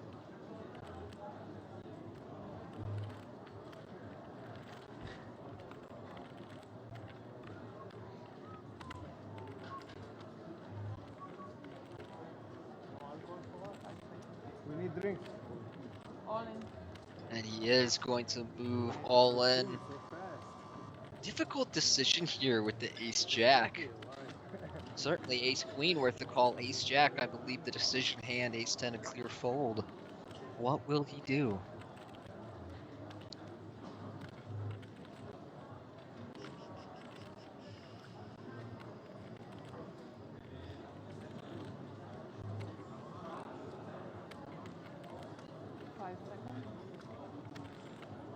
Well, he'll need to use a time extension and buy another 30 seconds.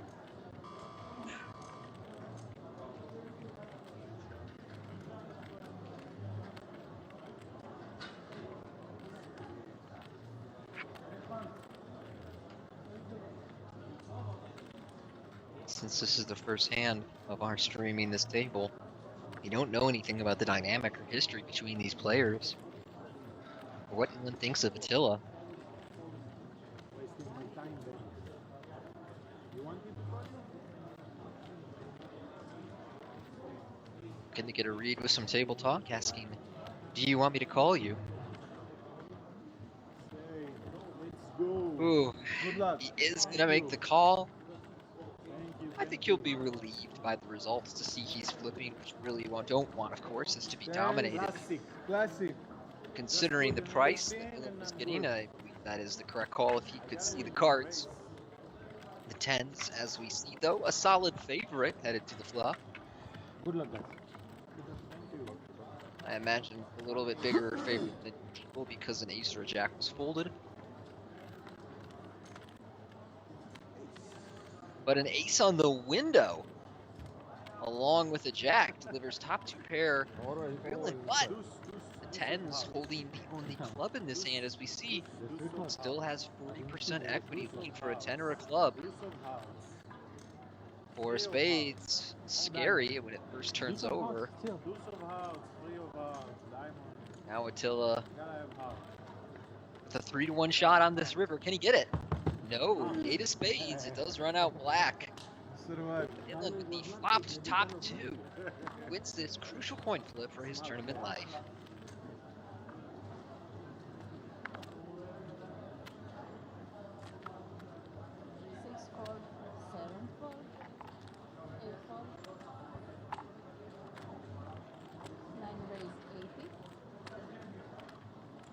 Sammy here with the jack 10 of spades will open our action. Attila right behind on the cutoff. Queen jack of hearts. How does he want to proceed? This time he will go for a 3-bet up to 225. Silly with the ace 5 of spades on the button. With just 4 blinds and receiving quite a nice price here. May look to just call off, knowing that his ace 5 of spades is going to have about 30% against even the hands that dominate him. As it turns out, up against Attila, he has the best hand. Plus, as we can see, some of Attila's outs are being folded here. The queen from Matt, the jack from Sammy will end up getting folded. Dylan with pocket sevens. Kind of a decision here, but ultimately I think after this much action and having to win at showdown up against Silly, the fold he makes there would be his best option. Oh, it's one of, yeah, it's still, sorry. He was hiding in the bush. Now, does Sammy ever want to take a flop here? I don't think there's any risk that he reshoves or anything like that, but he elects to fold. That's going to turn out well for him. His spades were dead. He was dominated. Jack.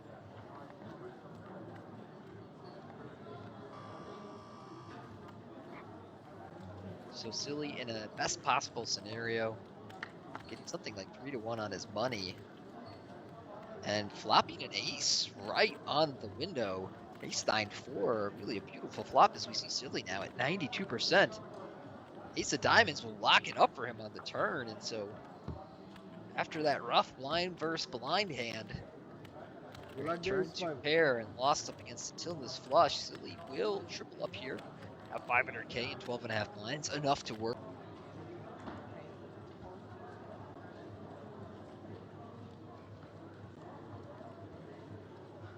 Makes the raise to 80,000.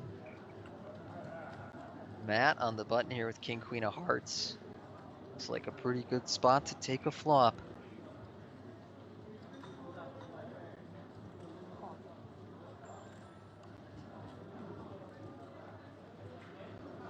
And now Ilan, ace king in the small blind. Do you think his hand will probably play best as a shove? The opener just has 20 blinds, Ilan has 30. We'll see if he wants to do that or 3-bet to a smaller amount. He seems to have chose the latter option.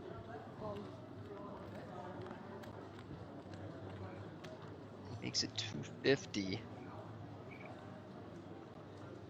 Gungor has tread lightly thus far at this table, and he will do so again, folding the ace-10. Now Matt with the king-queen suited, though, getting this nice price with Gungor's dead money, being in position with a hand that plays post-flop very well. He may look to take a flop here, especially after what we saw from the 10-9 suited earlier. Push, push. He will make the call of $250,000. So 660 in the middle here. And a very costly pot shaping up for Matt. King, Jack, Deuce, 2 clubs. Beautiful board for Ilan, and his smile reflects that.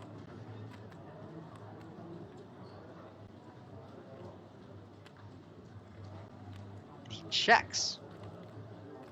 Well, I do not think this is the type of board or hand that Ilan should check. It won't matter here, as these two essentially have some of the strongest hands they're likely to have in this situation.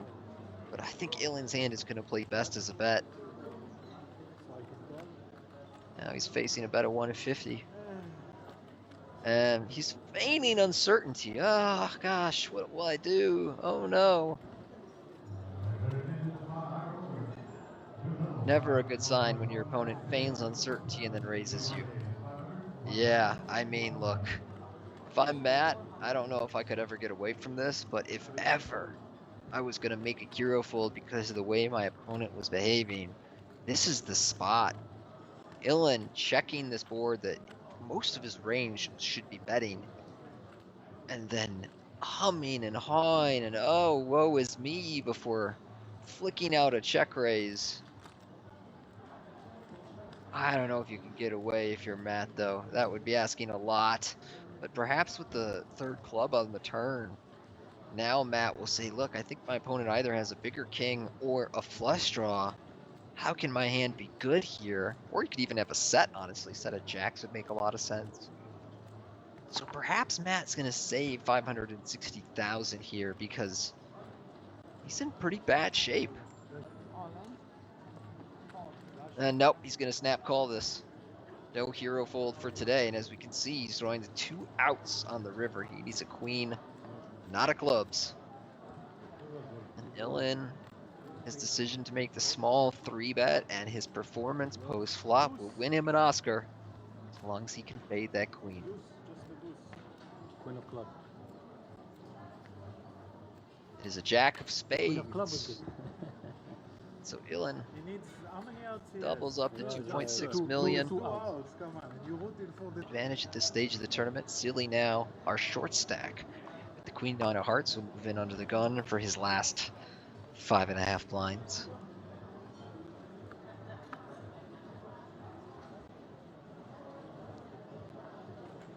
How much?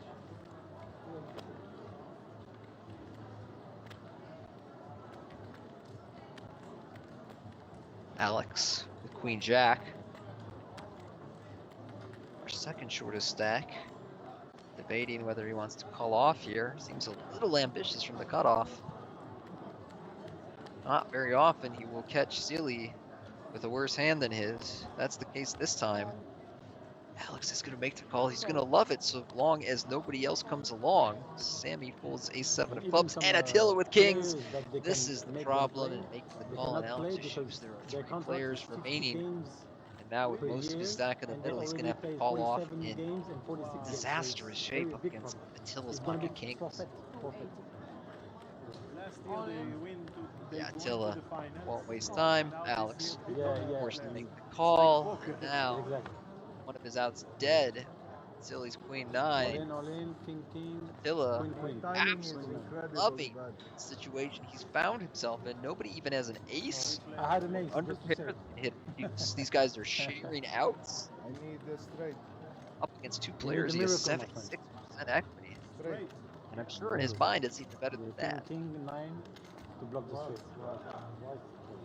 So we go to a flop, 2 players all in at risk until they're looking for the double I had the KO. ace. Why, my friend? Wow. He went on ace, Ace-7 of or clubs, my 2 friend. hearts. Silly suddenly has potential. What I'm winning? Jack Jack, the Jack? king.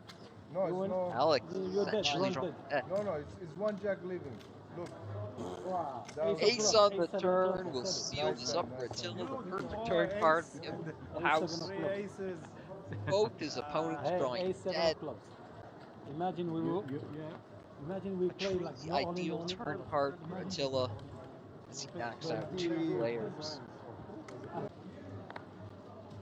Well, as we see in the field in the top left, we have lost another player. We are down to 28. I think the players at the moment have locked up around 8.2k, with the next pay jump coming at 23 players.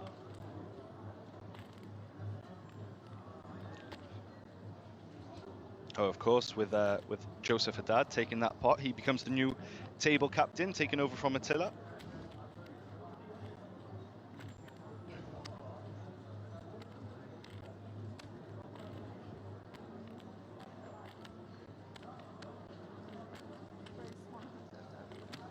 Booth here we've got at Chamad, overlooking this lovely card room.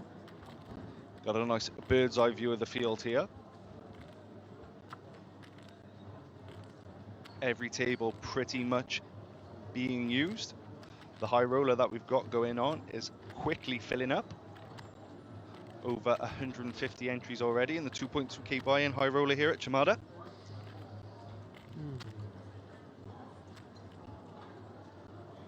And then just to run it back to some of the events that was going on, I believe we were at Simone Pascucci last time we talked about some of the results. The mystery bounty was run by Itai Zion for 35,900. The top 64 players paid from the field of 502.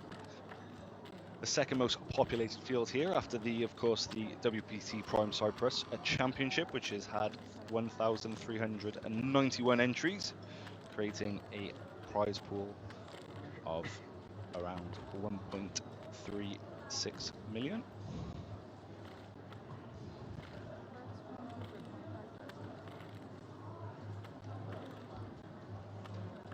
There you go, we had Matt open in the cutoff there with the ace deuce, Gunga defending the queen jack, flops top pair. Just going to check call with his queen jack. Not so much in the way of backdoors there for Matt.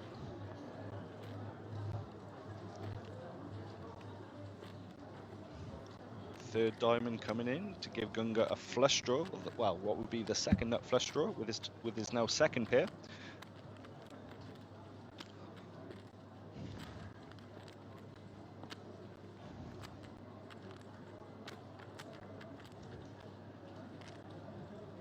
There we go. See a bet of 200,000 from the cutoff. Matt firing a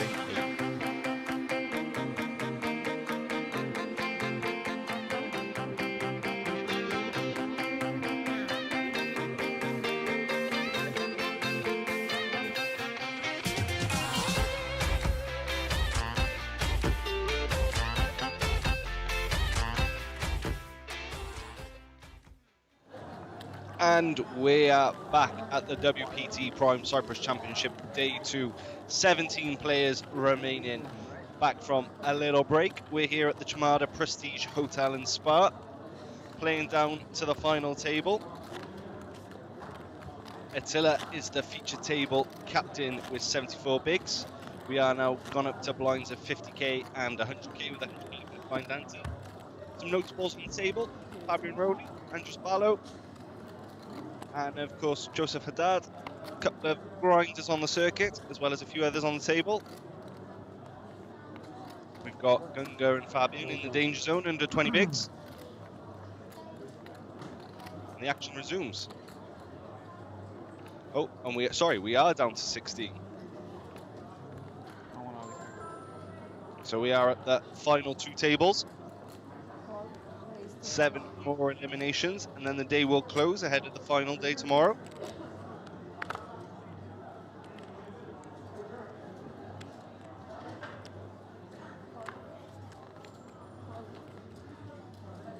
We see Andreas, who has been quite active over the last level.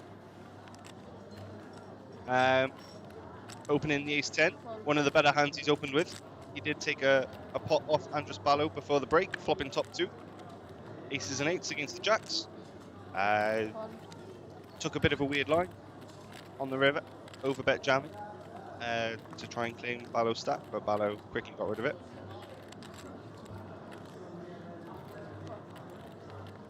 Andreas opened, Barlow 3-bet with the jacks, Andreas called. Andreas check called a small bet on the flop before the turn went check check. I think it was around 1.7 million in the pot. And Andreas ripped in his stack. And Ballo got away from the jiggities. Obviously, the term jiggities, coined by WPT Global Ambassador Brad Owen. Check out his vlogs. And as we start this new hand, Andreas folds the 8 deuce of hearts.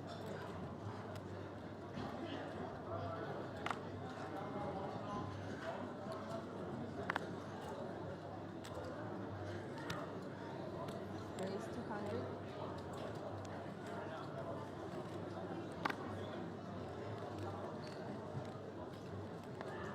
Fabian opening to 200 with a solver hand, ace 5 suited.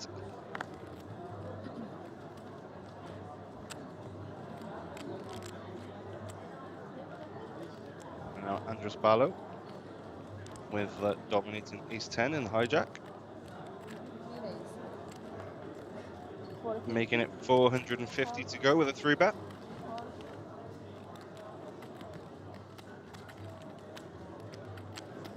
I'm sure Fabian and Andres have a bit of history together.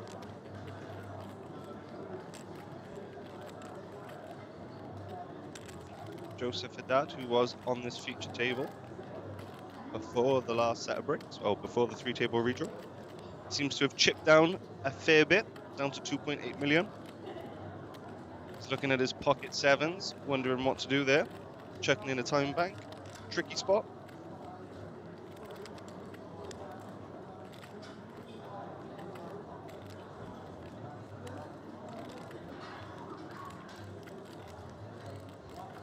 Just looking to get some information on that 17th place bust out.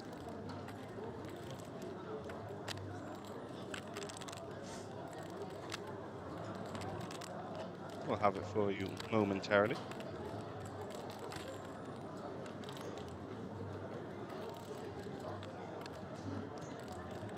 Johan Prokop eliminated by Kyprianis Kyprianou, 17th place.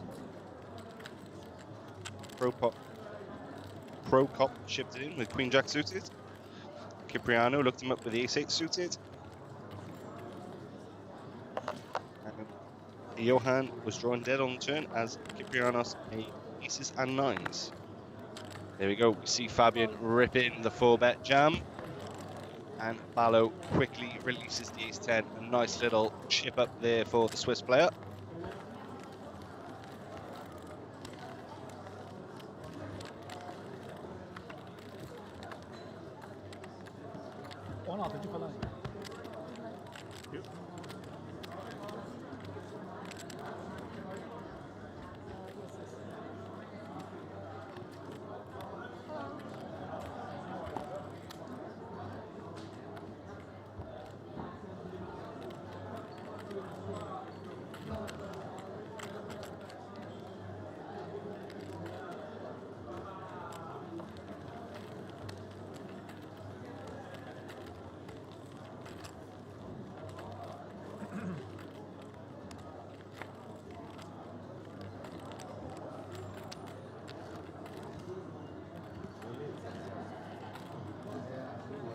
That 4-bet jam there with the ace 5 suited.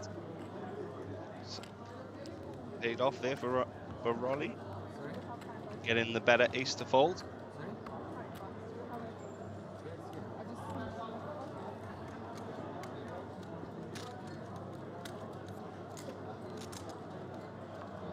And now he's rewarded with the ace queen of diamonds.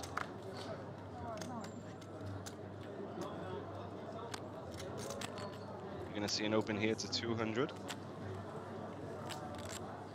or 200,000 to be more specific.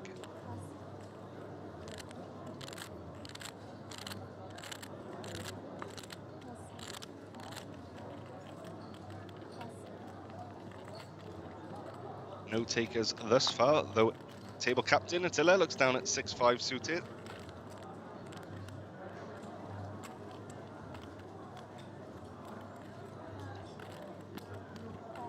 Just calls.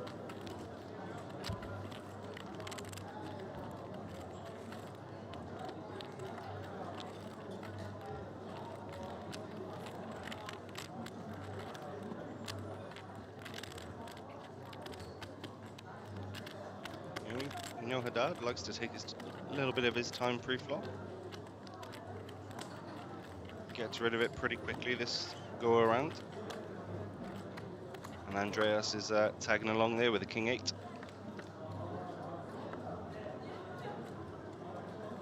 Neither player making a pair.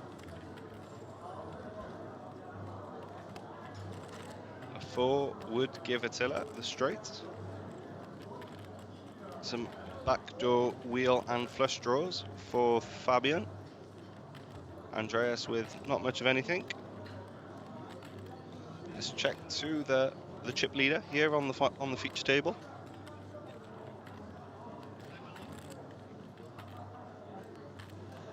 Is he going to take a stab?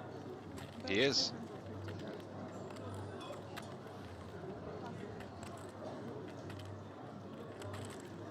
Gets rid of Andreas, but I see Fabian possibly sticking around for one more street.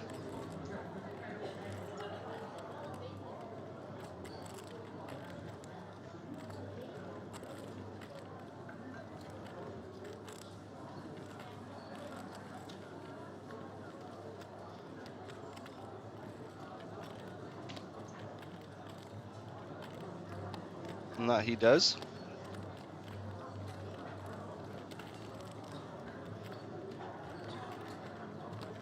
Jack of diamonds now giving Fabian the nut flush draw. Of course, as the pre-flop raiser, Jack more likely going to be in his range. You know, some ace jacks, king jacks that might not have wanted to take a stab on that flop. Fabian takes a check, and Attila checks behind. And the Jack of Spades completes the board, giving Fabian the check mark.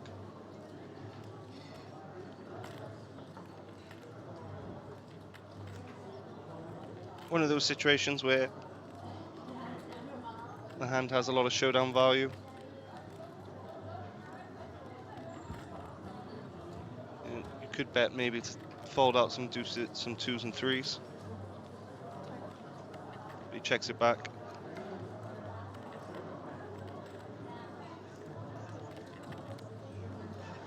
But Attila obviously unlikely to have many 2s or 3s in his range.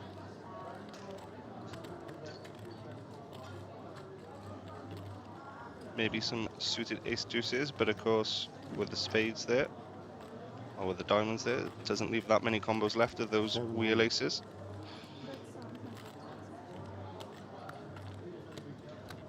Attila taking a stab with it with his 6 high. Can Fabian sniff this one out? Lost a pretty sizable pot to Attila before the break.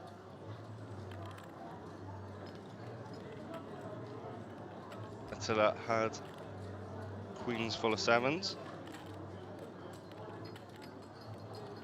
Fabian called with aces and 7s. And hey, 700,000 gets it done. Over 8 million now for Attila.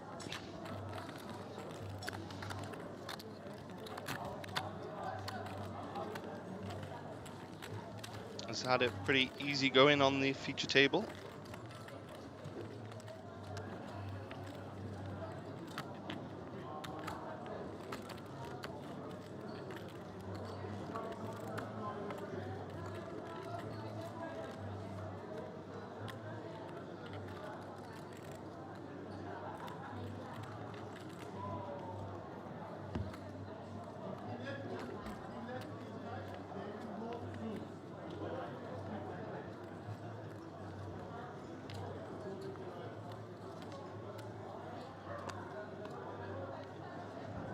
Going good now, looking at Queen Jack suited under the gun. Off 16 bigs. Again, this is where your steadying and your pre-flop chart comes into the mix. He opens to 200,000.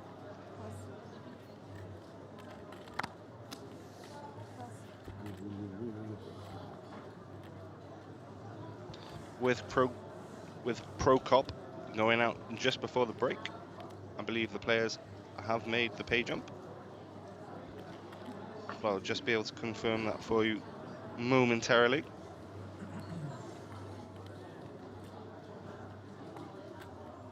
Okay, so the pay jump is at 15, and it goes from 11,500 to 13,500. Oh, here we go. We see Barris call with the ace-8 suited in the cutoff, but Joseph Haddad has woken up with a monster with ace-king, 28 bigs. Covering Gunga. There we go. Just decides to rip it in. Gunga gonna get out of the way.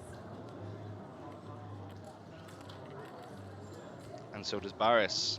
And Joseph picks up 6.5 bigs there without seeing a flop.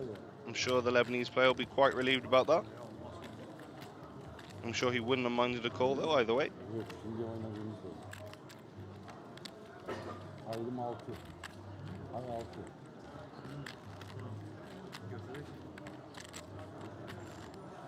Hemen göstermiyor. Daha var o yarım saat gidiyor ya. 15 minut sonra.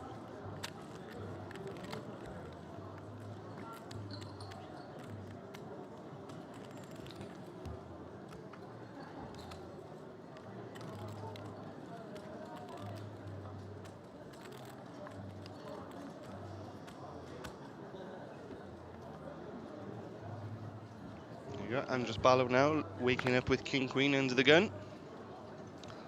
Off his stack of 23 big blinds.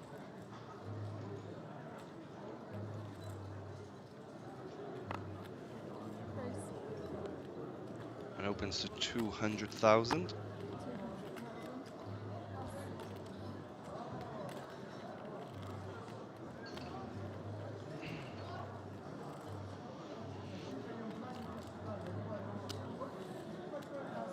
Chip leader gets out of the way.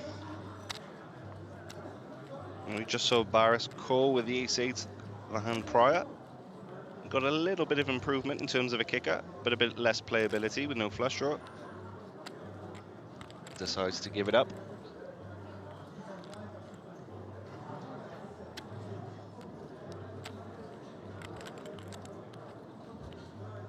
You know, for those who are, again, new to the game and wondering why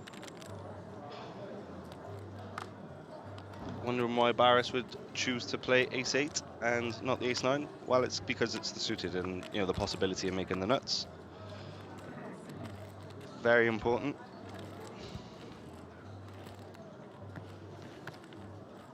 You know, with the ace-9 off, there's not really much you can do. You don't have the best ace. And if a 9 does come, it's very unlikely to be top pair. Of course, then with the ace-8 suited, it's just a little easier to play, you know. Because if the diamonds come, you know you're sticking around for a few streets at least, or one street at least.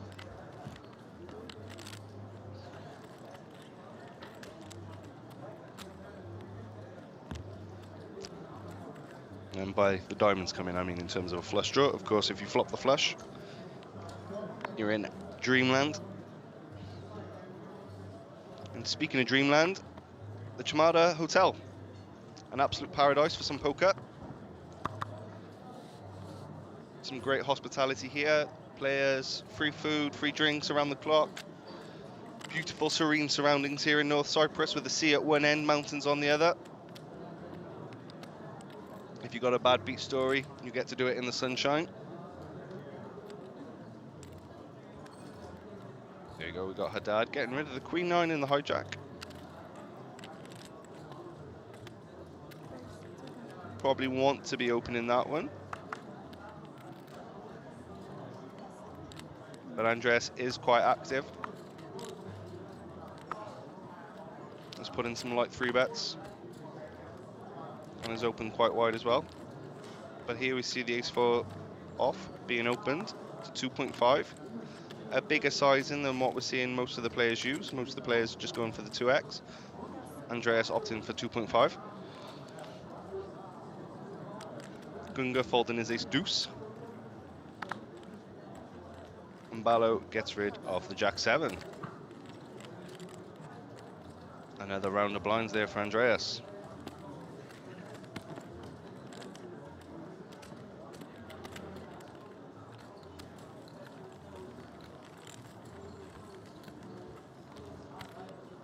Huge thank you for sticking with us here on the World Poker Tour YouTube channel.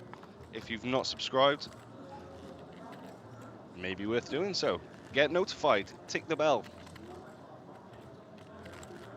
Always some great content being put out here. I think you won, right? Some great live streams, some great historical coverage. And of course, you get to keep up to date with all the happenings going on with WPT. A pillar of the poker, well, a pillar of history of poker. Now in its 23rd season. I didn't. And of course, you know, all roads of the season lead to the fantastic WPT World Championships, which usually does take place at the Win at the end of in December. Again, we had the privilege of being there just gone. Fantastic seeing Scott Stewart take down a massive 2.2 million prize. No sweat. Rob Sherwood, an OG of the British poker scene, finishing second. No easy, yeah, no easy. There you go, got Joseph Haddad now. Speaking of the ace-8 suited, it gets open this time. Suits important, remember that. And now we have Gungo with the ace-7 suited. We'll see what he does here. On that 12 big blind mark. Gets rid of it.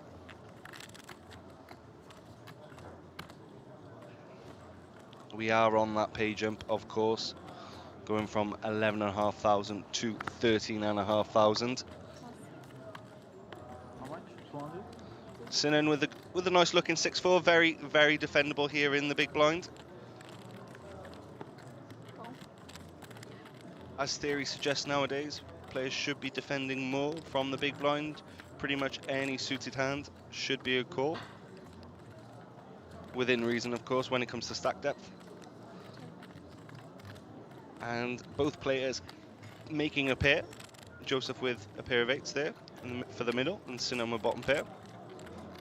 Not much in terms of backdoor possibilities for other players. So an ace on the turn, I imagine, it is the spiciest card that we could see. Would give both players aces up. The poker room starting to filter out a little bit now. A few more empty tables than there were before. Looks like the high roller has bagged for the day.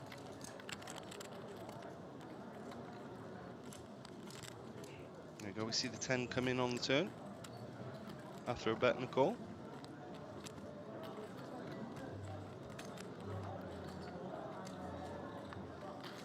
Turn goes check, check.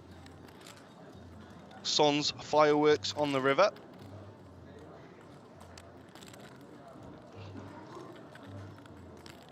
I think we just see it go check, check here, unless Sinan wants to turn his bottom pair into a bluff. He opts not to. 4.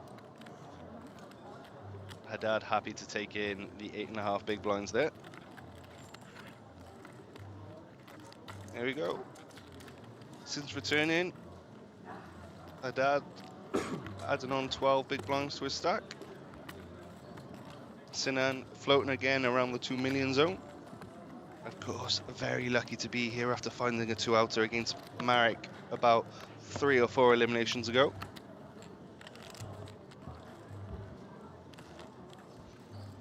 It was ace-6 versus queens. An ace had been folded.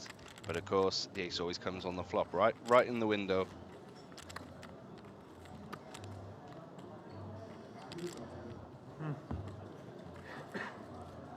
Shortuz be Merton. There is a whopping $190,000 up top, plus the 10K ticket to the WPT World Championships. Not a bad little payday from a 1K event, and of course, you get to take home the trophy.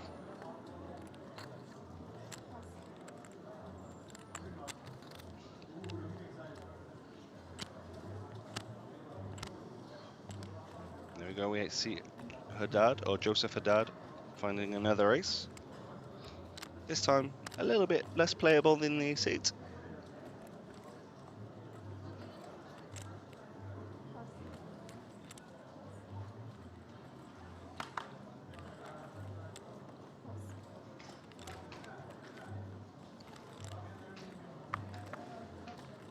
We have Masaru Mambu in the chat saying Andres Barlow is going to eat the table. I hope he doesn't mean literally.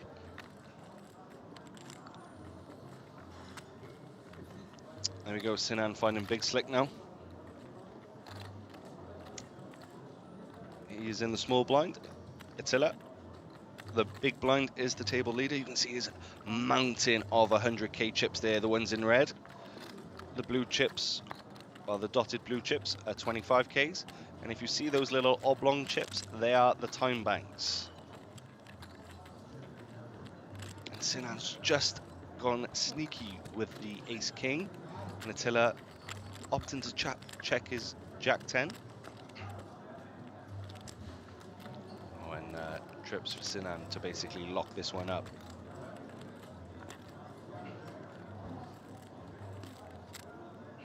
The only way Attila can win this if it comes Queen 9 on the Turner River. It doesn't have to be in that order. There we go, and a snap call with the jack high there from Attila. And there we go, there's the check mark for Sinan. Although it does look a little dicey there with the 2 flush draws.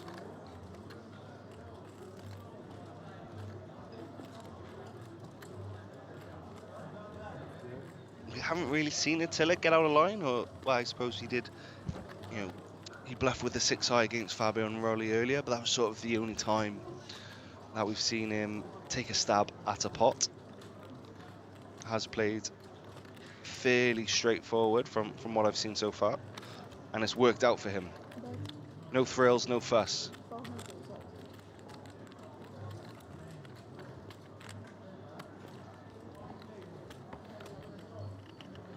Sinan firing out 400,000 there into a pot of 500,000. The sunglasses are coming off and now back on. A bit of a scratch at the temple before releasing the jack 10.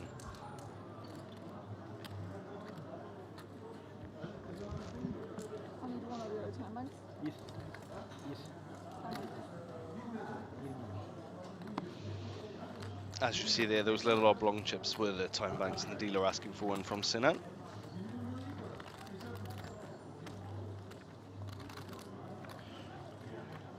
We are approaching 2 AM here in Cyprus. 16 left, bagging at 9. And then the players will return for 1 PM tomorrow. The live stream will be back tomorrow, but it'll be on, of course, a bit of a delay, just for a bit of game integrity.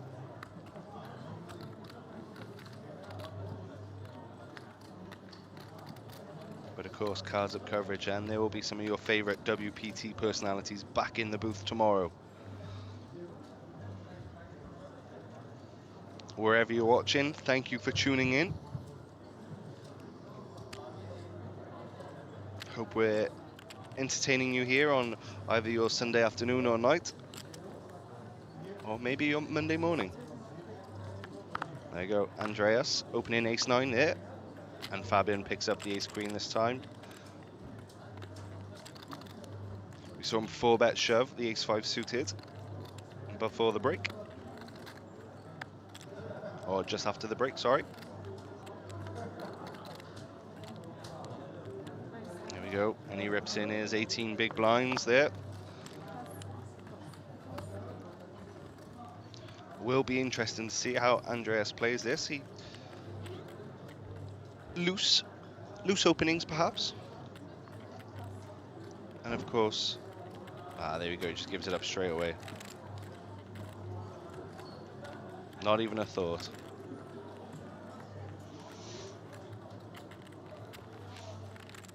These players now, they have been playing for close to 13 hours if we are including the breaks. The day started a little at 1 PM here in sunny Cyprus. And now, as we are approaching that 2 AM mark, that is a 13-hour session on the day, and of course we are playing until 9 remain. I'm Callum Grant, Senior Editor of Poker News here with the WPT. If you're looking to find out some of the events that have been going on, some side events, some cool stories, check it out on the Poker News website. You'll see it littered over the front page. As always, very privileged to be here, and massive thanks to WPT for the invite.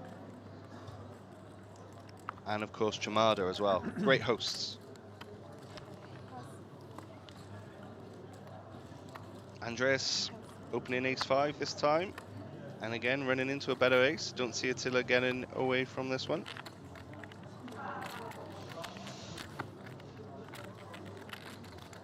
Andreas, though,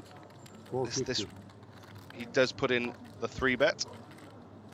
The two big stacks at the table, colliding.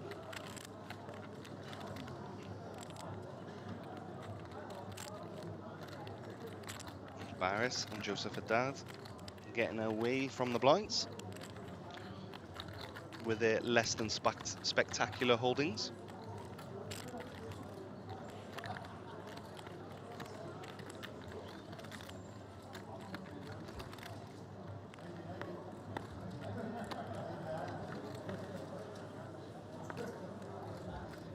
And Andreas comes along with the ace-5.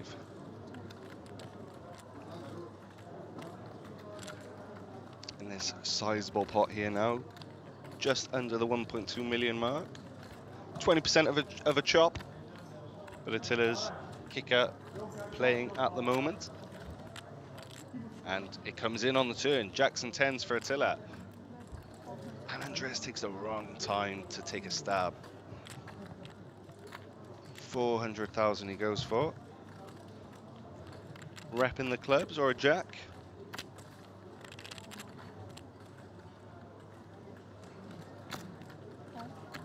And Attila sticking around.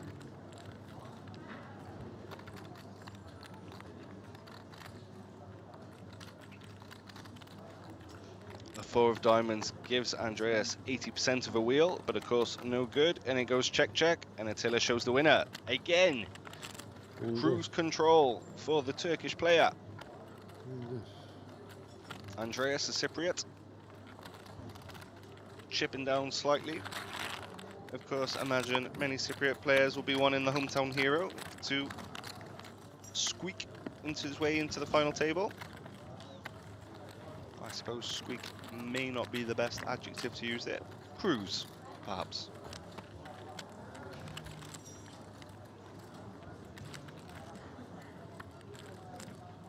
Cyprus, a lovely place to play some poker if you've ever thought about jumping into the live streets. Plenty of action out here. Great tournaments, great guarantees, especially at Chamada. I believe the 2.2k high roller comes with a 400k guarantee. Over 2.5 million guaranteed at this festival. We are at the business end with the final day being tomorrow.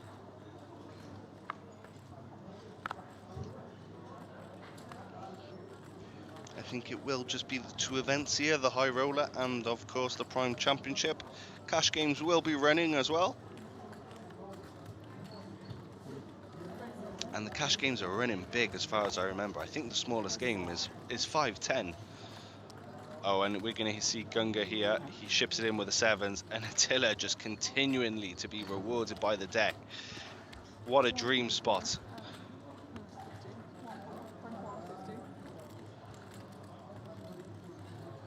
Cool.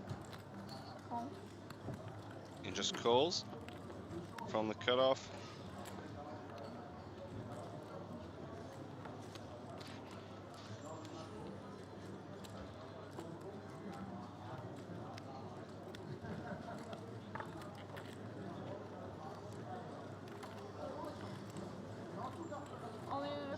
And the cards are on their back. We're going to see Gunga has 2 outs.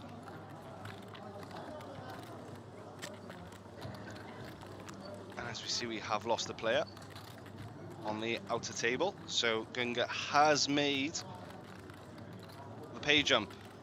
But will he be the first recipient of a 13,500 payout? Dur bakalım, belli olmaz. The pot here will see Attila get over the 10 million mark.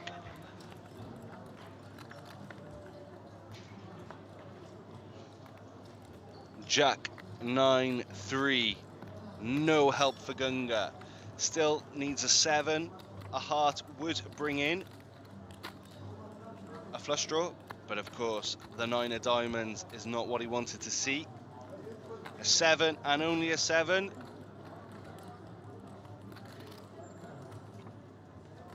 And Attila continues to run over the table.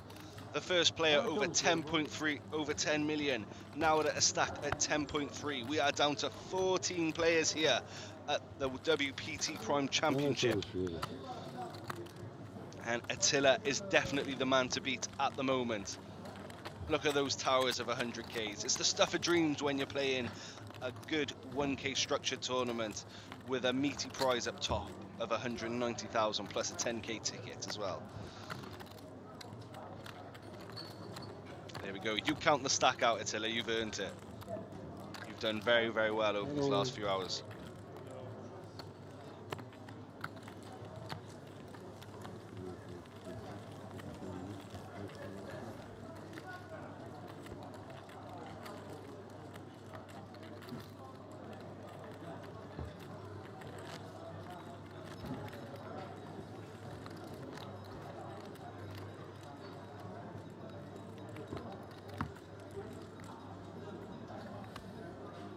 Here we go, 103 big blinds for Attila Sarakoglu.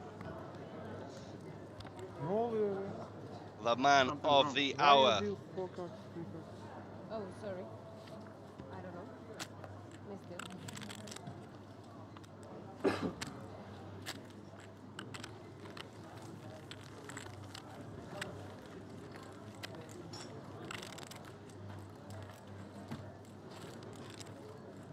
Mr. Oliver, positive amount of poker, sit open, Mr. Oliver.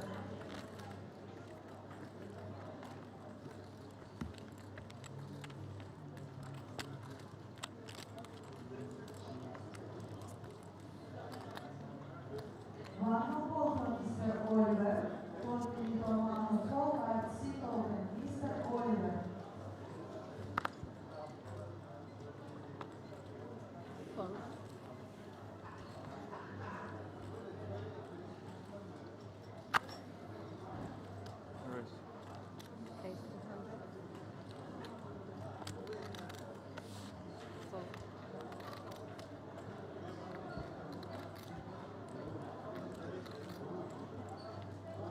Sinan raising the ace-jack offsuit in +1.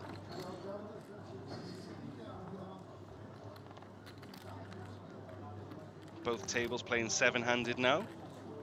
5 more eliminations to go. 2.2. There we go, we got some similar looking stacks here, looking to collide.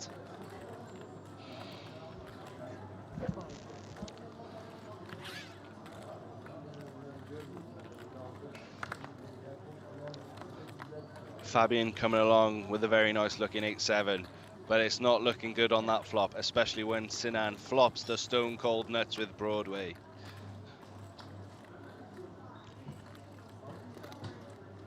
Not even a backdoor draw for Fabian.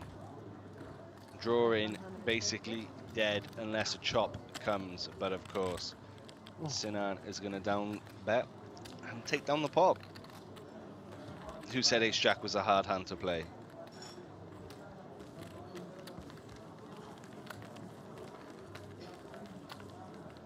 Dokuza mı gidiyoruz, 8'e mi? 9.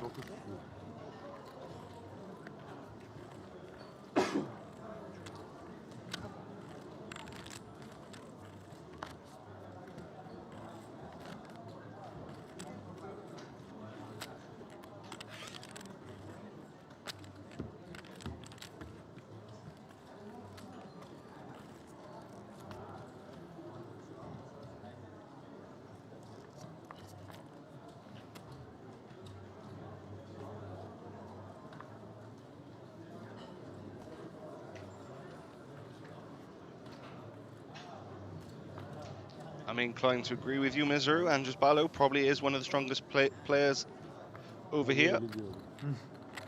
there is some poker royalty, and Tom Middleton has been in the mix, an EPT Barcelona champion.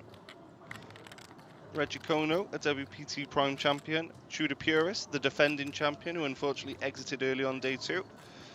And there we go, we see Andreas opening the 10s to his preferred sizing of 250,000.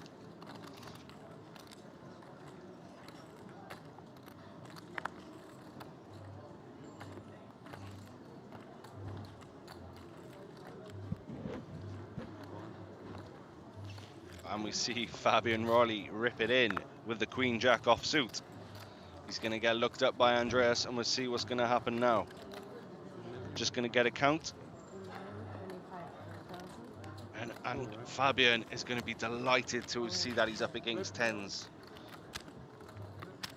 Just 6 pure outs. It's a flip. It's never. Never easy. That's right, Andreas. It is never easy. You are right. The 10s don't feel as good as they are when they're up against 2 overs, even despite being the 5th best starting hand in Hold'em. Ooh. Oh, and trips for Andreas. And trips for Fabian Raleigh. Andreas, 2 outs twice. Now once. Huge pot looking to be pushed to Fabian Raleigh. 42 big blinds, and he seizes it. You like him, huh? ATM? He has my number, you know. ATM.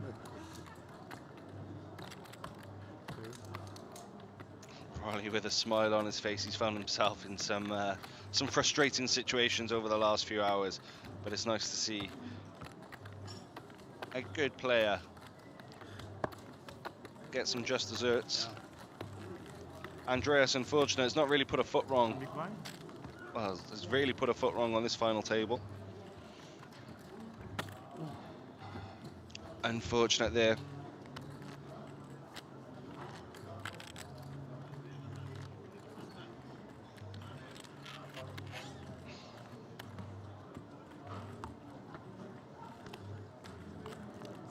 There we go, and on to the next one we go.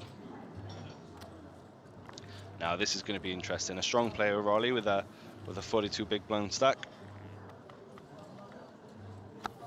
Could be fireworks for some players.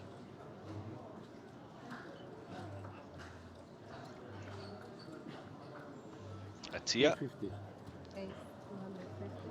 deciding to go for the Andreas Open of 2.5x.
Sürünceme. Haydi. Aynen.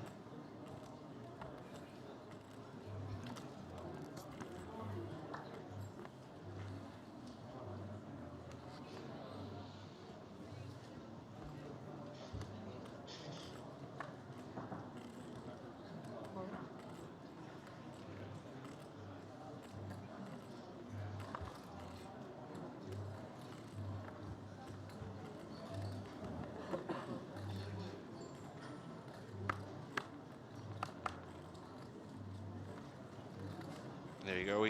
Fabian picks up the hand he just doubled up with. This time, opening 200. Oh, and Andres Barlow there with the ace jack. 21 bigs.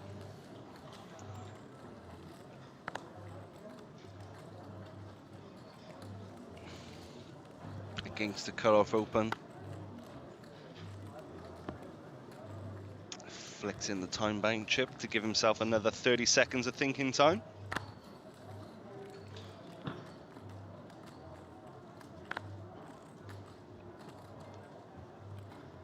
All in. And there he goes, he rips it in. 21 bigs. Or just a little shy at 21 bigs.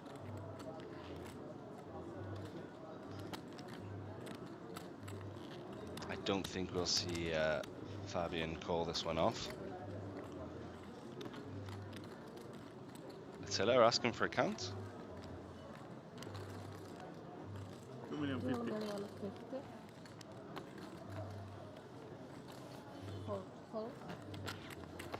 There you go, and a nice pickup there for the Hungarian.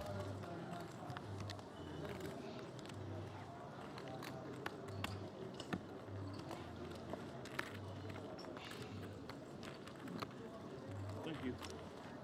We are 5 eliminations away from ending play here at the Chamada Hotel, the gracious hosts of the WPT Prime Championship, which will be, well, with the WPT, we'll be back in here, well, we'll be back at Chamada here in August. And again, you can use some WPT Global Dollars to book your spot here.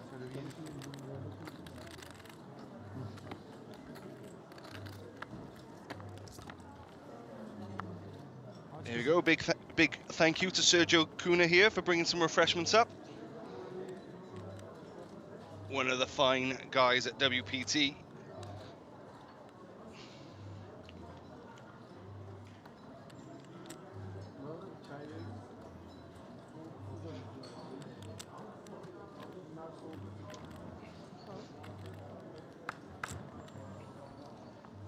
Thank you, Sergio, much appreciated.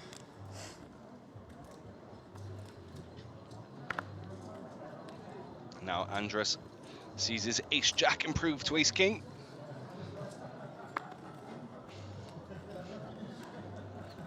And he's going to raise first in.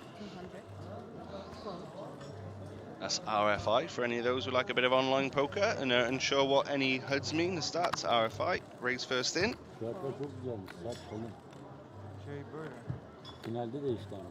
Yok ya. Böyle değildi kağıt, değişti kağıt. Steam kağıdı bunlar. Bunlar table, feature table kağıdı. Bunlar Had a nice conversation with eskiden burada kamera with Anton Bergström, one of the online legends known as What of God, the other week in Tallinn. Was speaking to him about his journey through the ranks of online poker, and surprisingly, he revealed to me that he doesn't use a HUD. Says it says it just ends up. Well, he says a HUD just ends up leveling himself into bad decisions. One of the beasts of online poker, What If God. Nice to see him in the live streets. Surprised not to see him over here in Chamada. The online beast. He stepped into the live arena for the first time in 15 years. Just a few months ago. And has put in some tasty results, some nice final table scores. I know he picked up a big $300,000 score in Prague. And that's where his identity was revealed. And it came as a bit of a shock to those who like to sweat the online tables.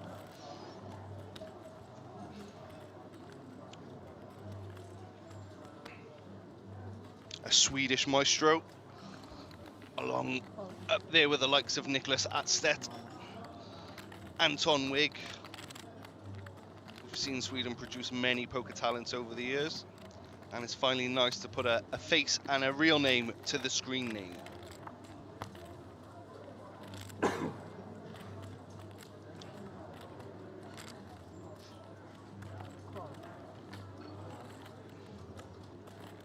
Yeah, in a conversation with Anton, he was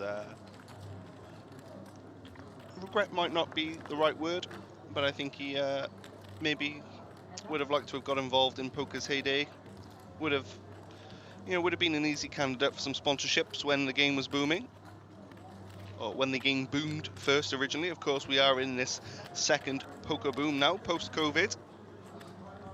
Just unbelievable, well, just an unbelievable environment for live poker at the moment. It is massive wherever you go, and none more so than here at Chamada. A little bit back to the action now. We have Joseph Haddad and Andreas.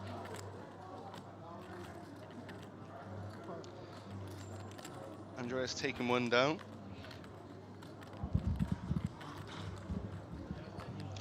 Back over 20 bigs. A bit of a loose open there with a 10-9 under the gun, but of course, try and steal the blinds. You know, you can pay that big blind ante and the small blind for free, should you get the steal.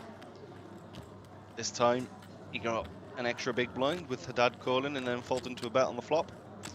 Of course, the king high flop helps the end of the gun range a lot more than the big blind range.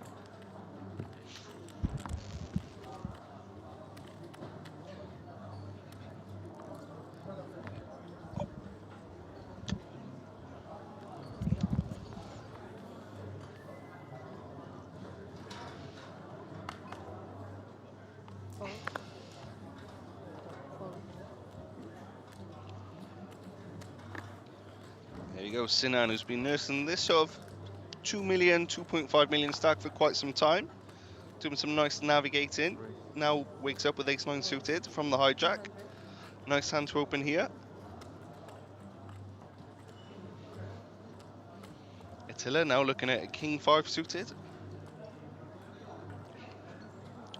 See, the solver sometimes like to 3-bet this hand, which I think surprised a lot of people when that revealed. But again, it's to do with that sort of high card removal. A lot of those king 5s, those king 6s are creeping in terms of like 3-bet bluffs.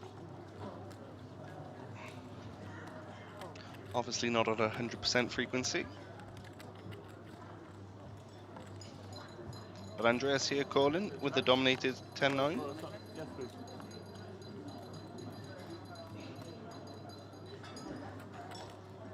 And Andreas does flop best, but there are 2 overs to his 10. Sinan with a draw to Broadway. The jack would give him the ace high straight. Not so much in the way of a flush draw for him there.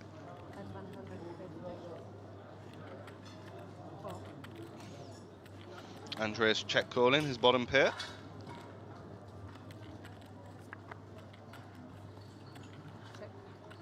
Seven of diamonds keeps the big blind ahead.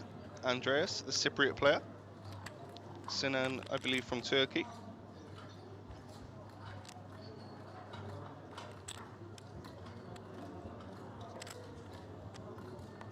And it goes check, check to the ace river. Sinan with the check mark. And it goes check, check, and Sinan takes this one down. An unfortunate one there for Andreas as he falls below the 20 big blind mark. Sinan up to almost 30 bigs. He's played a patient game here. And from where I'm perched, you can see him in the mix. As we do have 14 players remaining.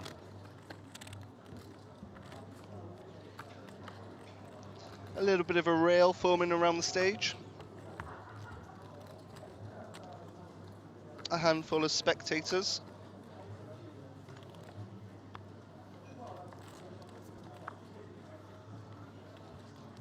A big thank you to the staff working here at Chamada, working around the clock. Delicious food, brilliant service.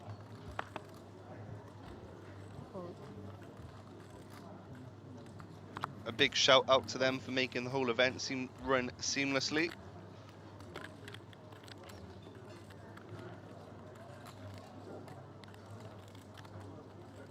Some long hours being put in by everyone.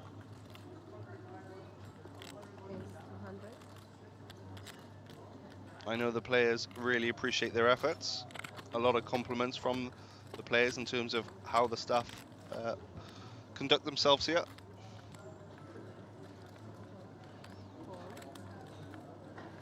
There we go, see Barris entering the mix for the first time in a while. Deciding to click it up with the ace-3.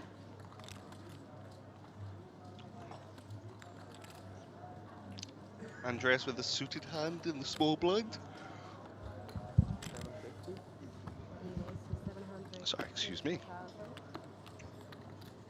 Andreas gives it up, and so we see Raleigh bump it up to 750, and he gets a quick fold.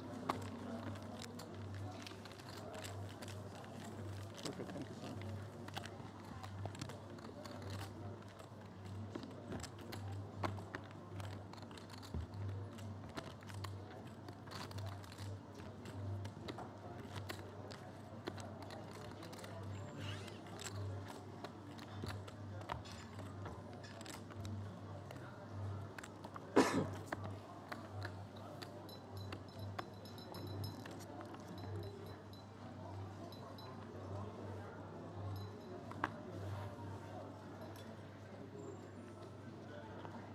Fold.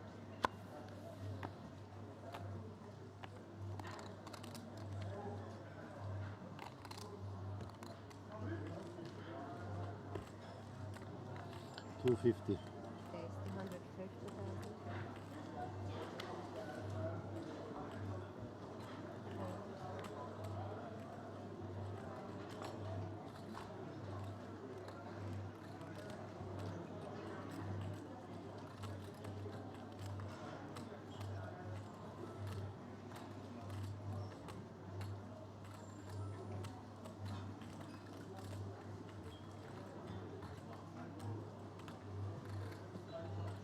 Just to bring you some of the players who are in the mix on the outer table. David Hugh did fall in 16th place. He was the last player to get that 11.5k payout. Ilan Verdnikov, who was in the Golden State Warriors jersey, if you remember, he's still in the mix. Cipriano, also around. Just take a look at some of the other players on this outer table. Nice to see Ilan has sort of jumped up to the 7 million mark. Omar Ladari in the mix. Sensa Ozturk. Oguzhan Kazar. Andreas Tomazu. Matt Suzen. Edgar Hawks.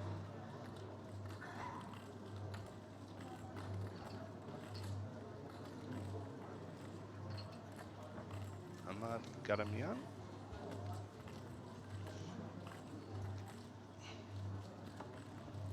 Okay, so we see the chip leader Attila. He raised it up with the Jack 8 suited. Joseph Haddad calling with Ace Jack. Andreas is really giving this 6 deuce some thought. He's looking at some of that dead money and thinking, can I take it? But surely you don't choose to do it with this hand. My jaw will be on the floor if Andreas decides to ship it in with 6 deuce. Using a time bank and then folds. Maybe a bit of posturing there.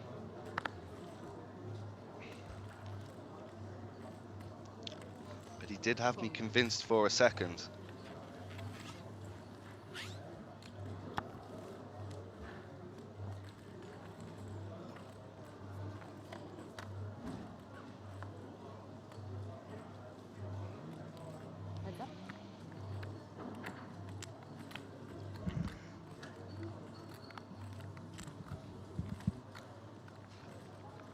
Joseph Haddad remains ahead here with the Ace-Jack on the Queen 7-7 flop. Chip leader Attila. With the bet in lead, goes to 275, I believe I heard him say. Or 225. Some backdoor straights, some backdoor flush draws on the horizon possibly. I think we're going to see Joseph continue on this paired board. Ace-Jack off and ahead. And even if it's not, still got some outs there with the ace, which comes in on the turn. And top pair to go along with the second nut flush draw, I suppose.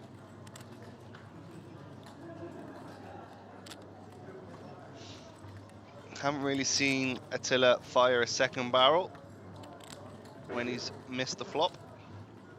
Although he could be convinced as the pre-flop raiser that he likes the ace and is more likely to have one. And this is what he's representing here with a bet of 700,000. Haddad, though, not going to be going anywhere. Even if he is out kicked with an ace, he does have the sort of insurance with the flush draw.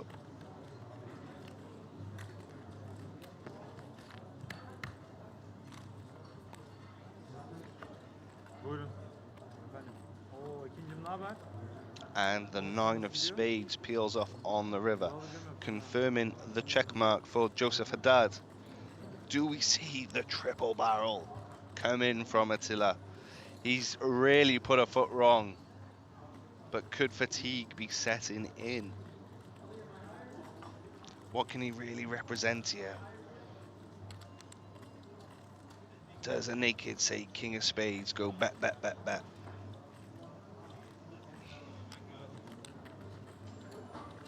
Yeah, we could have king, queen with a king of spades. Ace, king with a king of spades. But of course, with Joseph holding an ace, ace, king unlikely.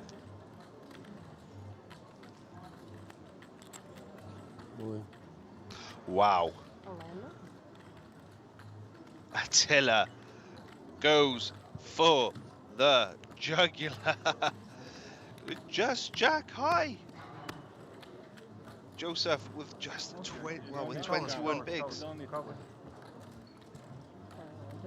or not? There you go. Sometimes players will ask for a count even though they know they're covered because it does mean the clock stops. Start the time. Yes, sorry. You know, poker players do like to sort of exploit any edge they can. And he calls with the jack of spades. Attila with a misstep. The first one we see. And Joseph Haddad jumps up to the top 3 chip counts. So there we have it. An absolute huge pot heading the way of Joseph Haddad. I can't quite believe what I just saw Attila there. Maybe a bit of the curse of the commentator. Having said that, he's barreled twice when he missed the flop. But this time he's decided to go for the triple barrel of the river jam. Nice call there from Joseph Haddad. Not too worried about full houses. Liked his jack of spades. Sometimes you just got to pay him off. And this time, Haddad was delighted to see. Can you cut the chips by 20, please? Can you cut your chips by 20, please? Thank you. Yeah, I know. I know. There you go. We see Sinan there asking for chips to be stacked in 20s. It's gonna be easier for future as well. And he's sort of explaining why. For those who are more familiar with online poker, the sort of it's an unofficial rule, although it can is to stack in stacks of 20, just to make it easier for players to eye up someone's stack and sort of get a ballpark figure of where they are. Of course, you know, when it's a stack of 100Ks, you know that one stack is worth 2 million. You see if they've got 3 stacks of that, it's 6 million, and you know, it's just it keeps the game flowing. Sometimes it does get frustrating when there are some stacks bigger than the other, you know, those 30 when people will just do the chip towers, and then when you ask for accounts and then another minute goes by while you're cutting out chips. The 20 stacks, nice round number, keeps things moving, and it's good for stacks for when there's 5K chips in play. You know, a stack of 5, you know, a 20 stack of 5,000 is going to be 100,000. Oh, here we go. We see Andreas here pick up the ace king suited. Fabian Raleigh ditches the 3s. You will see that a lot later in these tournaments. You know, early on in the tournament, those low pocket pairs, you know, they're getting a better price to set mine, but so much in this case, it's just easier to get rid of them. How much? 300. You know, if you call and there's a squeeze behind, there's not much you can do with the 3s. In the big blind, of course, feel free. to tag along. And we see Sinan come along with Jack 9 off in the big blind.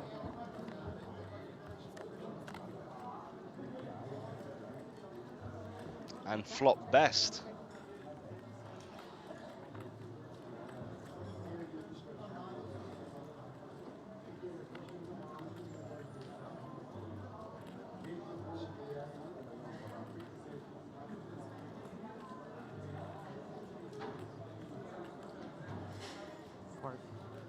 That's 500.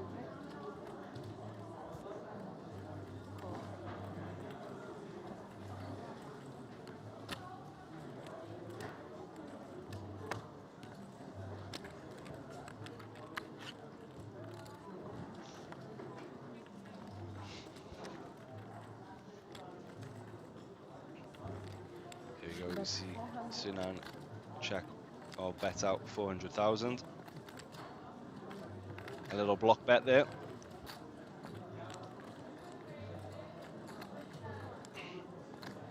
Andreas ditching the ace king. Didn't feel like it was the time to put on a cape and hero call. Not solution, chip dumping. Yeah, something.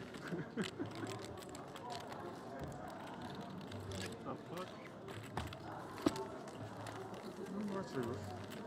What he can call it? Ace left, yeah. No, thank you.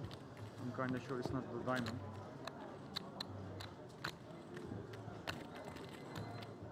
Well, this is true.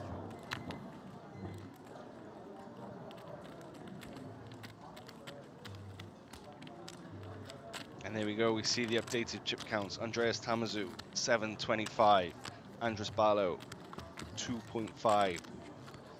They are the two shorter stacks. Of course, Andreas in the danger zone there with 6 bigs, losing a big chunk of his stack to Fabian Rolly in a Queen Jack versus 10s flip. Rolly with a Queen Jack, flopping trip jacks. And there we see Joseph Haddad, just 3 big blinds behind what was once the runaway chip leader. Absolutely explosive pot between the two there.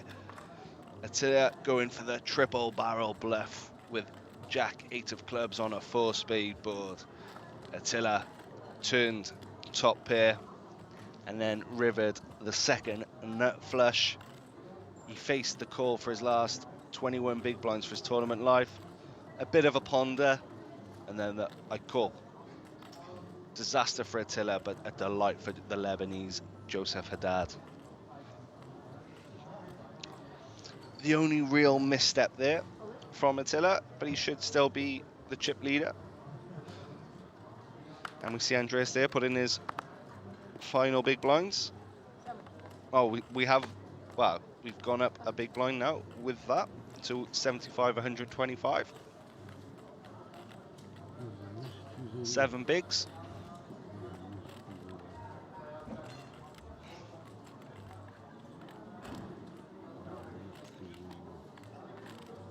Is this a bit of a steam from Medya thinking about this?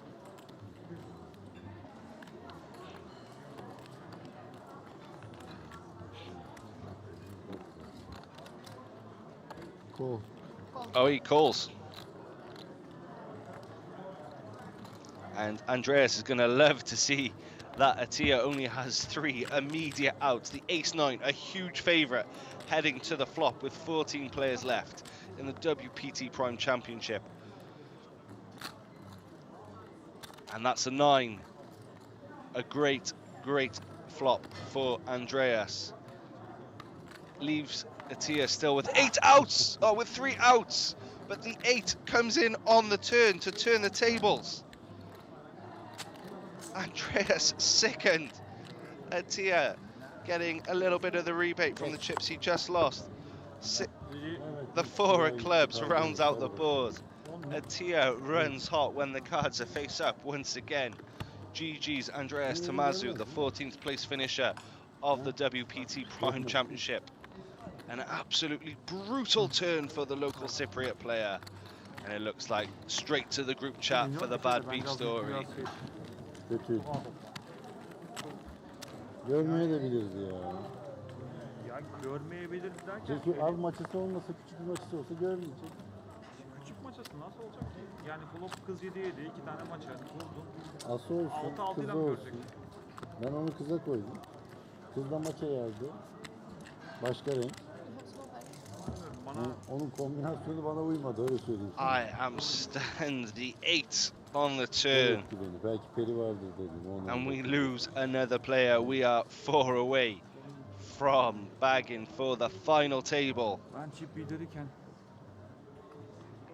karşıma kulak var.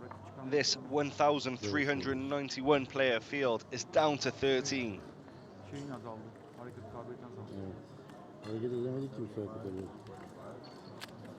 125, 125 yani.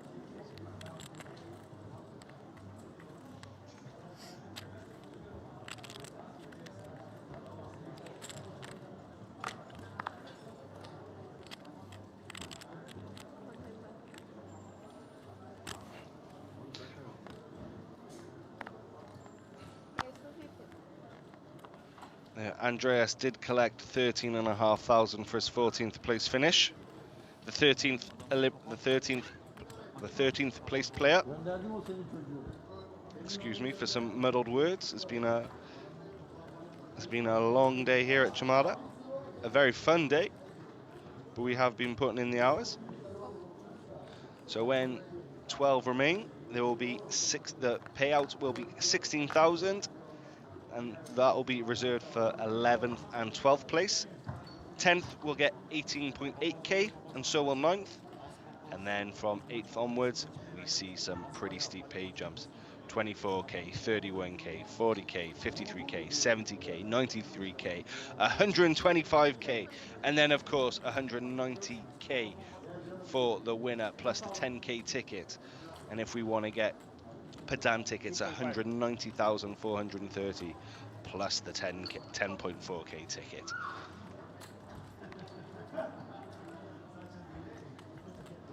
There we go. We see Barris Topaz and Fabian Raleigh in the mix.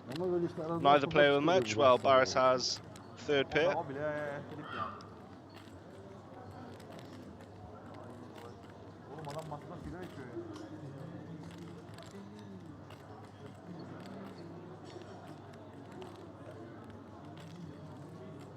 Normalde benim elim açmaz da çek 8'i buralarda. Herhalde ya. Bu saatte. Out of line giriştim yani. Evet, doğru söylüyorsun. İşte bir hatayı kaldırmıyor abi. Açan açmaz önemli değil abi. Açabilirsin, chip bilirsin. Her türlü hakkın var. Doğru söylüyorsun. Ama bir hatayı kaldırmıyor. Açtığında arkanda gören adam niye papaz maçı olamıyor mesela? Papaz maçı olamıyor. 7-7 olamıyor. Kıs bir oluyor. Çay getir açayım.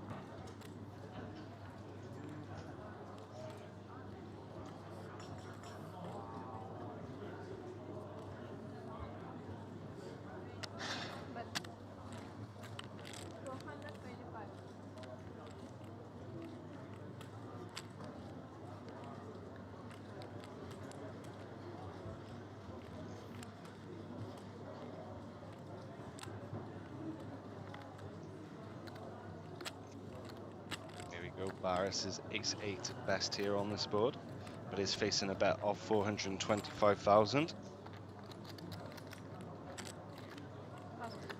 And Fabian Raleigh gets the job done with king high, folding out third pair.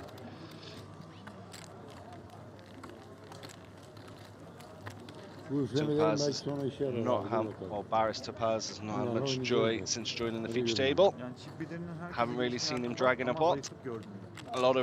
A few opens and a few 3-bets over his opens have seen him get out the way. And then when he had the best hand, he had to give it up. But of course, that's a hard decision there with third pair. Especially when you've been in the mix for the best part of, well, coming up to 15 hours. Well, 14 hours rather. Even my math ain't mathing at the moment.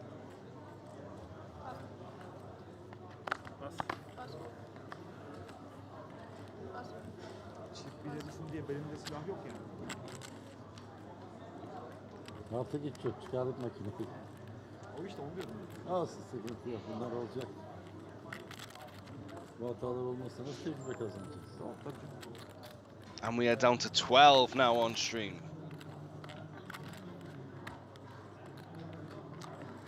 That is one gone from the outer table.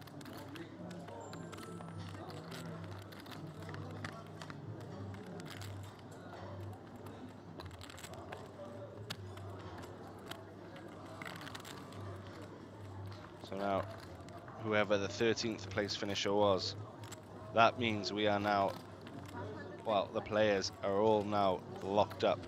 $16,500.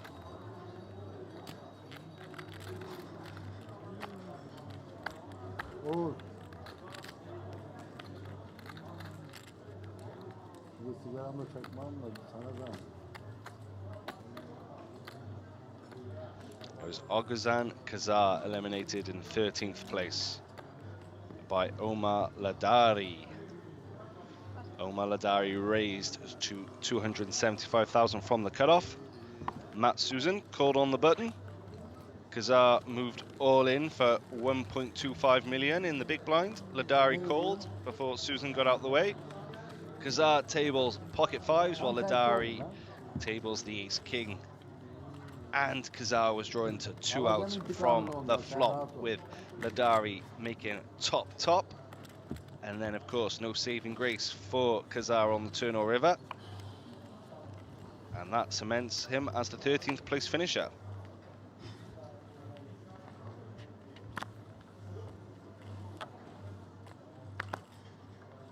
Of course, if you want to see some of the action from the outer table, head over to WPT.com and click on the live reporting.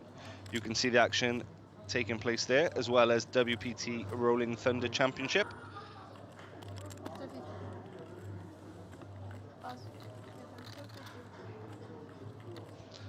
You know, bit of poker action going on the other side of the pond. The WPT Roller Thunder Championship is a 3.5k buy-in. Last season, the event saw a field of 458 and generate a prize pool of 1.465 million. Casey Sandretto defeated Michael Kinney in heads up for the best part of quarter of a million.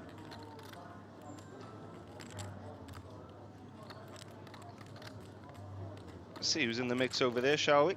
Let's take a look at the chip counts going on. Oh, Taylor Paul, Maxwell Young, some WPT champions, as well as Dylan Wilkerson, the reigning WPT world champion. Oh, sorry, here we go. We have some action here. Sinan opening, Fabian Raleigh picking up aces, 3-betting to 800,000, but we have no action. And Raleigh continues his chip up.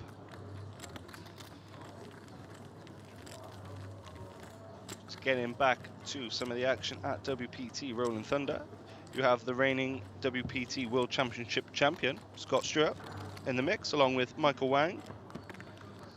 Rising star Jerry Becker also in the mix. Dan Seppiel, also a WPT World Championship champion. Eric Afriat in the mix, a man with 4 WPT titles, I believe. That could be 3. And Jonathan Tamayo. 250. 250 raise. A lot of big names in that field. If you're interested in what's going on over there, check it out on WPT.com.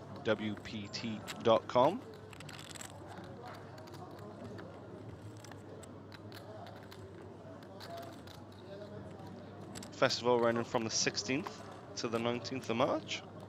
Nice little 3-day event there. For the price of $3,500, you can play with some of the best poker players in the world.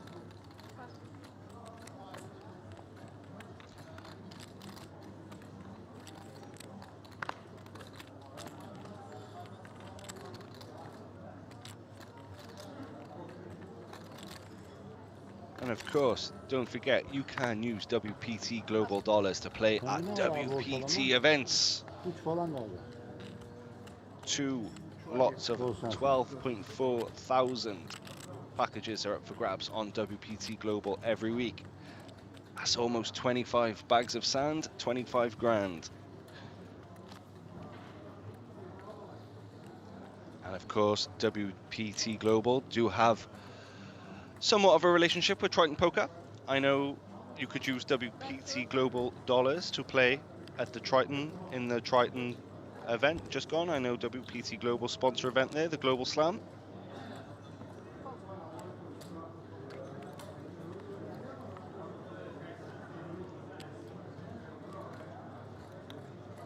And here we see Barris with top pair against Attila's draw to Broadway.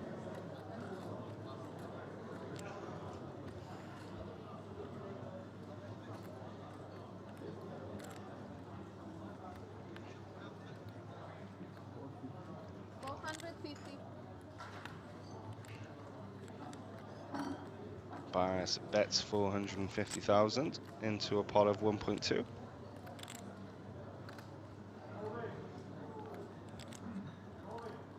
Let's get in what looks like a nice price, but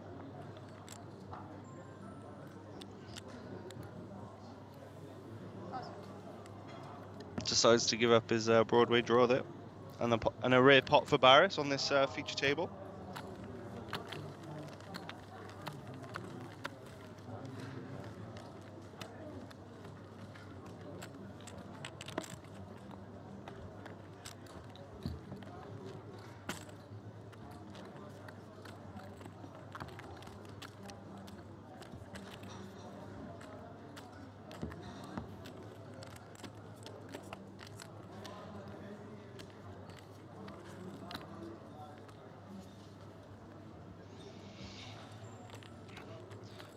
And now we are approaching 2:45 here in Cyprus.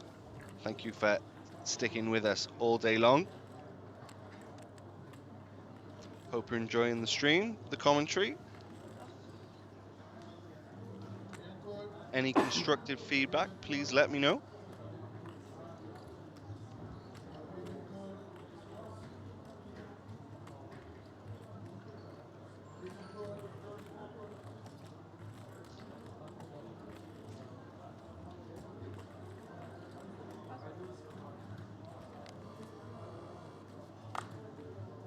I absolutely adore this game and want to give the viewers the best show possible. Poker's allowed me to travel the world. Very grateful that I've been able to get more out of poker than I've given it.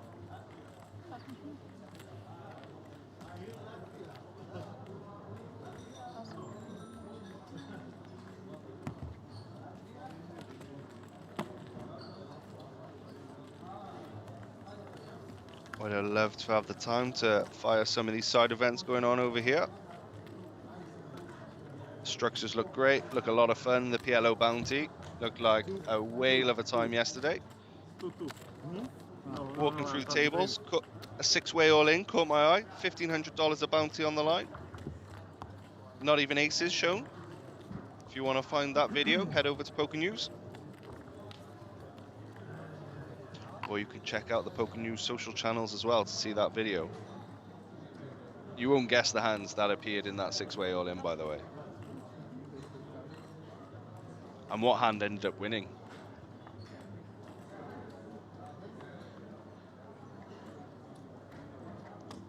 But, well, the player who won that pot is still in this event. Elan on the outer table.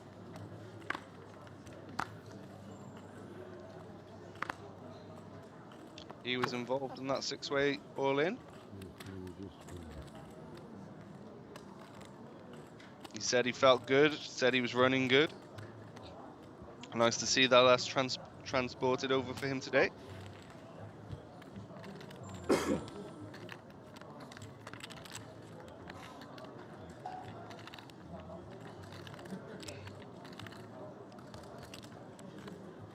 We are 3 away from making the final table. 125.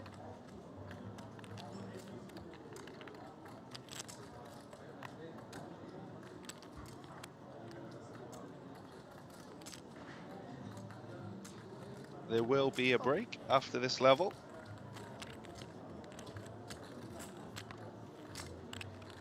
which is looking around 40 minutes away. You see it. Attila has the flush draw, but there's very little action here in this hijack versus big blind bonanza. And Attila does make the flush.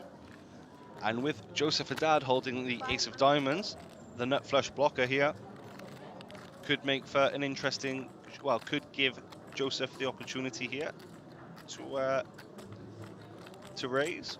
That he reps that nut flush. Of course, Attila cannot have it with Joseph holding the ace of diamonds.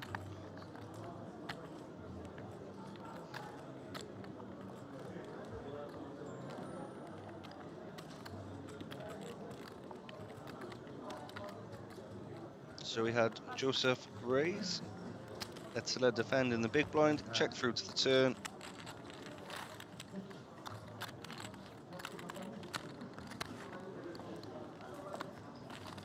Or maybe, yeah, check through. Sorry, check through to the river. Attila makes the flush. Bets 500k, and Haddad gives it up. Does not get baited in with the ace of diamonds there.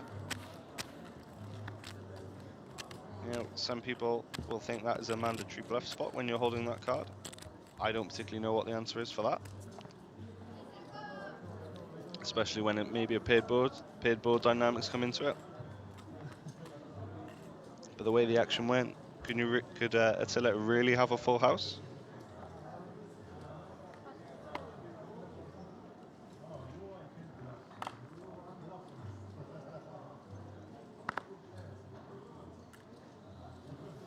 Raise 250.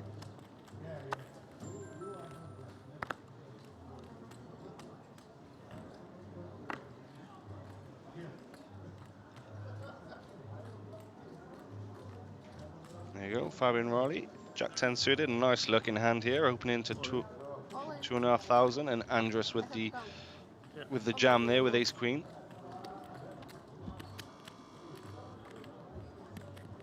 As pretty as Fabian's hand is, just not strong enough to call. 2.150. Not too much. Not too much. Marketing. Wow. Beautiful hand, bro. No royal flush, man. No royal flush. No royal flush. Or if you fold this hand, what will your decision? And there we go.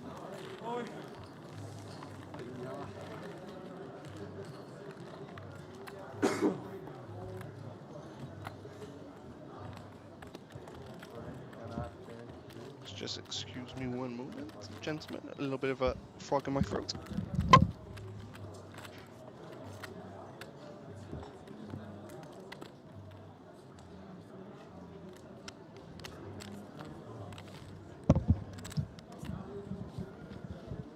Here we go.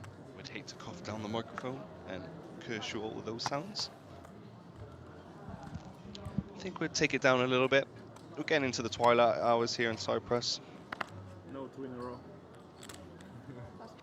It's enough now. Yeah. So it's been a relaxing week here. A lot of fun. Nice weather. Nice surroundings. For those looking to get into live poker, there's nothing quite like attending a good festival, especially when it's run as well as the WPT festivals.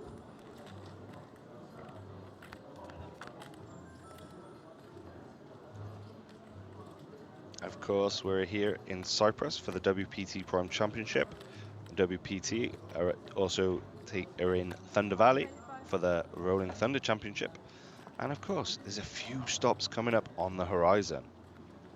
And if you'd like to find out where they are, I'll be able to let you know what they are now.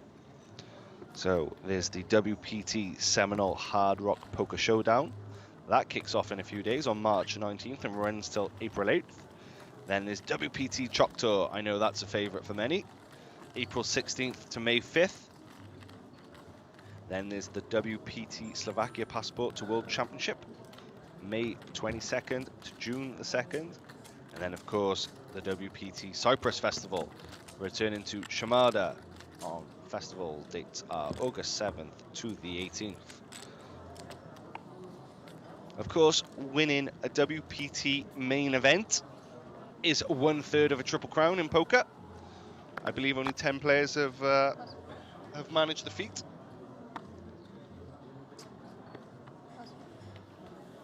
Yeah, winning one tournament is hard enough. But 3 majors, whoa, only the best of the best. There you go, Barris now.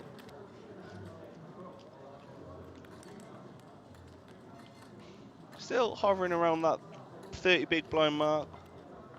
Nothing to be worried about.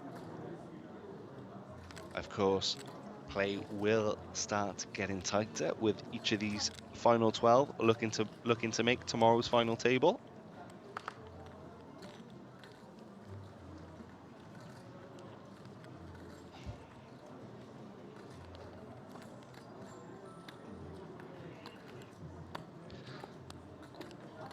Nice to see the 600 watchers in the live stream. Hope you're having a good time. Barris takes down the pot there. Up over 4 million.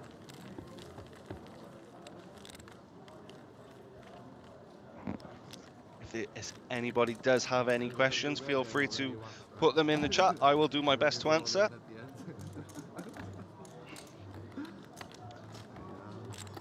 But just do be warned, it is approaching 3 AM here.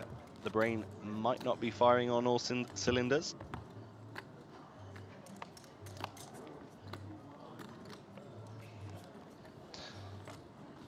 So if you are just joining, a little bit of a rundown what happened. Attila was the runaway chip leader at one stage, over 10 million, but he decided to do a triple barrel bluff with Jack High against Joseph Haddad, who rivered the second nut flush. It was a paired board, but Haddad was pretty comfortable in making the call. Attila now on 7.4 million. I think Haddad is around the 7 million mark. And I believe third in chips is Elan on the outer table. Oh, there we go, 6.2 million.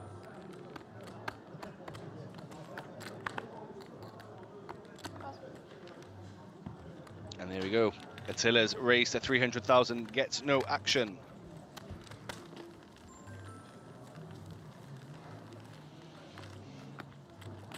We are 30 minutes away from a 15-minute break.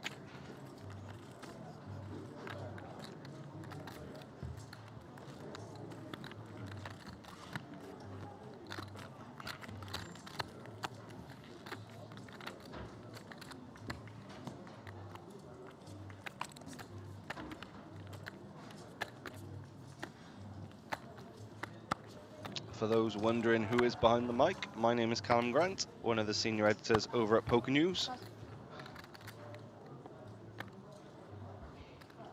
Been doing some stories and coverage for the leading news site in poker. Be sure to check out some of the events and the stories that have come from WPT Prime Cyprus.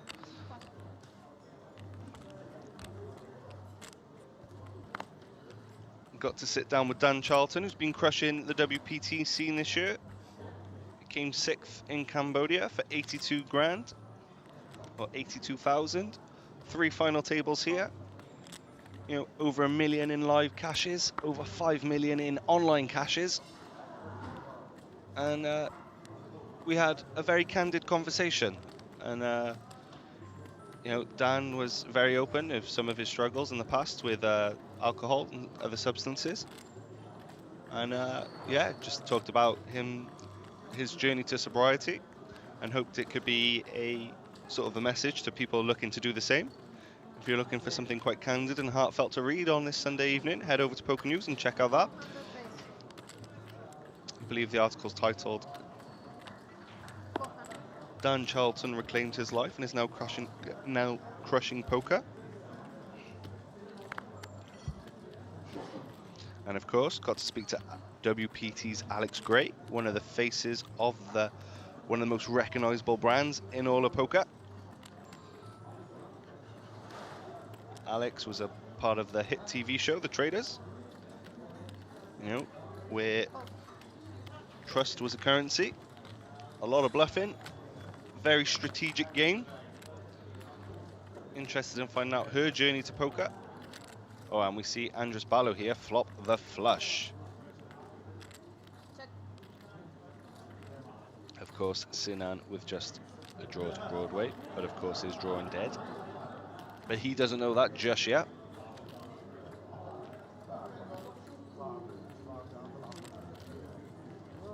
But yeah, if you want to check out sort of WPT's Alex Gray and her journey into working in the poker industry, along with her journey on the Traitors, give that a read. I know the US has their own version, and that's been a bit of a hit show, as well as other countries.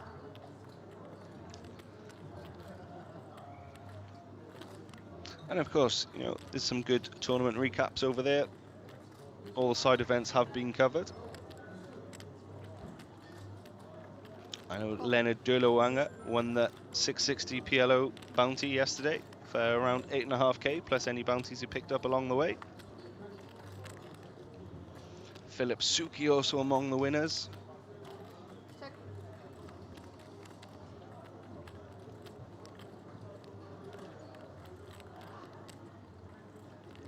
There you go. Yeah. So just to remind yourself of how this hand has played out.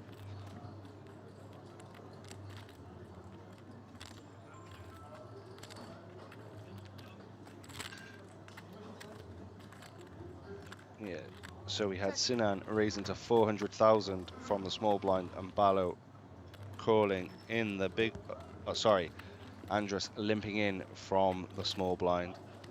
Sinan making it 400,000 from the big blind with Ballo coming along. And of course, Andres Ballo flopping the flush there and check calling a bet of 175. Obviously then the 3 of diamonds brought in on the turn. And it went check, check. 6 of clubs on the river. And now we see Andres Ballo thinking what to do. Is he going to try and go for some value? Is he going to try and check to lay the trap? See if Sinan will take the bait?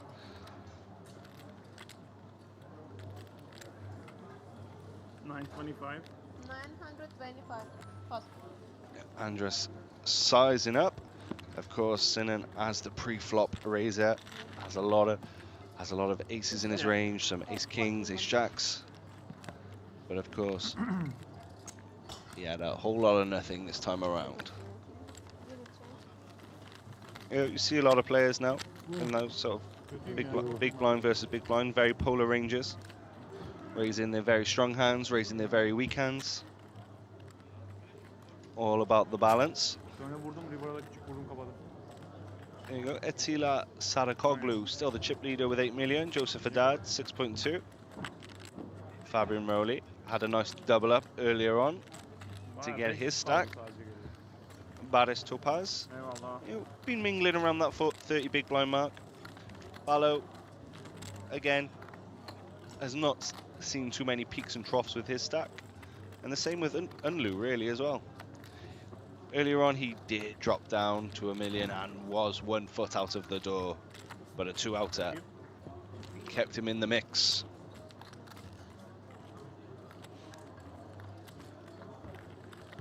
And you see WPT live reporter Richard Hayes there, just in the background. Give some love to Rich. He will be celebrating St. Patrick's Day.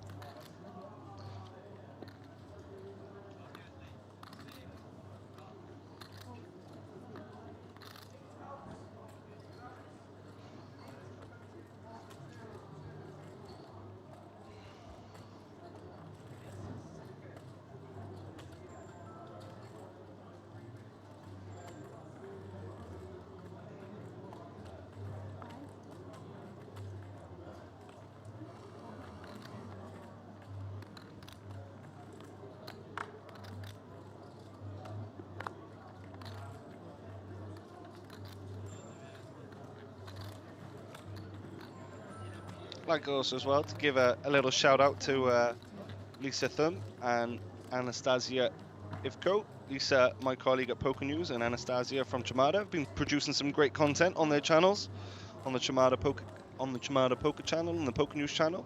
Give those guys a follow.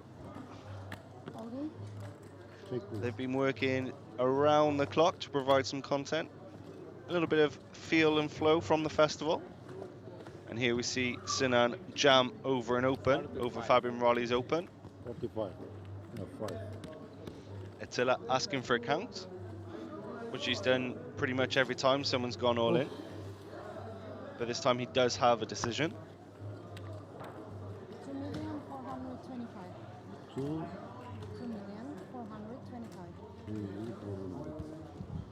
2,425,000. Sinan and Luke going all in for just under 20 bigs.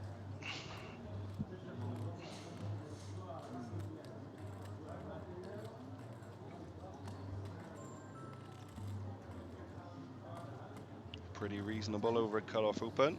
Ranges will be wider.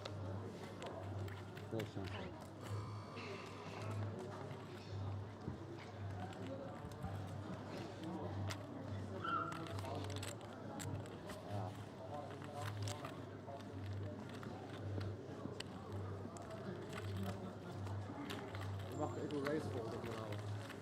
Ik wil race folder vooral hier. Ne oldu? Nasıl yani? Göreceğiz zaten şimdi. Bende de var. Aslan olsun. Papaz kız. Nereden Büyük. göreceğiz? Nereden göreceksin? Biz onları göre göre buralara geldik. Hayırdır? O kadar da üstümüze oynamadı. Üstüne nasıl oynuyor? Benim oluyor mu? Nereden göreceğiz diyor ya. Görmemen lazım çünkü. Görürüm abi. Been an absolute privilege to be a part of this live stream. I remember first getting into poker around 8 years ago or so now, finding out about the WPT, watching all the old live streams, or watching all the old shows from back in the day, which have obviously been digitized for the YouTube channel. Big thank you to WPT for inviting me over here. And now we have Andres Barlow looking at the King Queen suited. Raise 250. Wasn't good enough for Attila, but good enough for Andres. Of course, the context's a little bit different, but Attila picks it up again. There we go.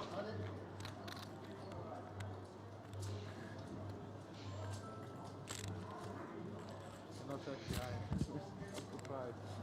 Go forward. And Attila this time opting to call with a King Queen. Of course, this time a lot less, for a lot less than the 2.5 that Sinan and Lou just ripped it in for. Barris coming along with the 8-7 from the big blind. Is the equity favourite until he wasn't.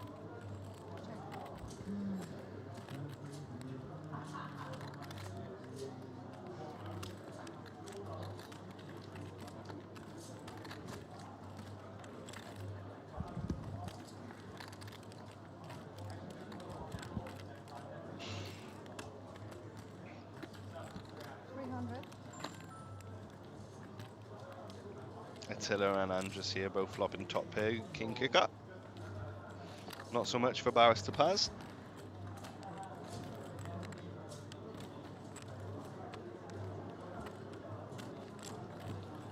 As such, he gets out of the way after Andres continued from the cutoff for 300,000. Now both players improve to top pair with the open-ended. It'd be interesting to see if either of these players could get each other off the play, can get each other off the same hand. Of course, they don't know what each other has just yet.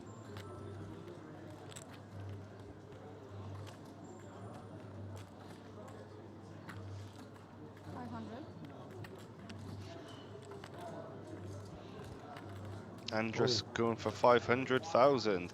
4 big blinds, and Attila rips it in.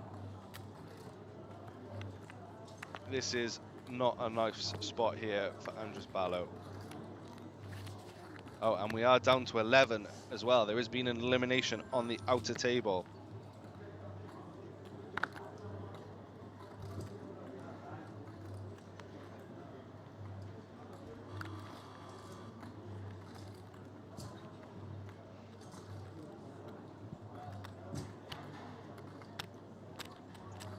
Andres Barlow in the blender here, his top pair, open-ended straight draw. I don't think he was expecting the jam.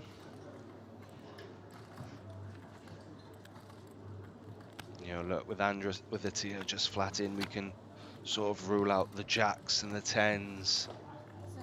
Could be some deuces. You know, we can rule out the ace kings.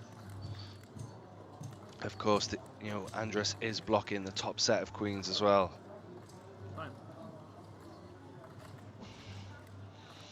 Tens, of course, an option.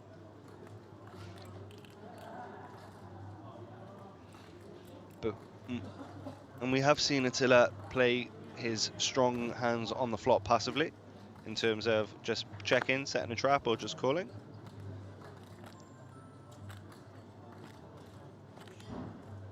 Barlow in the blender for sure. We will see a few more of those time banks used, I'm assuming. Attila must be feeling pretty comfortable as well to be fading the snap call. I bet he thinks he's pretty sure he's got the best hand. But of course, should Andres call, they'll both turn over and be relieved to see that the spoils would be shared.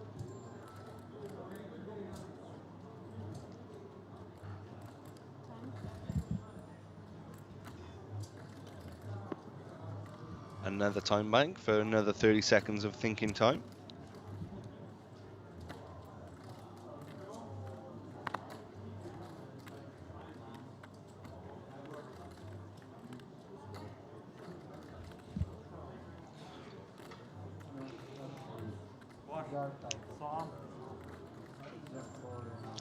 This jam from Attila, looking to take away the chop pot from Andres Barlow. Another time bank goes in. Tia stoic on the rail. Looks comfortable though. I wonder if Andres can pick up on that.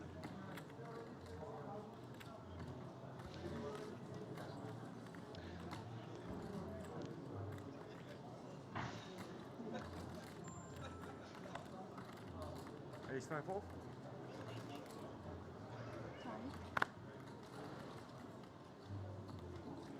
Well played to Tia, getting Andres Barlow off the pot.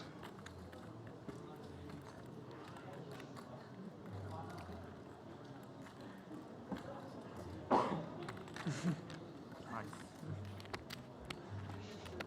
chip leader using his stack well there to claim every chip in that pot.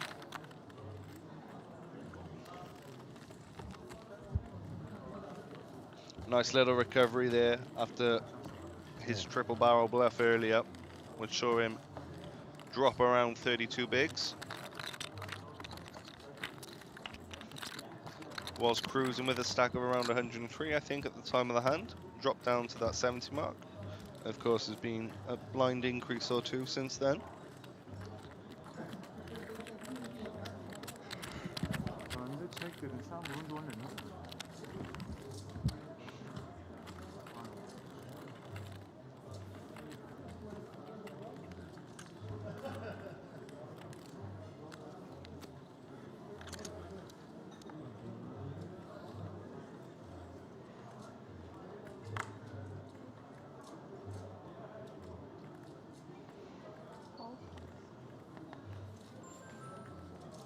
There we go, on to the next hand. We start off with two folds, followed by a third. The tier here, you know, as the lead chip leader, you can be opening wide on the button. 6-5 seems like a fine candidate to do so, but he chooses not to. Maybe a bit too loose.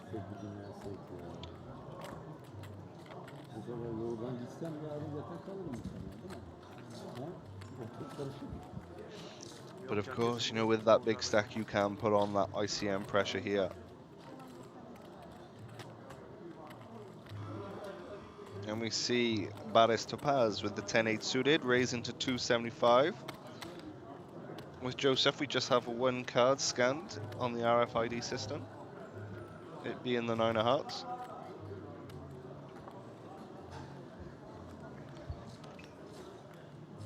I'm guessing it was something like a 2, 3, 4, 5. And for Mr. Haddad to get rid of that. And not suited either.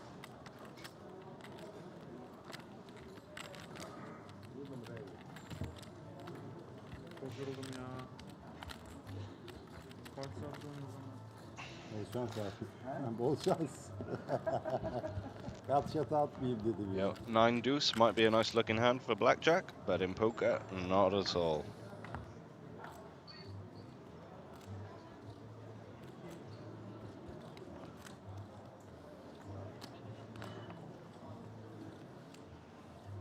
Yes, this is live for the player asking in the chat. Well, live as live can be in terms of game integrity. The action is around 30 minutes behind.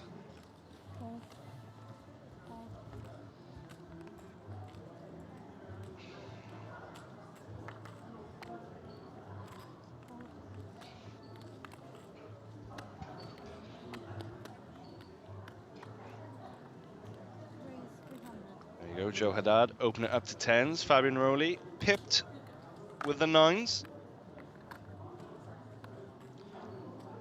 Could there be fireworks? Could we be on the final table bubble? Maybe a bit too, these stacks are a bit too deep for that.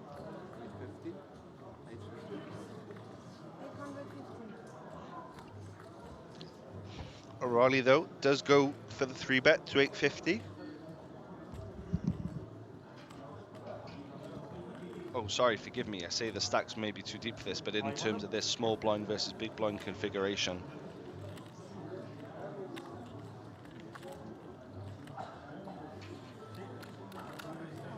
I see Joseph tagging along here. Maybe would have liked to have seen a 4-bet.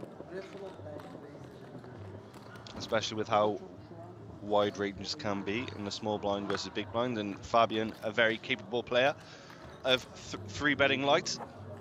Oh, and both players flop over pairs. This could be popcorn time. Get it out.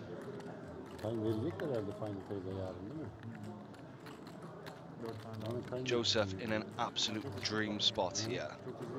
3-bet pop. Overpair. Your opponent has a worse overpair. And he's going to be betting into you. But of course. You have S-Queen, bro? Ace-Queen is good. S-Queen? Ace-Queen is good. S-Queen? Ace-Queen is good. Turn is good.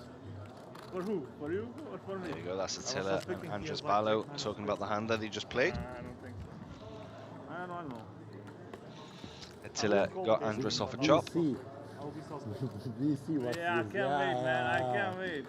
I can't wait. And I say they'll be waiting to watch it on the live stream. They were talking behind me. And Joseph Haddad check calls. Fabian Riley's a bet of 675,000. And there we go. The players' pairs are no longer over pairs. With the queen coming in on the turn.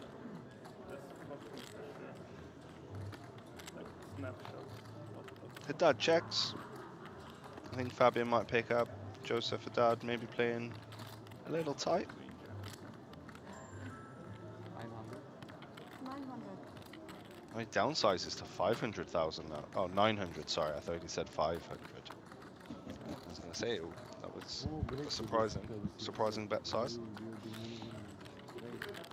I need break. What is the next blind level? 150. 150. You know, Fabian here looking to get some value from hands like pocket 8s, 8-7, ace-7, some ace-5s that might be there.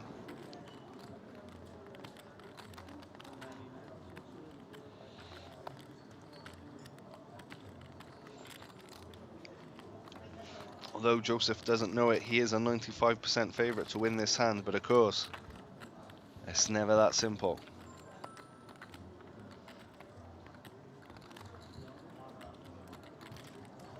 Wow, well played, Fabian Raleigh. Gets the better hand to fold.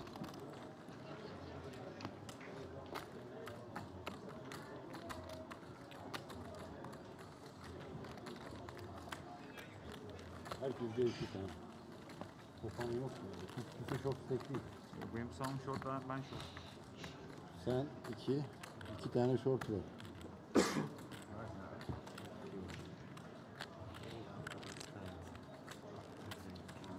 I think Haddad will be a little bit upset to see that one when he gets time to watch it on the live stream later.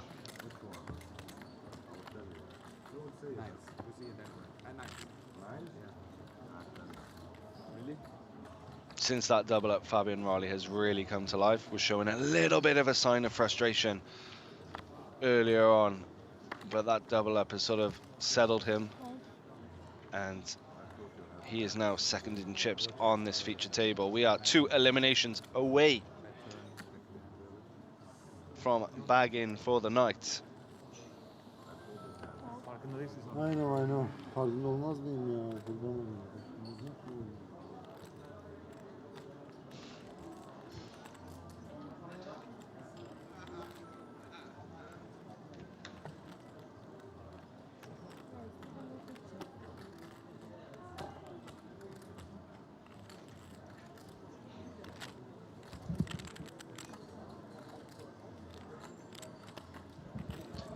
Haddad possibly has the opportunity to regain some lost chips now after waking up with Ace King.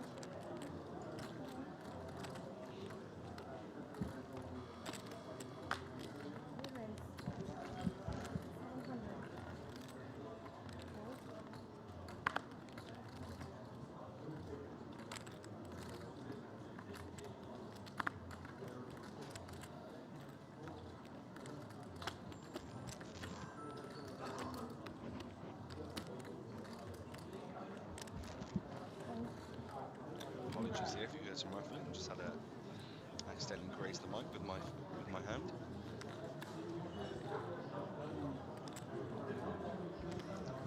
I think we're possibly around 15 minutes away from the break right now. Approaching 3:30 here in Cyprus.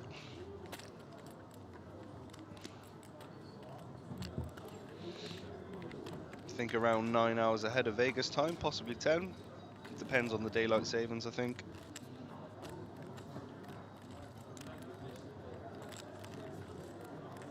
But wherever you're watching from, we appreciate you being here.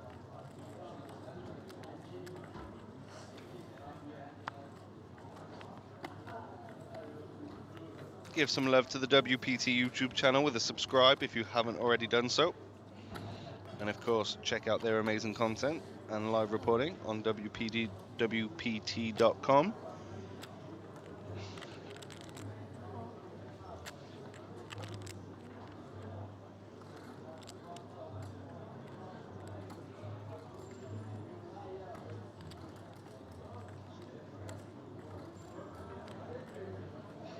Playing for a first place prize of 190,000 plus a 10k ticket to the WPT World Championships.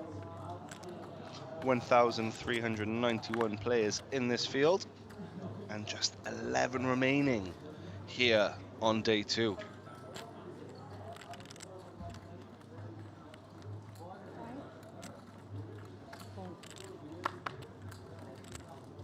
I was jamming.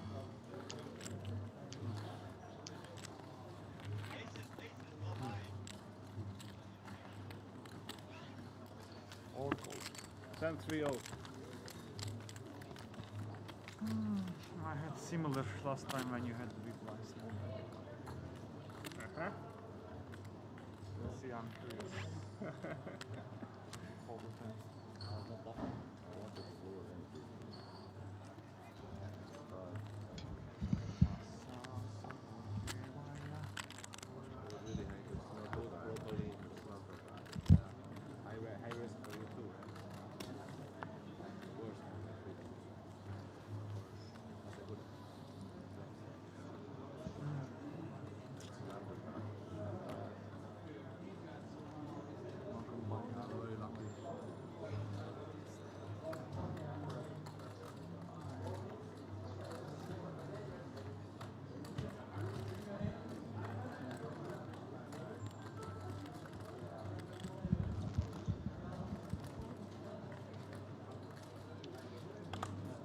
not very attractive 7 deuce there.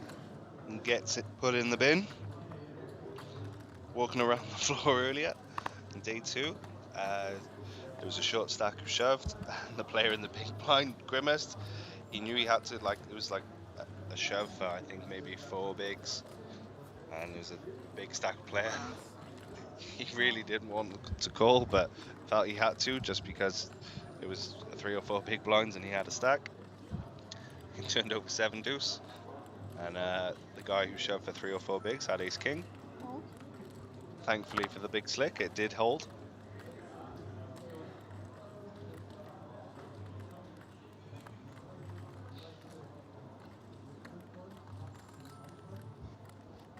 We started today with 173 players, and we are now down to 11. Cool. There we go, and a limp pot between the blinds here.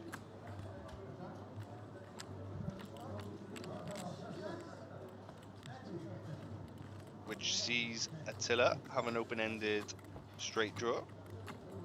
It is a monotone flop. With all hearts.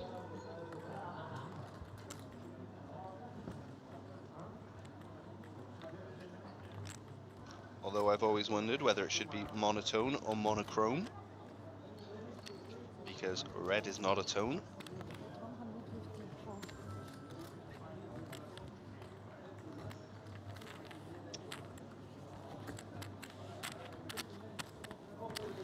But who am I to change poker vocabulary that has existed for decades?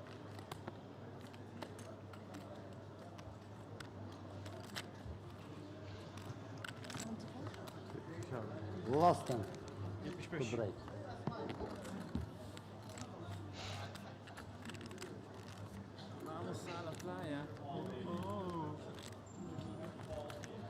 Getting a bit of a sing-song from one of the players at the table. Starting to get into that delirious hour now.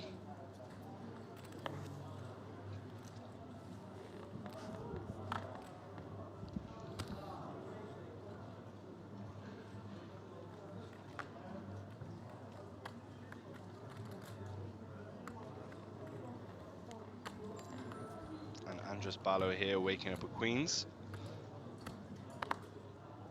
Around 14 big blinds. 15-minute break, and when you come back, 15 minutes is too small. Yes. 250. we'll move you back Raise down. 250. And they'll come up. Andres Ballo.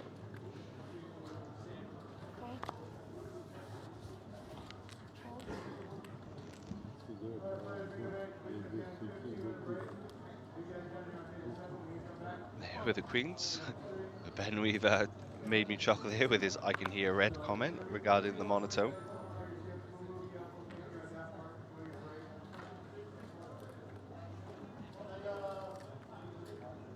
Check. Barris defends with the queen 7. Flops bottom pair. Andres queen still best, but will not enjoy seeing the ace. 150. 150.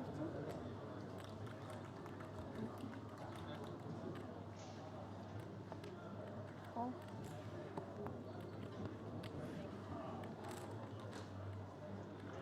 And a check call line there from Barris for 150. Oh, and he makes trips. Trip 7s here. Andres not really going to be enjoying the call on the flop too much, and especially when the 7 comes in, which the big blind can have a lot of. Goes check, check. Andres misses his queens, well, misses his set and flush outs, and that seals the check mark for Barris.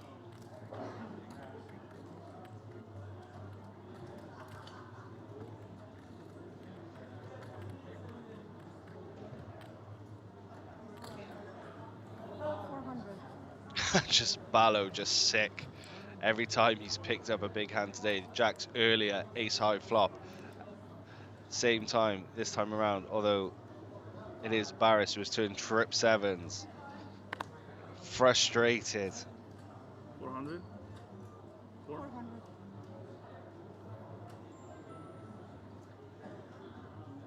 again, this is where it's important to keep emotions in check when at the poker table. He's been put in some brutal spots, especially by Attila a few hands ago with the King-Queen versus King-Queen. Attila's jam got Ballo to fold the same hand. And if he, and well, with a break approaching, and when we return, he will be under that 10 big blind stack. I was waxing lyrical about Andros Ballo beforehand, and he puts in the call. And Barris shows him the 3 sevens, and is a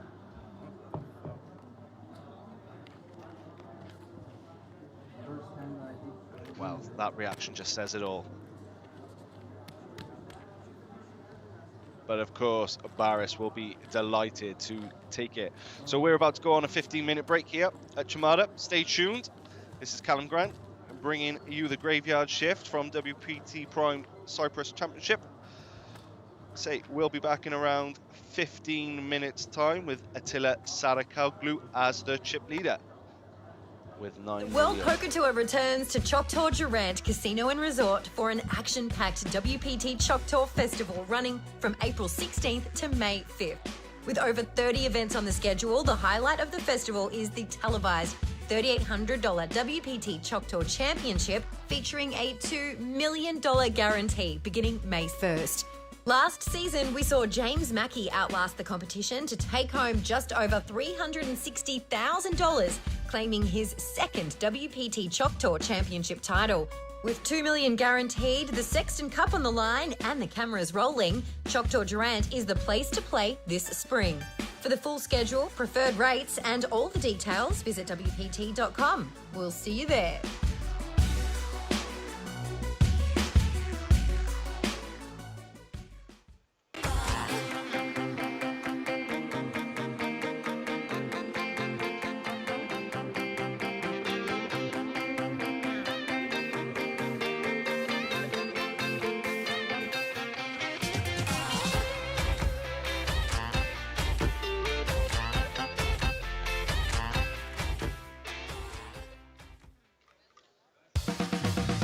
Mark your calendars for one of the most exciting stops of the year. The WPT Seminole Hard Rock Poker Showdown, running from March 19th to April 8th at the Seminole Hard Rock Hollywood. With over $10 million in total guarantees, the festival kicks off with a $400 opener featuring a $1 million guarantee before ramping up to our $3,500 WPT Seminole Hard Rock Poker Showdown Championship from April 4th to 8th, boasting a $3 million guarantee. Last year, Josh Reichart topped a field of 1,869 entries and beat out a stacked final table to take home the title and over $830,000, having his name permanently inscribed on the Mike Sexton WPT Champions Cup. With over 70 events on the schedule, this is a festival you don't want to miss. For the full schedule, visit WPT.com and we'll see you in Hollywood, Florida. There we go, Sammy ships it in. Ace-8 on the button, less than 10 bigs. Just over 7 bigs and he gets it in. The decision is on Attila in the small blinds with his king-6, just getting the count. Oh no. 440.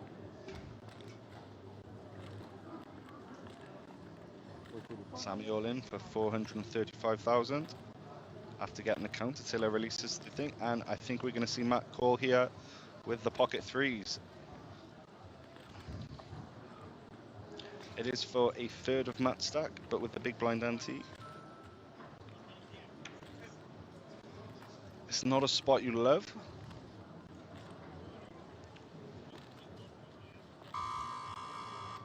Just thinking it over.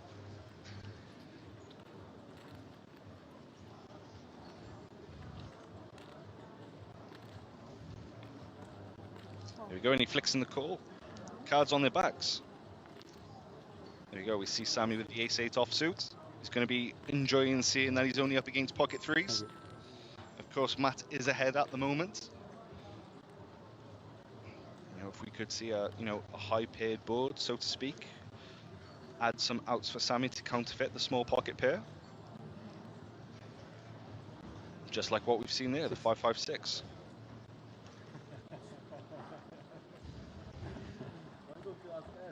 No, 6 is good. That's a clean turn for Matt. Sammy at risk here with 21%. There's 27 left. Will he be the 27th place finisher here today? Yes, he will do. GG, Sammy. Good run. Just unfortunately chose to bluff off a ticket. And of course, the stunning WPT Prime trophy would look lovely on anybody's mantelpiece.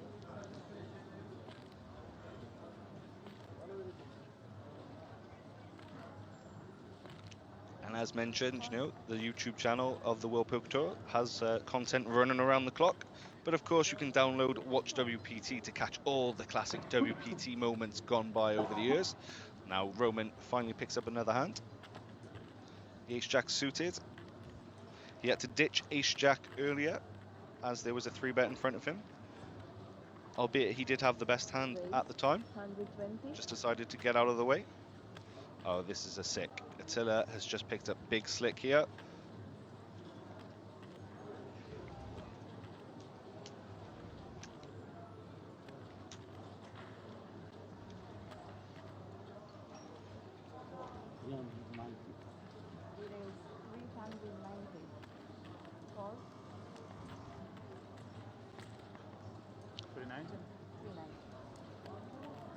Just going to let the players do the talking here.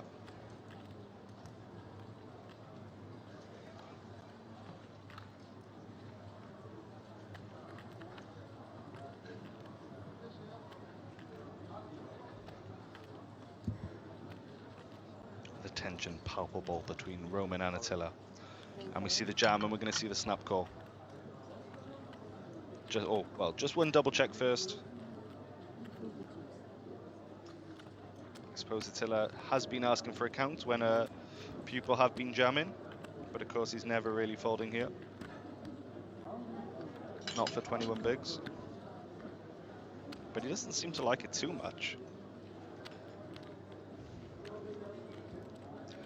But he doesn't know he is the huge 68% favourite.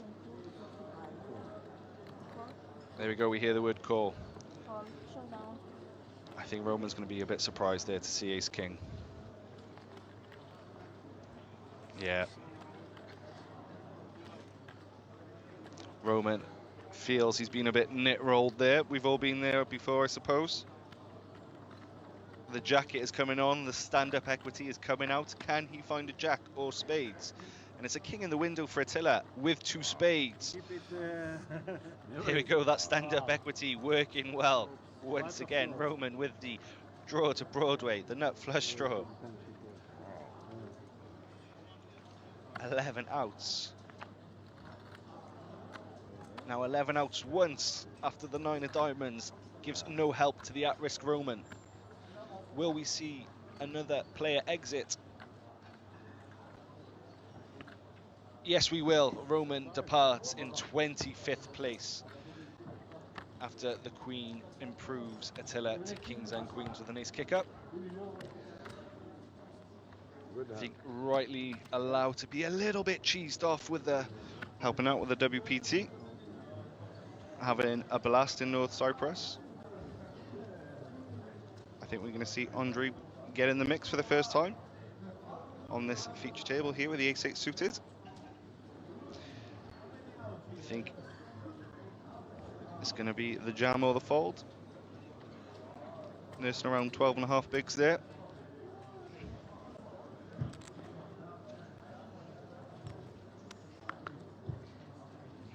Is a decision, because if he does go through the blinds without picking up any hands. Ah, there we go. He answers my question for me. There he is, all in for 755,000. But yeah, as I was just saying, if he had, elected to fold and gone through the blinds, there he's under a sub 10 big blind stack.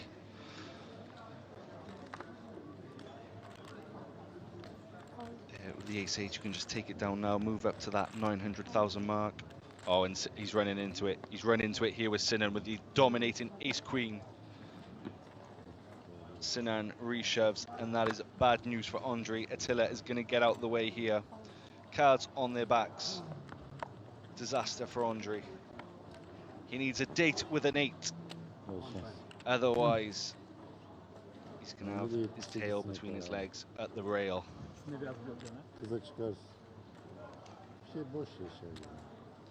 We have lost one player on the outer table, so Andre has locked up the pay jump. And it looks like he will be the player out. He needs to find an 8. Some chop outs have now come in. A 6 would put us straight on the board. Oh, actually, no, would put us straight on the board, but would give him... Oh, there we go. He gives him the 8 high straight. How much? Excuse me. That's a double up there for Andre. 755. 7?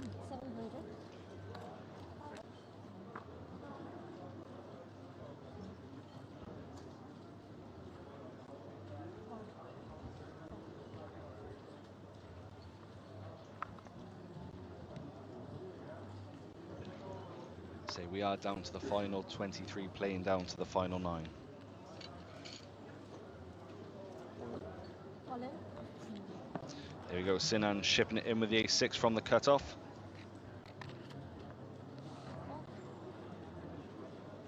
And Marek waking up with the queens. It's been a bad orbit for Sinan. But sometimes that's just how poker is.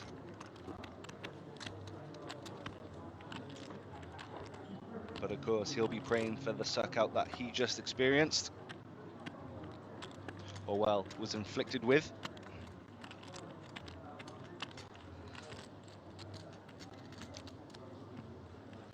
Marek pretty much dead even with Sinan, both on 950. Andre in the big blind will cover. Oh, there we go. And we see one of the aces is dead for Sinan, so he will only have 2 immediate outs. Marek nearly just flat calling, but of course a flat call would have meant he was all in anyway.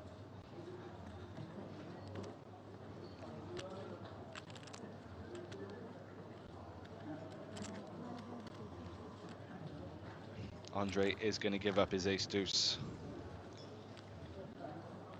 And the cards will be on his back. Sinan will be a little bit sick to see this. Marek waking up with the queens. Sinan, who feels he should probably be on a stack of around 2 million, is now all in and a dog with 2 immediate outs.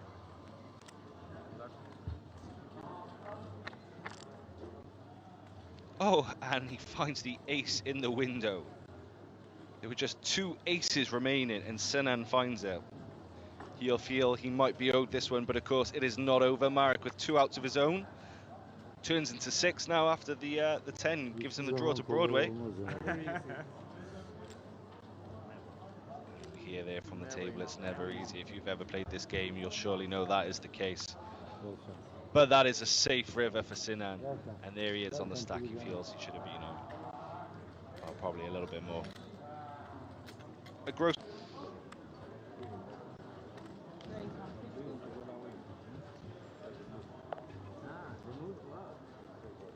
There we go, pocket 7s for Johan, and a big slick rears its head again.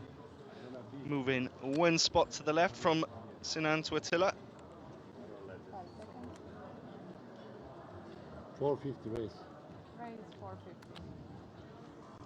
And the blinds have gone up as well to 50,000, 75,000. Oh, and Marek, who has his last 35,000 after having his queens cracked earlier, will put it in with the ace queen. You know, he's going to be thinking he's going to be laughing. But he's going to see that he is up against it with the big slick. I think we're going to see Johan get out of the way.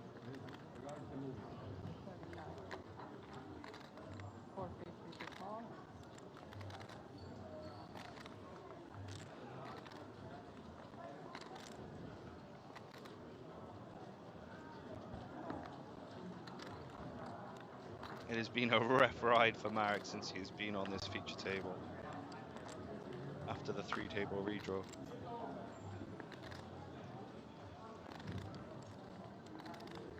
There we go.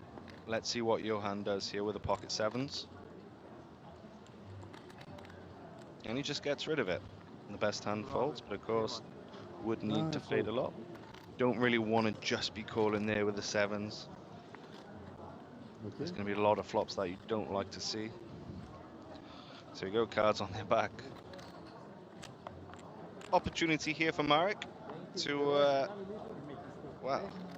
to go from 35,000 to 250,000. You put 125 into middle, but you shouldn't put. Put only that much. 150. Put here 150.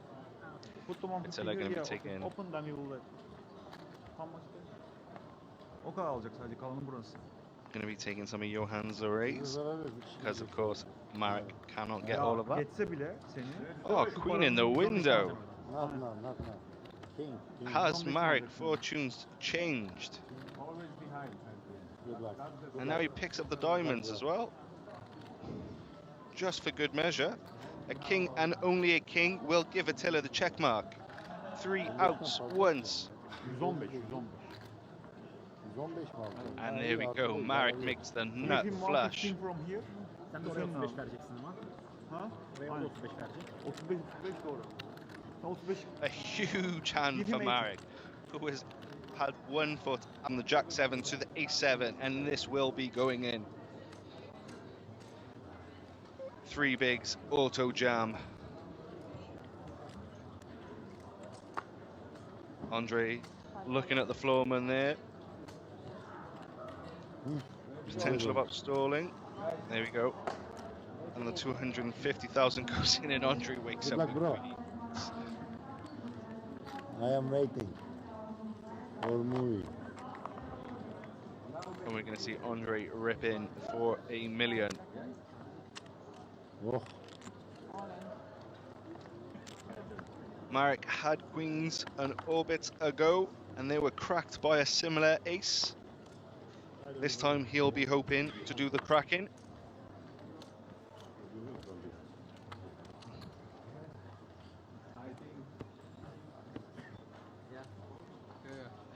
Seen a lot of all-in calls, plenty of action on this feature table. They are open their cards and then it's all in. We do see the Slowly. cards. Players a bit reluctant to turn over their hands. I'm not too sure. Right, there we go. We see the ladies turn over along with the ace-7. 3 outs for Marek. He does have hearts covered as well. Well, he has Andre's queen of hearts covered with the ace of hearts. Spades live for Marek. Diamonds live for Andre.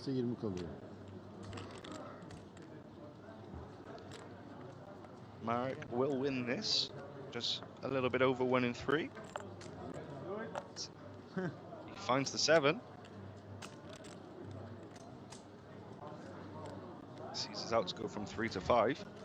20%. The 3 of hearts, no help whatsoever.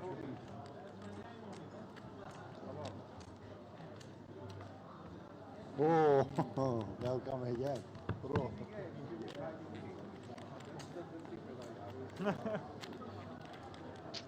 After paying the blinds and calling a pre-flop raise just then.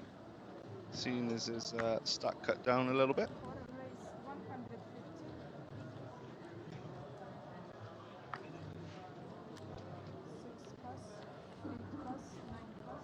Fabian picking up the rockets.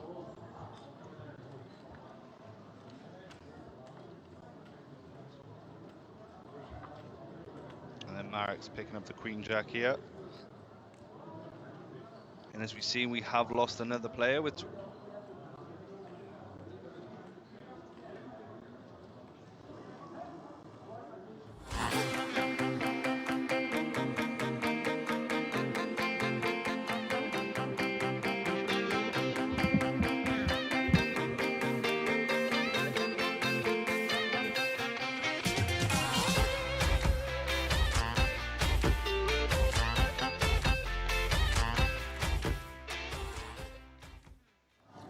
Hello and welcome back to this WPT Prime Cyprus live stream. 8-5. We are here at the Chamada Prestige Hotel and Spa where 11 players remain. We are playing down to a final table of 9, meaning bagging up will take place after the next 2 eliminations. My name is Callum Grant, one of the senior editors over at Poker News. Here on the invitation of WPT, many thank you for being here. We've had a bit of a swap over now in the feature table. We have Ilan Verdinikov chip leading here with close to 9 million, 60 bigs. Omar Lakhdari, an Algerian grinder. Ozturk Sensor, Edgar Hawks, and Matt Ruzen in the danger zone with just 7 bigs. Players are just taking their seats here. I said 2 o'clock, comme ça. Yeah, delay. The action resuming very shortly. Thank you very much for sticking around through the break. Hope you enjoyed the highlights. If you want to see more classic WPT action, you can download Watch WPT to see some of the most iconic moments from poker history. Haydi. Haydi. Haydi. Haydi, bol şans. Coach, a bit of conversation there between the players on the floor. Good luck, enjoy. And as cards get back in the air, the players have locked up, I believe, around $16,500 dollars. Huh? 1.1. We are using dollars out here in Cyprus. 1.1. 1.1. 8 big blind. Yep. 16 grand on the nose, For you for this. with the 10th place finisher taking home 18,800. So we are on a pay jump of $2,800. And Matt Susans straight away jams in the ace-3 suited on the button.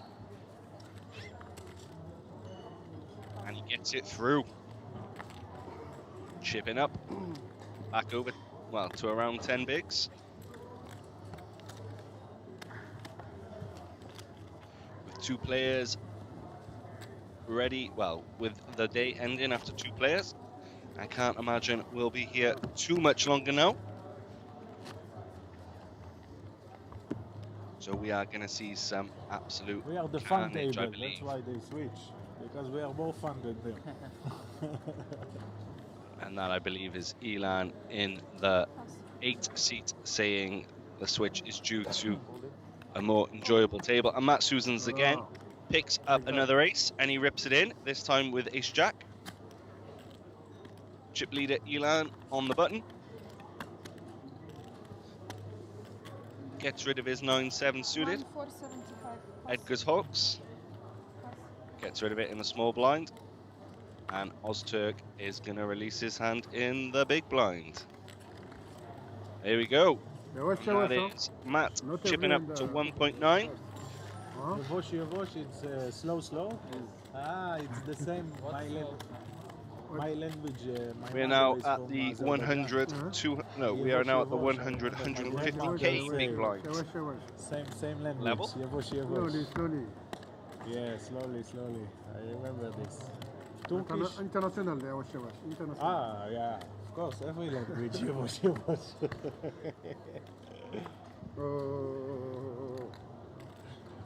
And a 3rd ace in a row for Matt. Is it going in this time? Raise 300. Just elects to min raise to 300,000 with his ace-5 of diamonds. Pretty active here early on, getting involved in the first 3 pots as the short stack. And a 3rd walk. Essentially doubling up here through stealing the blinds in 3 hands in a row. Well done, Matt.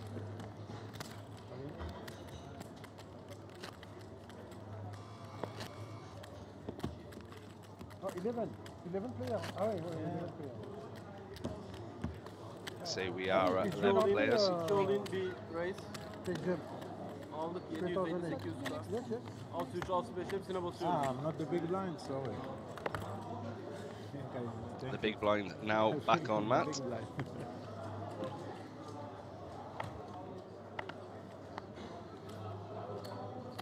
Ilan looking to open up this king 10 as the chip leader. Put on some ICM pressure, but he opts to let it go instead.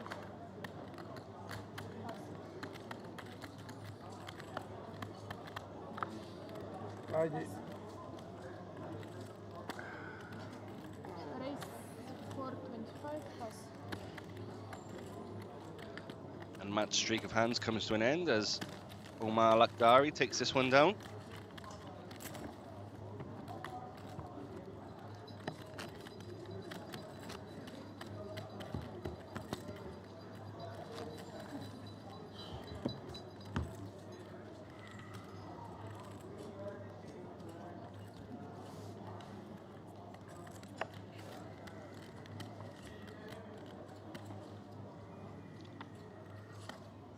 Edgar's Hawk here, 9-7 suited. Off a stack of 22 bigs, goes in the muck. Raise 400. There we go, Omar picks up ace jack suited on the button, making it 400 to go. Topladık. 1.1 ile başladık. 3 oyunda 2 oldu. The action back on Matt. Pass. Show one choice. Show one choice. Yeah. You showed 2 cards. Yeah, you showed me.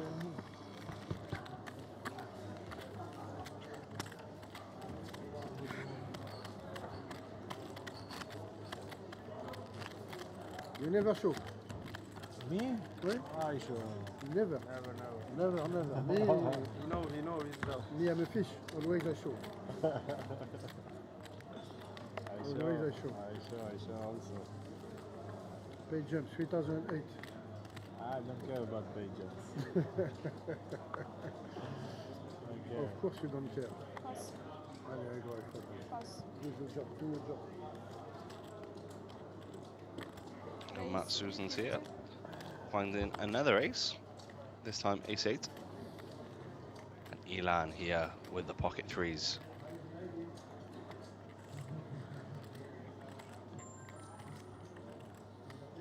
His jolly demeanor now coated by a serious face.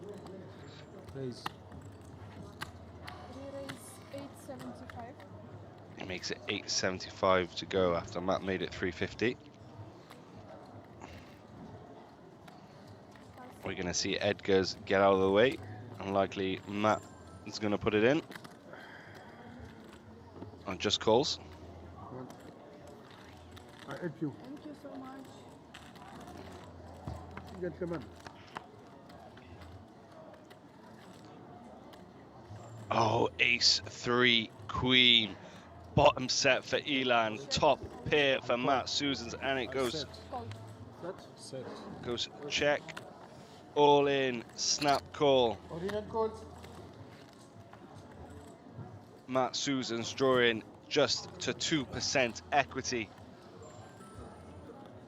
Elan will nearly breach the 11 million mark should disaster not strike for the Israeli. And that's, well, that's a full house for Elan, but 4 immediate outs now for Matt. No, 3. Yes. And the jack, it was face. But Matt has gone in 11th place, meaning we are on the final table bubble. Good game. You can. Yeah, I can. GG's Matt Susans. You wait a new player. 11th place for 16,000. Got lucky in the right No, time. we have to wait 4-6. Not good, yeah. Maybe come.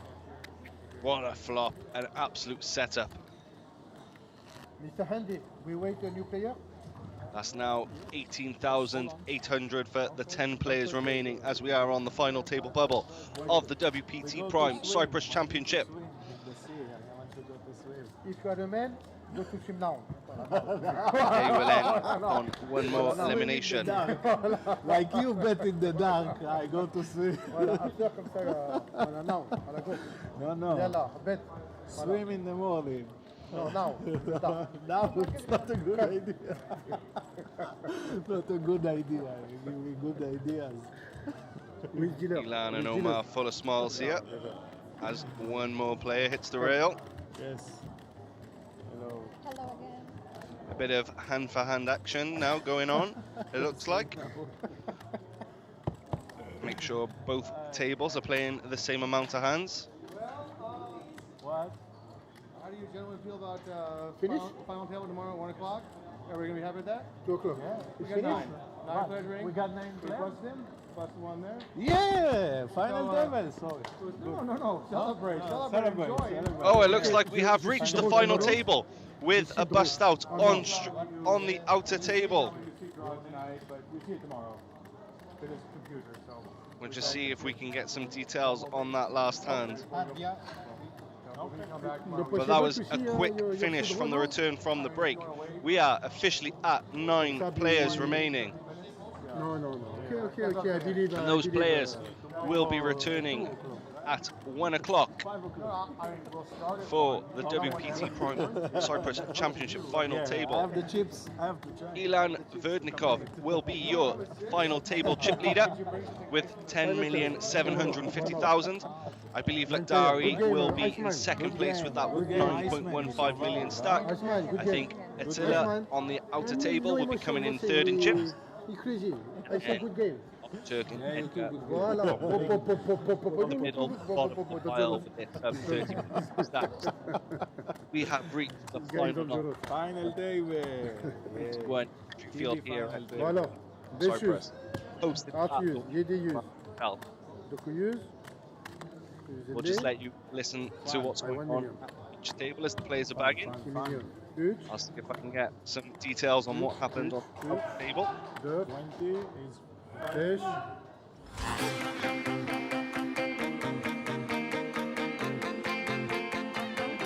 Looks like the stream's ended. Thank you very much, everybody, for listening. This has been Callum Grant. An absolute pleasure to be with you all today. If you need to find me, you can find me at CallumG on Poker on X or Callum R. Grant on Instagram. Feel free to drop a follow, send a message. A lot of love. Thank you very much, everybody. It's been a pleasure. Good night.